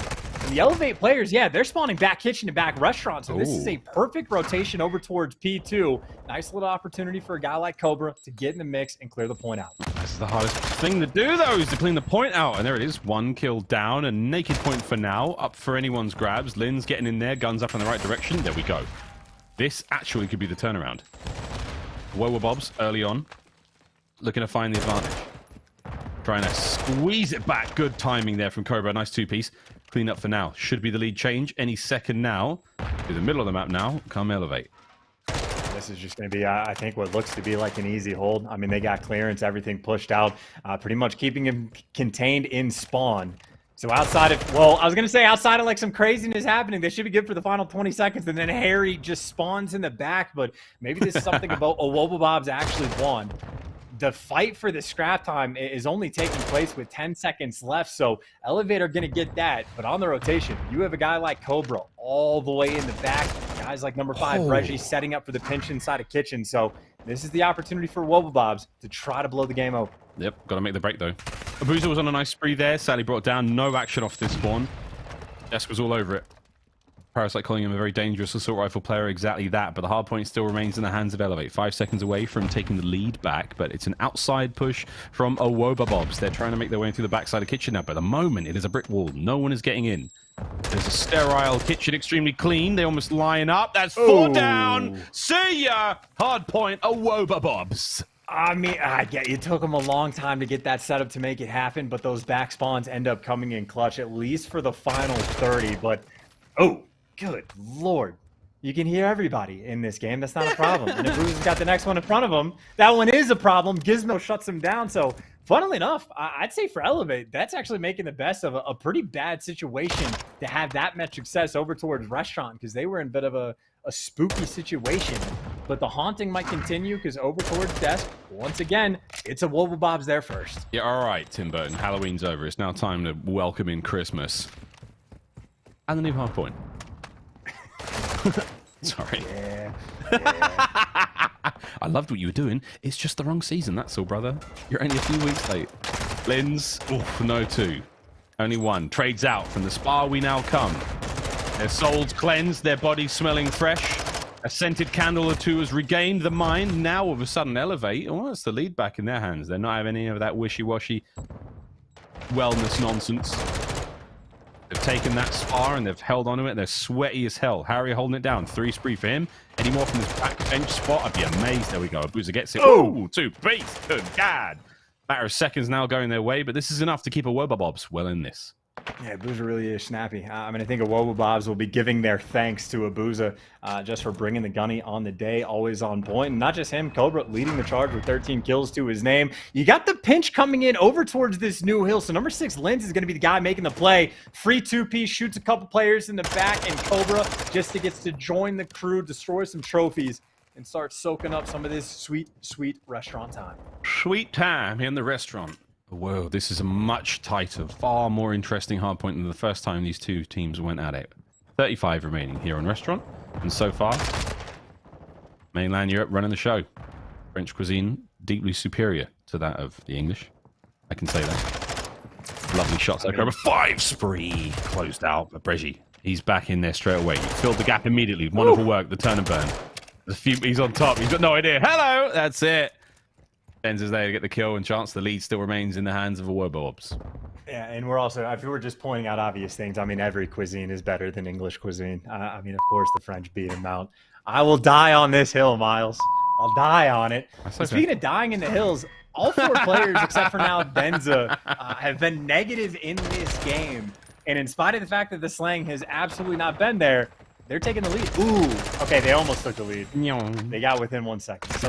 So close. Brezzy big wins. Gizmo trying to hold down from the back line. Brezzy now in the hard point. So close. Not enough, though. Aggression from Vortex. Steve pushes his way in there, gets the kills. Harry from the other side of Boozer, though. Cruz invested. Cleans out the driveway side of the map. So that's going to be that just slight opening to work with now. Everyone now has to turn their face inwards. Ben's there. There's a couple of players in that corner. They were cheek to cheek. And that's the front to back. Is the lead now starting to work out for Elevate? I mean, look, you were about negative like 8 or negative 9 in the kills column for Elevate, and now they have a 30-point lead. And this is the first time where they've like actually been in control of the game instead of really like playing off the back foot. So I'd say this honestly might be the time where the tides just truly turn and Elevate maybe start to just run away with it. Because again, the gunny hasn't been there overall. But for being in that situation, having a 40-point lead, I mean, this is truly the vet style of play. Harry's able to pick up a big 2. Abu's the last man standing. And this is just 2 hills back-to-back where once Elevate get the pace in their hands, I mean, they're just making it look easy. Pace. One of the things we talk about so much in Call of Duty. Momentum. Swings, roundabouts, energy non-stop. Second set of hard points now upon us. And this is the next exciting chapter in this hotel throwdown. Gizmo on a 4 spree. Quick transfer now, trying to stay alive. 26 HP now, back fighting fit. Good timing there. That's kill number 5. Can we see streaks now for Elevate? It's taking them a minute to get going here on Hotel, but that chance seems to be it now. Time was going their way. First hard point closed out. Rotations down. Yeah, and again, if we're talking about like sort of the momentum shifts of the game, this will be the opportunity for Wobblebobs to actually get back in the mix over towards lobby, and Cobra with the intro gunfight to get things started. You see the bottom of the minimap has been contained by a Wobblebob, so they know exactly where the players are going to be funneled in through. That's why you got Azuba getting the nades out, Abuza, excuse me, getting the nades out. Everybody guns up front, but that back spawn for number 4, that's going to be the problem. Wow, Whoa. They just, good Lord. Didn't have the pressure in the back, didn't expect the spawns to come in a moment like that will just be the dagger. Harry breaks the back of a Wobblebobs, and after a play like that, it would be fantastic to go for a listening with Elevate and see how happy the boys are sounding. Blue in lobby, he's telling you. On your left, Joy. That's big He's sign, one by the shot, way. he's one That's shot. big I'm helping sign. him with it. I'm helping him with it. Where is it? Twice. Left pillar. The second left pillar. Maybe went to the middle right one. That's good shit. They're gonna pinch us connector. Are we playing this right Might together? be This indeed, is right guys. together. You kept connector, boys. Back door, back door, back door. Take your time. Take your time. Back door. They're gonna stop. They're Just gonna hold stop. fridge, just hold One fridge. shot back door. Oh my goodness, One shot back door. One shot back door. Don't let them push out. Might pinch you, Joey. Good. Let's do our S&D bay, bro. Or do the Sorry, contest kids, spot. Do the just contest fridge. spot. Yeah, do the contest Just spot. wait, Joey, don't even chow. Yeah, Bench is Nice dead. TVs, Let's go. nice big Let's kill. go. Play the front now. Play the front now. Yeah, chow now, Joey. Close. Weak. Fucking hell, trophy. That's good shit, buddy. I raped him. I'm one shot, I'm one Chow shot. together. Chow together. That's He fine. nailed me. On your seat. Nice. Nice. No, but side door. They're gonna be Side door close, back. gonna be close. Side door back. Nice, D. I spot front that thing. Give me One back. spawn front. No. One side. One shot side. Absolute. Where? What's that? Where? Where? He's full stunned. One shot. Oh, he's on the right. Oh my god, I just hit fight him. Back door, back door In in. the back. Nice. Nice. 3. I spawned here. Pinch Spawned yourself. They here. flipped. They flipped. We win of Give this. me We win fridge, of give me this. fridge. I can watch They fridge. I spawn can mid get benches. You got me. Mid Someone benches. get time. Someone get time. Someone Yeah, get I got fridge. it. 3 mid. I'm baiting him. I have fridge. I have 3 mid. fridge. They're going connector quick. Watch your side door, Joey. Side. I got side. I got side. Don't chow. Don't chow. Don't chow. I got side. Get my Come back. on, I spawn mine side. 2, I one got to it, Joey. Hold it, I'm cross. stacking. Close, same place. No, fuck Flying all down that. now, 100%. Okay, Get that mid pinch. I can't get you pinch, I can't get you pinch. Got it. It's Watch fucking out. goal, These man. are fucking Let's sick. go, Oh, boys. Watch out. Watch out. What a spree! Elevate take map number 1 quite handedly, Chance. Dude, that was a great hard point from both sides until, what, the halfway mark? Second set of hard points, though. Good God almighty, Elevate all the way to the bank. Yeah, no, I mean, the Wobblebobs, excuse me, I think had, like, they had the lead for almost the majority of the game, and then at some point when it was about 114 is where Elevate tied it up, and then as soon as they got control of the game, they just blew the game complete wide out in the open. There was a moment for Wobblebobs to get back in the swing of things on the lobby hill. but what seems to be the case of like, even if the Awobabobs left 80% of the entire map open for all the Elevate guys to spawn, because they did just not physically stand in the back, the game is like, no. Elevate can spawn there. That's cool. We'll just give it to them for absolutely no reason. So it is definitely a learning process of what the spawn manipulation is going to be like this year. And I think that'll probably the biggest jump that like the pro teams are going to be making, like going into Major 1. They're just going to be a couple teams that are more Johnny on the spot with understanding like the granular details of exactly what you need to do to get whatever X or Y spawn to happen or to block and things like that. So I think Major 1, we're going to be doing a lot of learning. But until we see it in action, I know for certainly like me and the guys I play with, it's going to be rough. What the hell is that meant to mean? The hell? Like, we're just not going to know when to stand and spawn and like what to do and like exactly what hills you want to stand and spawn or where do you leave it open or like what exactly like the details are. Look, I'm saying it, like even top AM teams are having problems with this. There are going to be pro teams having problems with this. It's going to be a few teams with like great coaching staffs, I'm sure, behind them that figure it out. And then after they learn, it's a trickle-down effect. Well, we'll see how it goes. Match point now, though, and tournament point for Elevate. It was a massive shot. I took it right in the chin because I'm a badass. Thanks to Zinni for the raid, though. We appreciate that. Zinni's in there as well now, of course. So this is it, ladies and gentlemen. This could be the last map of the entire tournament because, of course, coming in from the winners bracket, Elevate have a 1-0 advantage and now 2-0 in this best of 5. One more map is all they need, ladies and germs. It's going to have to be a reverse sweep now. For our friends on Awobabobs. Now, it's a Mercado Search and Destroy, Mercado Las Almas, one of the very few names in this game that we can call correctly, Chance. This, I don't actually quite know where we're going with this. We haven't seen these two teams play each other. It's going to be a banger. That's all we got. But it's now crunch time, mate. You know what I'm saying? This is a big deal now. And I'd say, you know, maybe Hotel would be the exception. I suppose a little bit of it in S&D, but most of the maps for Hardpoint and S&D seem to have like a pretty strong theme.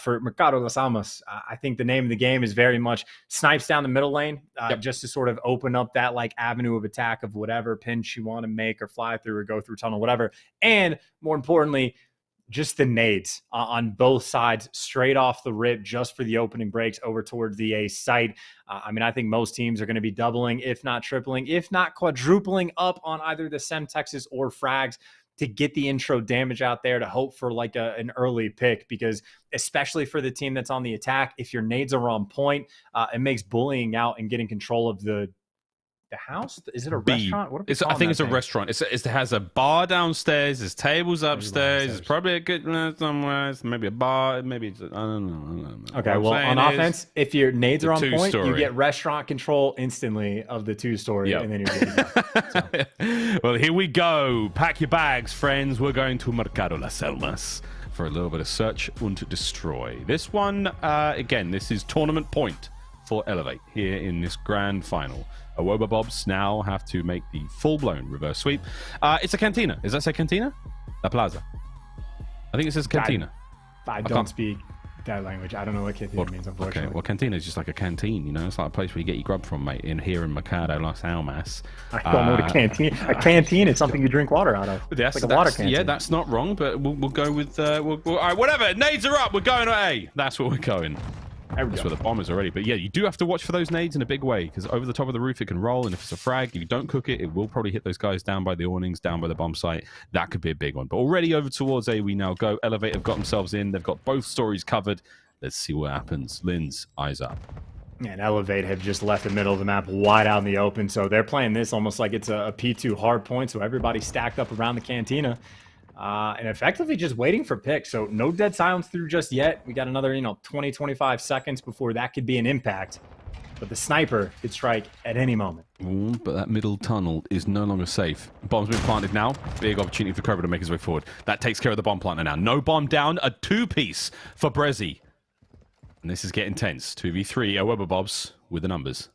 Oh, they're going for the plan as well. But, I mean, it's the pinch getting set up. You got to worry about the snipes as well. And Gizmo at least gets out with his life. So this is feasible, but you're dodging the sniper. You're dodging the pinch. Here we go. Gizmo, big win. Can't get the second of boosters there. 2v2. Sorry, 1v2. Harry's up there. He managed to stay alive. Less than 30 on this one. Pop's steady. He's got to catch them both out. But they might just dive the bomb. Who knows? They're on it. Brezzy's going for the defuse. Did he hear it? Is he going to check it? He's covered. Abuza's there. What a play. A massive round opener. Abuza once again. Sensational play. Here in the breaking point next tournament. No, agreed. I mean, I think Gizmo in that situation makes the perfect play. Like either him or Harry is going to be forced to get the big two-piece to sort of even up the odds in the round. And Gizmo took out the sniper instantly, snapped on Abuza for the next one, but Abuza just came ready with the strap. And I mean, that is not an easy gunfight to win. I mean, we've seen what Gizmo can bring to the table. Even at the pro level, the man can slay. So big plays there from the Awoba Bobs, and get that first round on board, and it is all 4 players full speed ahead. Trophies for the protection. Cantina controlled. We'll go with Cantina. We need to get to the lobby. Whoa! See you later, Steve. That face is gone. Oh, a two-piece here from Brezzy. God, he's good. That'd have been nice. The nade should land, though. Off the back wall. Right, actually, I think he might have hit him there. Wait a minute. Was that a trophy that he got? Gizmo, no, Gizmo like just different in Codcaster. Wait a minute. Gizmo just ate that nade for breakfast. He's the toughest player alive. 98 HP barely hurt him. Well, he's all good to go, though. Meow. Throwing shoulders. Yeah, back up, son. That's going to be a very difficult gunfight to win either way. Brezzy, though, 3 spree for him, trying to keep that one going. Oh, beautiful. Wow. Beautiful. 4 now. Beautiful. All down to Harry. Oof. Harry 1v2. This is a technical 1v3. What do you got, Harry? He's got full pockets, though. Lethals and tacticals to play with. Cobra, catch.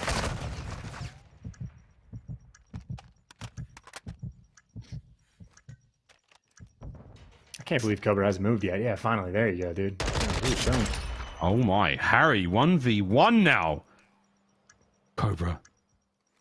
He checks this. Cool. Jiminy crickets. So Woba Bobs. The hairs on their chinny chin chin stay alive. It's 2 straight. That's a good try. It has to be said. Cobra does pop Deddy in that moment, so it'll be a slow build-up for next round, but takes care of business nonetheless. Full credit, I'd say, to Brezzy for that round. Just the beamer off the start, he had to have just been getting like the hit markers on Gizmo like through the wall or something technically to not do the damage, because he shot him 4 times in the face and then hit him with the nade, and Gizmo just walked it off. But either way, I mean, 4 kills in the first 2 rounds. Brezzy, definitely a strong opening start. Brezzy's had a really nice search so far. Not quite over yet. A little bit of time still to play with this one. Stacked up on the outside of the cantina. Clearly there's something going on there. There's Joey G. Gizmo, or Gizmo, as Maven likes to call him. Up on the top deck. What the hell? He's dead in a chance. Don't worry about it. Brezzy, first blood. Yeah, no, I mean, Maven will be happy about that first blood falling in that direction. That is a bomb that needs to get wrapped out. And if you look at the minimap, Abuza, number 7, I mean, he has been just ice cold, metal boots, waiting for this flank to come through. So if you don't throw a quick shoulder, Vortex is just going to die. There he goes. There they all go. Yeah, Boost is able to get 2, and Array for the 1v3. Wow, he came real close before. Harry, here we are. You're a flying Cobra. Oh, you are dead now, sweetheart. Meow. That's a Brezzy. That's not Cobra this time. Look at this. They're literally lining up. Oh, my God. I like it. Can I be honest? A Woba Bobs, a French team, they're wearing the French woman operator. Love that. Can I just say? As a point of, yes, they're at 3-0 thus far in the search. They're all wearing, you know, their nation's respective operator skin. I love it. I don't even know if they would be aware that that's what they're doing. They know. Everyone. No, I don't know if they do. I think everyone just picks her because you're guessing that's the smallest character model. That's absolute cod's wallop. Actually, I mean, maybe. Yeah, I don't think COD players are looking at the nationalities of the characters in game. I think we're just like, yep, seems small, skinny. Yeah, no one plays as Ghost. He's got a bloody cape. Still, a lot of love towards the A-bomb site. Once again, B doesn't get a whole lot of time unless it's like, all right, A failed, run across the middle of the map. Gizmo still holding it. Does Elevate have yet? Oh, hello. Cobra strikes. Lynn's shoulders are so smooth. Yeah, Gizmo's like, I can't do much here. I'm just going to leave. Vortex is going to be back down as well. This is magnificent area denial from a Woba Bobs. How many nades do they have there to get the guy off? Bomb, and well, hell. it doesn't matter if the nades come through because Gizmo's gonna fall. Vortex. Oh, Binds one, binds two. So here you go, 2v2. Oh, the bomb is down. He's alive as well. Abuza. He knows they're coming. If he lines them both up, oh my god, the timing. One got through. He has no idea that Vortex is in. Harry though has been eviscerated. But Vortex managed to slip the net. He's so close. 20 seconds now and counting. Can we go to Vortex? We'll see what's up. Are they trying to tease him out? He's waiting for a play. He doesn't have a lot of time. No dead silence. Top deck now covered. Oh, hip fire! Over the top! Oh, Steve Vortex! What an ace! What a defuse! What a round! Oh, MVP caliber. Looking for his 3080 graphics card, whatever it's called. That's honestly some wizardry. Because, like, the first two-piece that he got, the guy on bomb that he killed, all right, he gets that one. He had the nade on him. It's whatever. The second kill, he had no right to get the exact same situation. I mean, Abuz is making the read through the top door. Vortex walks through bullets and then just jukes the man off the map. Oh, man. I mean, that's play of the tournament right there. That's God. Well, they're also down 3-1, so they're still losing by a ton. So. Yeah, you got... Well... Yeah, but for the turnaround, rebellions are built on hope, so are comebacks. Let's get it. Here we go. Vortex is there. Lins picked apart by the opening covering fire there from SLG. Mate, what is going on here? No, close the door. There you go. Good man. This is so tense. Open the door. Close the door. Close it. Yeah, He's going to close the door with an aid. Out and about. This is in the mid-tunnel. Perfect workout, Vortex, another 2. It's a 6-spree now and another round. Oh my, the winds are changing and these sails from Elevate are full of it right now. No way they tie it up. This is dumb lit in the finals. No way. Is it the band like Hurricane or something like that has the song Winds of Change? Is that the reference you just made? Oh, listen to the winds of change. Oh, that's, you know that song was written by the CIA.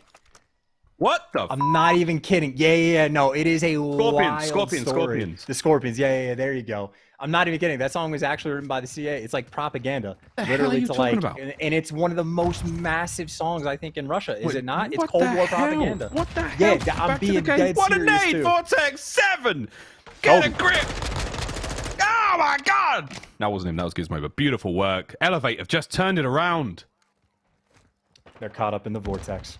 Oh my God. Full streaks. He's running precision, by the way, not cruise missile, because that thing is made of paper and a trophy destroys it.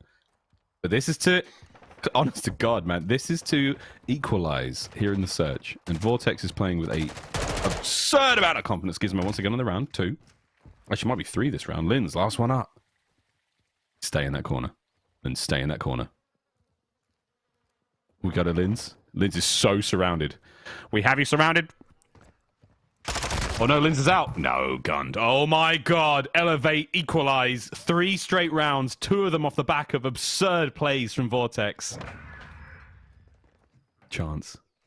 I mean, look, it was the same. So the first time these guys played a few series ago, it was very much the situation on Hotel Hardpoint, where Awoba Bobs looked strong early on. Elevate just made the comeback. The Hardpoint just before this, Awoba Bobs looked strong early on. Elevate just makes the comeback.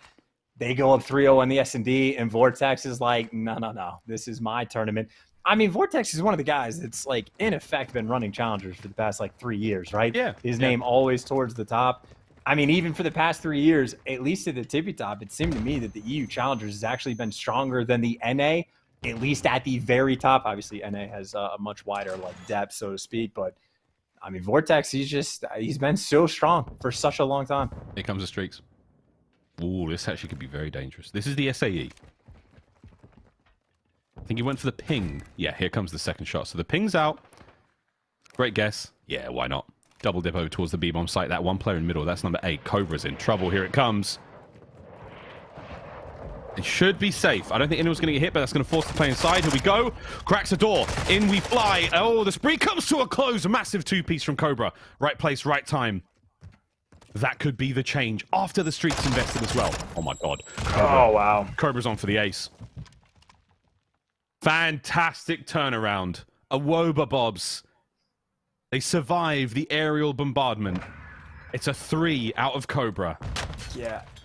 In Elevate and like losing rounds where they're using streaks, name a better duo. It was twice we saw it on Elasilo earlier. The exact same thing here. I think they got baited by the information with the SAE because I think looking at the pad originally, I think Vortex only saw one guy that was like down low towards A and then like 1 mid and 2 around 10. So I think whatever player that was more towards mid that wrapped down towards A, they were just only expecting 1. So Cobra being that second guy was just allowed to make the big play. So I think just baited by information in that round. So Wobabob's opportunities here.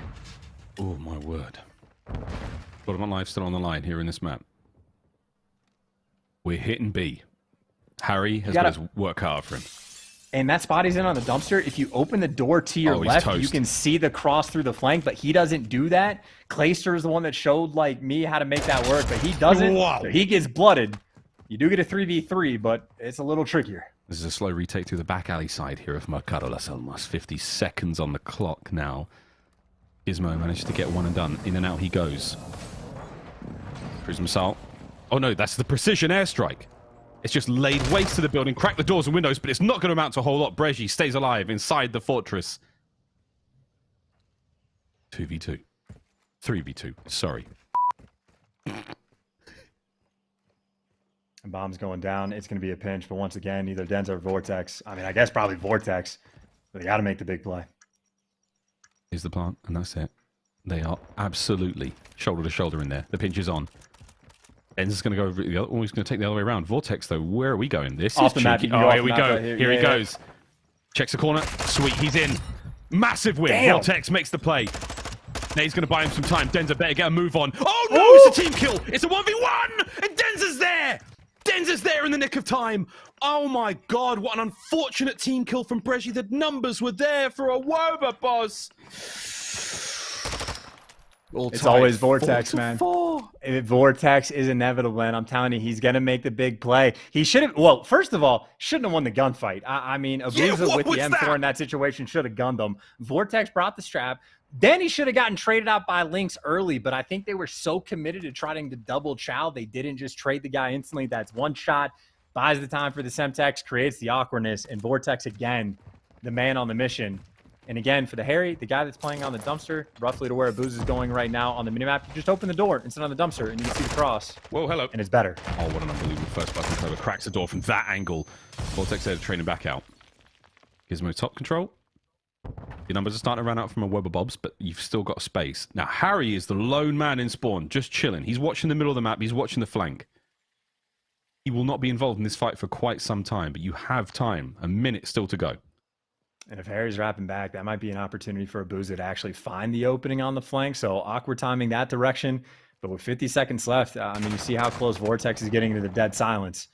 These guys are not in a hurry, but that flank is coming through. He's managed to creep through. Pistol in hand. It's the sidearm. He's going to get absolutely pinched in a minute. But if he can make... Oh, he saw him. The snap! Harry stays alive. Oh, my God. He's eating bullets. Abuza is pissing metal. Oh, he missed the nade. Stay alive! He somehow does! Oh my God, they've run. They're going to be. Abuza's got so much to do now. If he managed to catch Harry, that's one thing, but they've transitioned. It could be the round. This could be tournament point. And he's so slow to like reading this as well. So, I mean, look at the spot Harry's in. Watching the deep mid-map cross, it's just the easiest clutch of all time right here. Here it goes. Oh, okay. Miracle number 1. 2 to go. Oh, he wants the boomstick too. I like it, but you're running out of time. Peek the window. Oh. 20 seconds. Oh, God bless you, Abuza. You're really trying to make this happen, but it's not going to be the case. There we go. Elevate. A little bit of Lady Luck's blessing. They managed to fight their way forward. And not even with the Miracle Maker in hand could Abuza get it done. Tournament point, Elevate. I mean, it's just, it's more mistake-free Call of Duty, right? Too good at positioning towards the end. Even though, like, the sniper in the back corner gets red, no overcommitments from either Gizmo or Vortex in that situation. It's too efficient. Mistake-free, veteran players. Now just one round away from the effective, dominant Grand Finals win. And Vortex, I think Chris Tunn coined the phrase that he's been birthing or spawning in these exceptional European COD players in the challenger scene. And boys, Womb's working overtime, and here we go. He's putting in the numbers as well, 11 of 5. Vortex, the man on your screen, eats the concussion. It's going to slow this one down, but it is an absolute fiesta over here by B. A Cantina, whatever. We'll get there. Madness bound, back and forth we go. It's a 1v1. It is a 1v1, a straight up 1v1. If Harry wins this, the tournament is done. Cobra. Oh my God. What? He's in the back corner. Don't worry. Back corner. Wow. Don't worry. He's in the back corner, and Harry does not have walls on. Harry versus someone with an invisibility cloak. Yeah, what do you think of that one, Potter? Otter. I jumped too, Cobra. There's a poltergeist. There's a poltergeist at the A-bomb site. Oh, good God. Harry hasn't heard anything just yet. I think Harry's not going to be able to get quick enough to tunnel to check what direction he goes. And he's got a trophy. Yeah, he got no. He does have a grenade, though. He has a frag grenade to work with. Cobra's managed to net himself on the inside of the cantina. He's on the inside of the cafe. He's chilling. Harry has 800 corners to check. 25 seconds to do it. It's just the timing. Pressure is on for Cobra here. Checking every possible angle. He made some noise there. The door shuts. That's it. 10 seconds. And that's round 11. Cold from Cobra. Good God. Well, he's a reptile, isn't he? He's cold-blooded, baby. Yeah, let's go round 11. That is so patiently played, man. I mean, I think, too, maybe like little jump checks out, and not even every 7.5. I mean, he was incredibly patient with it just to say, nope, not on bomb, we're good. And it's a stressful way to play. You have to be on point with it, and Cobra just handled it perfectly. But all for the round 11. Whew. I mean, it's just a matter of shutting down Vortex if I'm on Wobblebobs. That's the man I don't want to have to clutch against. Not going to be an easy thing to do, but very possible. Heavy alley presence now towards A. 3-1 split from a Wobblebobs on the defense. Cobra's in. We're looking for as many new looks as possible here. Nades, stuns, you name it, it's all there. Vortex is going. Vortex is going. Damage dealt, not enough to get the kill. Backs on up into a corner, and oh my word, a Wobblebobs, the trap is set. From upstairs, Gizmo guns him. Oh no. And all down now to a Boozer. It's a 1v3 and a very difficult one at that. Here comes the chow. It is done. It is over. And at the final moment, Elevate seal the deal. A round 11 victory. GG's and congrats to them. Your breaking point next European champions. Elevate from start to finish. What a dominant run. Yeah, and Vortex out here making plays. Even in the round 11, he just found the opening, dive across the tunnel, get the pressure on the guys out the back window, and a perfect pinch from everybody on Elevate. I think it was either Denza or Harry that gets sent in down low, and he's like, there's two guys underneath the steps. I don't know what's going on. If someone could please kill them, that'd be great. Gizmo right in there to filter him in. So I just think an incredibly well-executed play towards the end. And they were down 3-0. That's off the back of Vortex, like getting an ace, clutching the 1v2 in like a miraculous situation, diving over top the A-bomb site. So I think you really set the tone for the team. I'd say really the only negative takeaway we could have for Elevate at all is their complete inability to use streaks and win rounds of S&D. They were like over 3 or 0 for 4. But outside of that, they were doing great. Yes, they did. Well, what a run it was from them. Streak usage or not. I mean, Elevate streaks, is that a thing? Was it? No, error streaks from World War II. Yeah, well, hey, Elevate streaks now might be the thing going forward here in Modern Warfare 2. We do have a look at the bracket, of course, seeing how this whole tournament went down today. Crazy, crazy stuff. I mean, what a wonderful, wonderful run they did have. Elevate, again, start to finish, really were the guys. They were the absolute, the champs here today. I think as far as teams go, a lot of experience there, mate. A lot of experience, a lot of real composure in tough situations. Between Gizmo, of course, coming in, and Harry, actually, both of them coming in from the CDL last season. And Vortex, just brilliant. And looking across this one, AME Sports went down 2-0 to them. It was a 2-1 in the winners' finals, and that big old 3-0 there. Congratulations again to Wobblebobs. What a difficult series they had against Team Maple both times round. But in the end, Elevate just a little too strong. A wonderful start to the Modern Warfare 2 season for that squad, and a much, a sigh of relief. No more streaks. Don't have to worry about that one anymore. But again, outstanding stuff from them. Brilliant work. Got to tip the cap, lads. GG's. Yeah, and not to jump the gun on the desk at all, but I just say the case, at least for the finals, is just that there is clearly no lack of talent on a Wobblebobs, but it was just a difference in like composure and veteran and ability to make plays in the big moments. Because Vortex, a man that has been around the block for I don't even know how many years, like 6, 7+ years at this point, like playing at a high level, running challenger. Actually, probably more than that, probably like 8 or 9. Vortex has been around forever, and I think just him, and not only him, but obviously the cast around him, just veteran plays. They've been competing at the highest level, and it's just that little extra push to get those round 11s to make those comebacks in the hard point where they had the edge. It's a difficult thing to do, to have the kind of courage to make a crazy play, whether it's just, I'm going to literally run or dolphin dive across tunnel when they might have it covered. I'm going to try to make a play on the guys, the backside of Cafe. Vortex was that guy. Really was. He did manage to, at time and time again, to make the play call, get himself in a position he needed to be, set the team up for success, and it proves there in the scoreline. Congratulations again to Elevate. GG's to them and Awobabobs. A ton of fun watching that team play. Very, very exciting. But that's it for myself and Chance. We can close the case on the European side of things, lads. Take it away, Desk.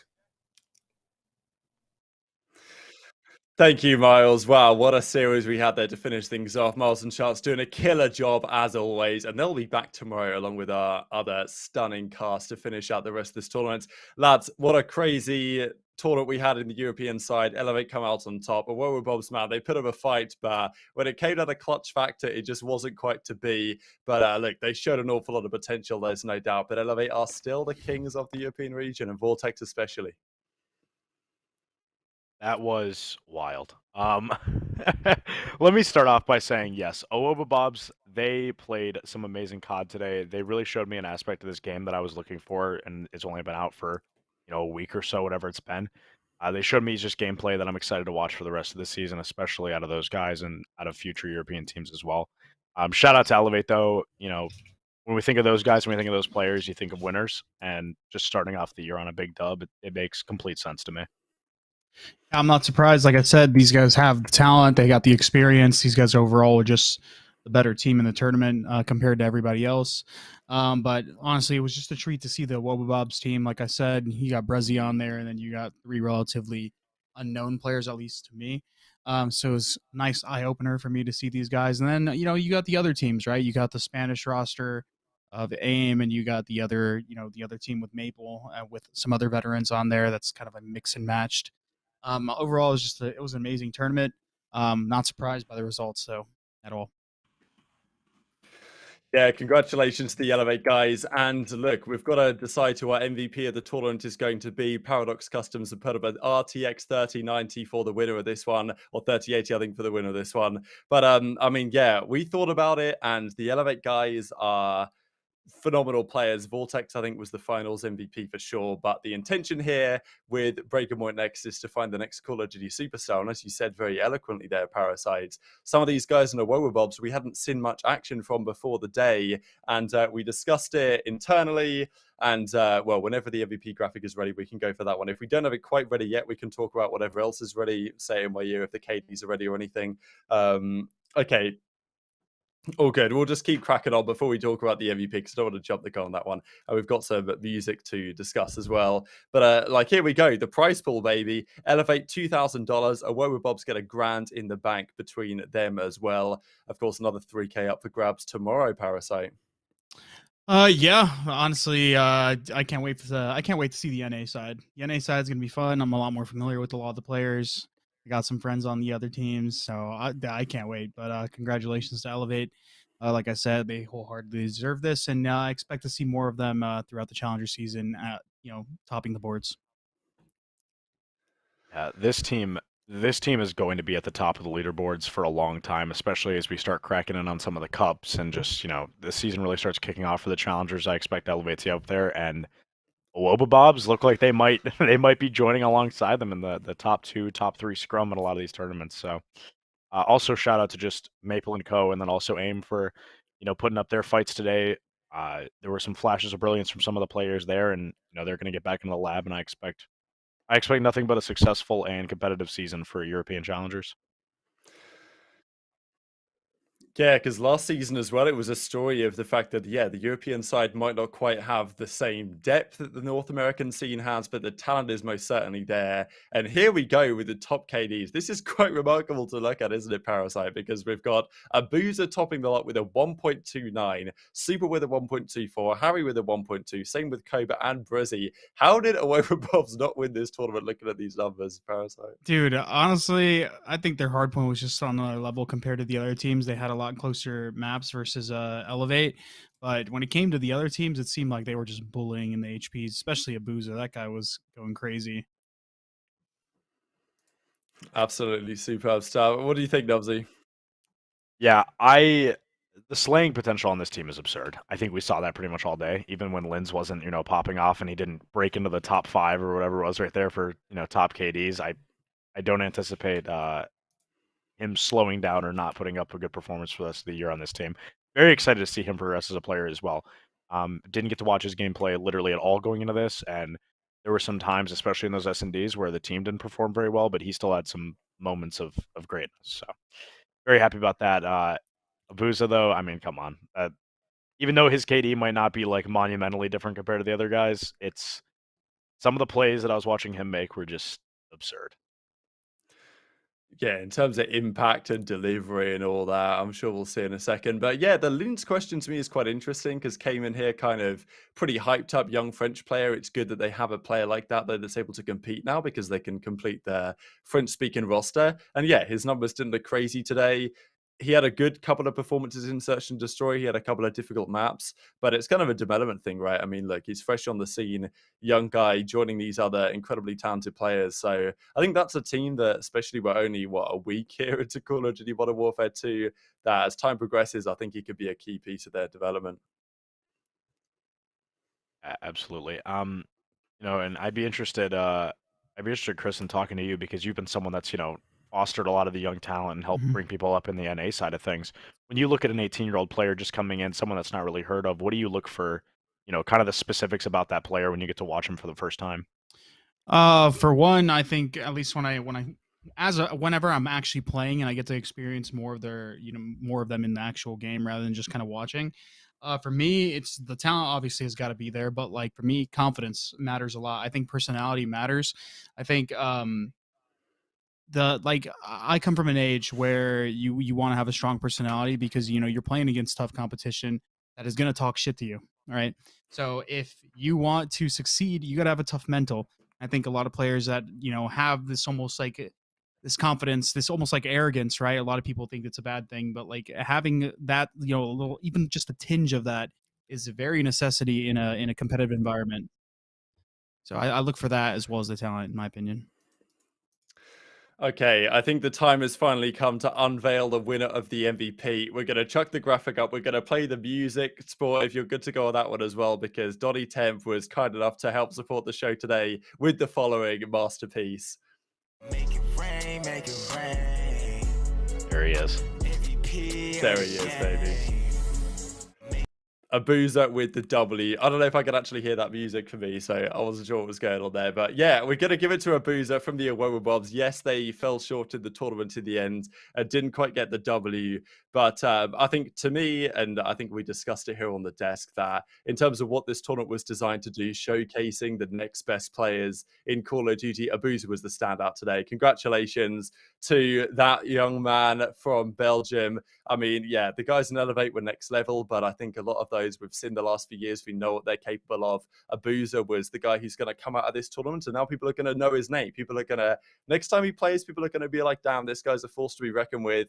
And that's exactly what you need, Parasite, right? Especially from the European region, because that's how a lot of these guys, the Hydras, the Afros, of course, Pred from Australia, that have got their chance, and Kleenex, for example, is because people start talking about them, and that's step one. Well, that's pretty much that's going to do it for us in terms of the matches side. Is there anything else we want to talk about? Oh yeah, the interview. Okay, this is the next big thing. And oh yeah, what's good? What's good, Joey? Wait, can I hear? Is Gizmo in there? I was just... Oh hey, Joe, what's good? Okay. Gizmo can't do anything because we're not speaking in there. That makes Hey, sense. yeah, wait. Fucking ref. We can't do shit. I don't even know I how can't I'm hear even talking to Gizmo right now because I don't even know let me try. where this noise is coming from, to be honest. This is a last-minute thing that we decided to just try and do a player interview at the end of the show. I don't know if there's some technical difficulties involved. Hello? He just needs to join Does the. Gizmo not need to be in our Discord? No, he does. He does. Or am I tripping right now? Because otherwise, I have no idea how I'm going to speak to him. Oh, that's it. He has to be in. Well,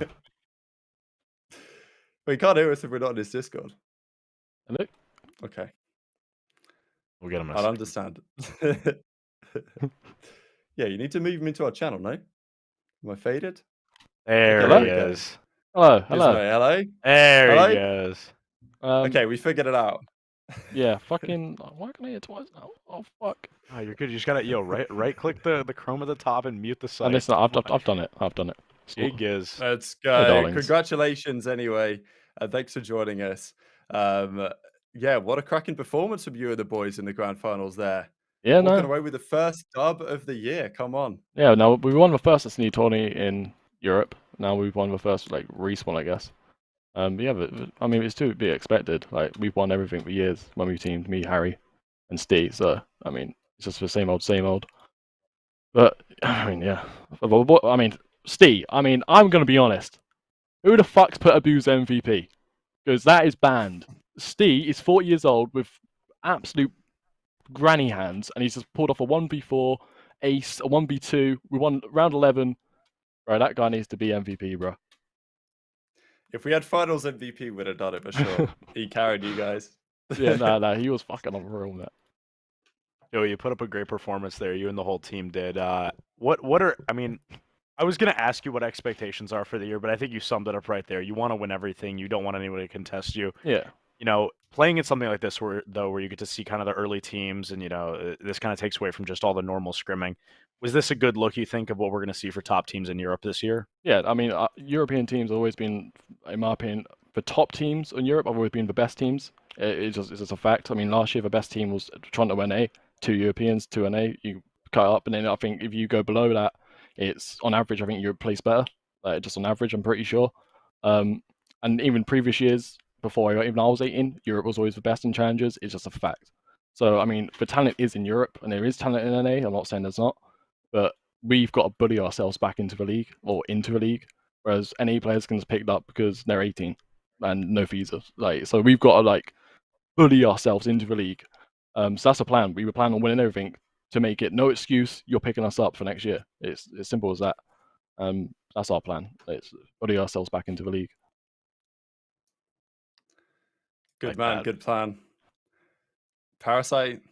Oh, sorry. I didn't know you wanted me to chime in. Yeah, I mean, just congratulations to you, Gizmo. We were saying that you guys were obviously the heavy favorites. So, you guys both have experience. You and Harry both have experience in the league, and I think Denza is criminally underrated. Vortex is a great leader. I mean, just shout out to you guys. You guys put on a show. We for a fact know that you guys are going to be, at the top of the scene for, the entirety of the season. We don't know who else is going to, come up to, challenge you guys. But what do you actually think about the Awoba Bobs team? Is this your first time playing against some of these guys? Nah, so when I was under 18, I'm going back to IW times and whatnot. My under 18 team was just a bunch of pickups basically. I was a team of Alex, the old pro player, Disrave, you know him, and Defrag. We used to interchange, and we used to play against them lot all the time. It was us against them for when they were under 18 with Hydra. So I know about them for years. I know how they just love they love a chow. I love a chow, so I love playing against them. But yeah, I never really spoke to them. They speak French. I don't speak fucking French, but they're nice people. That's sure. I expected for them to be at the top as well.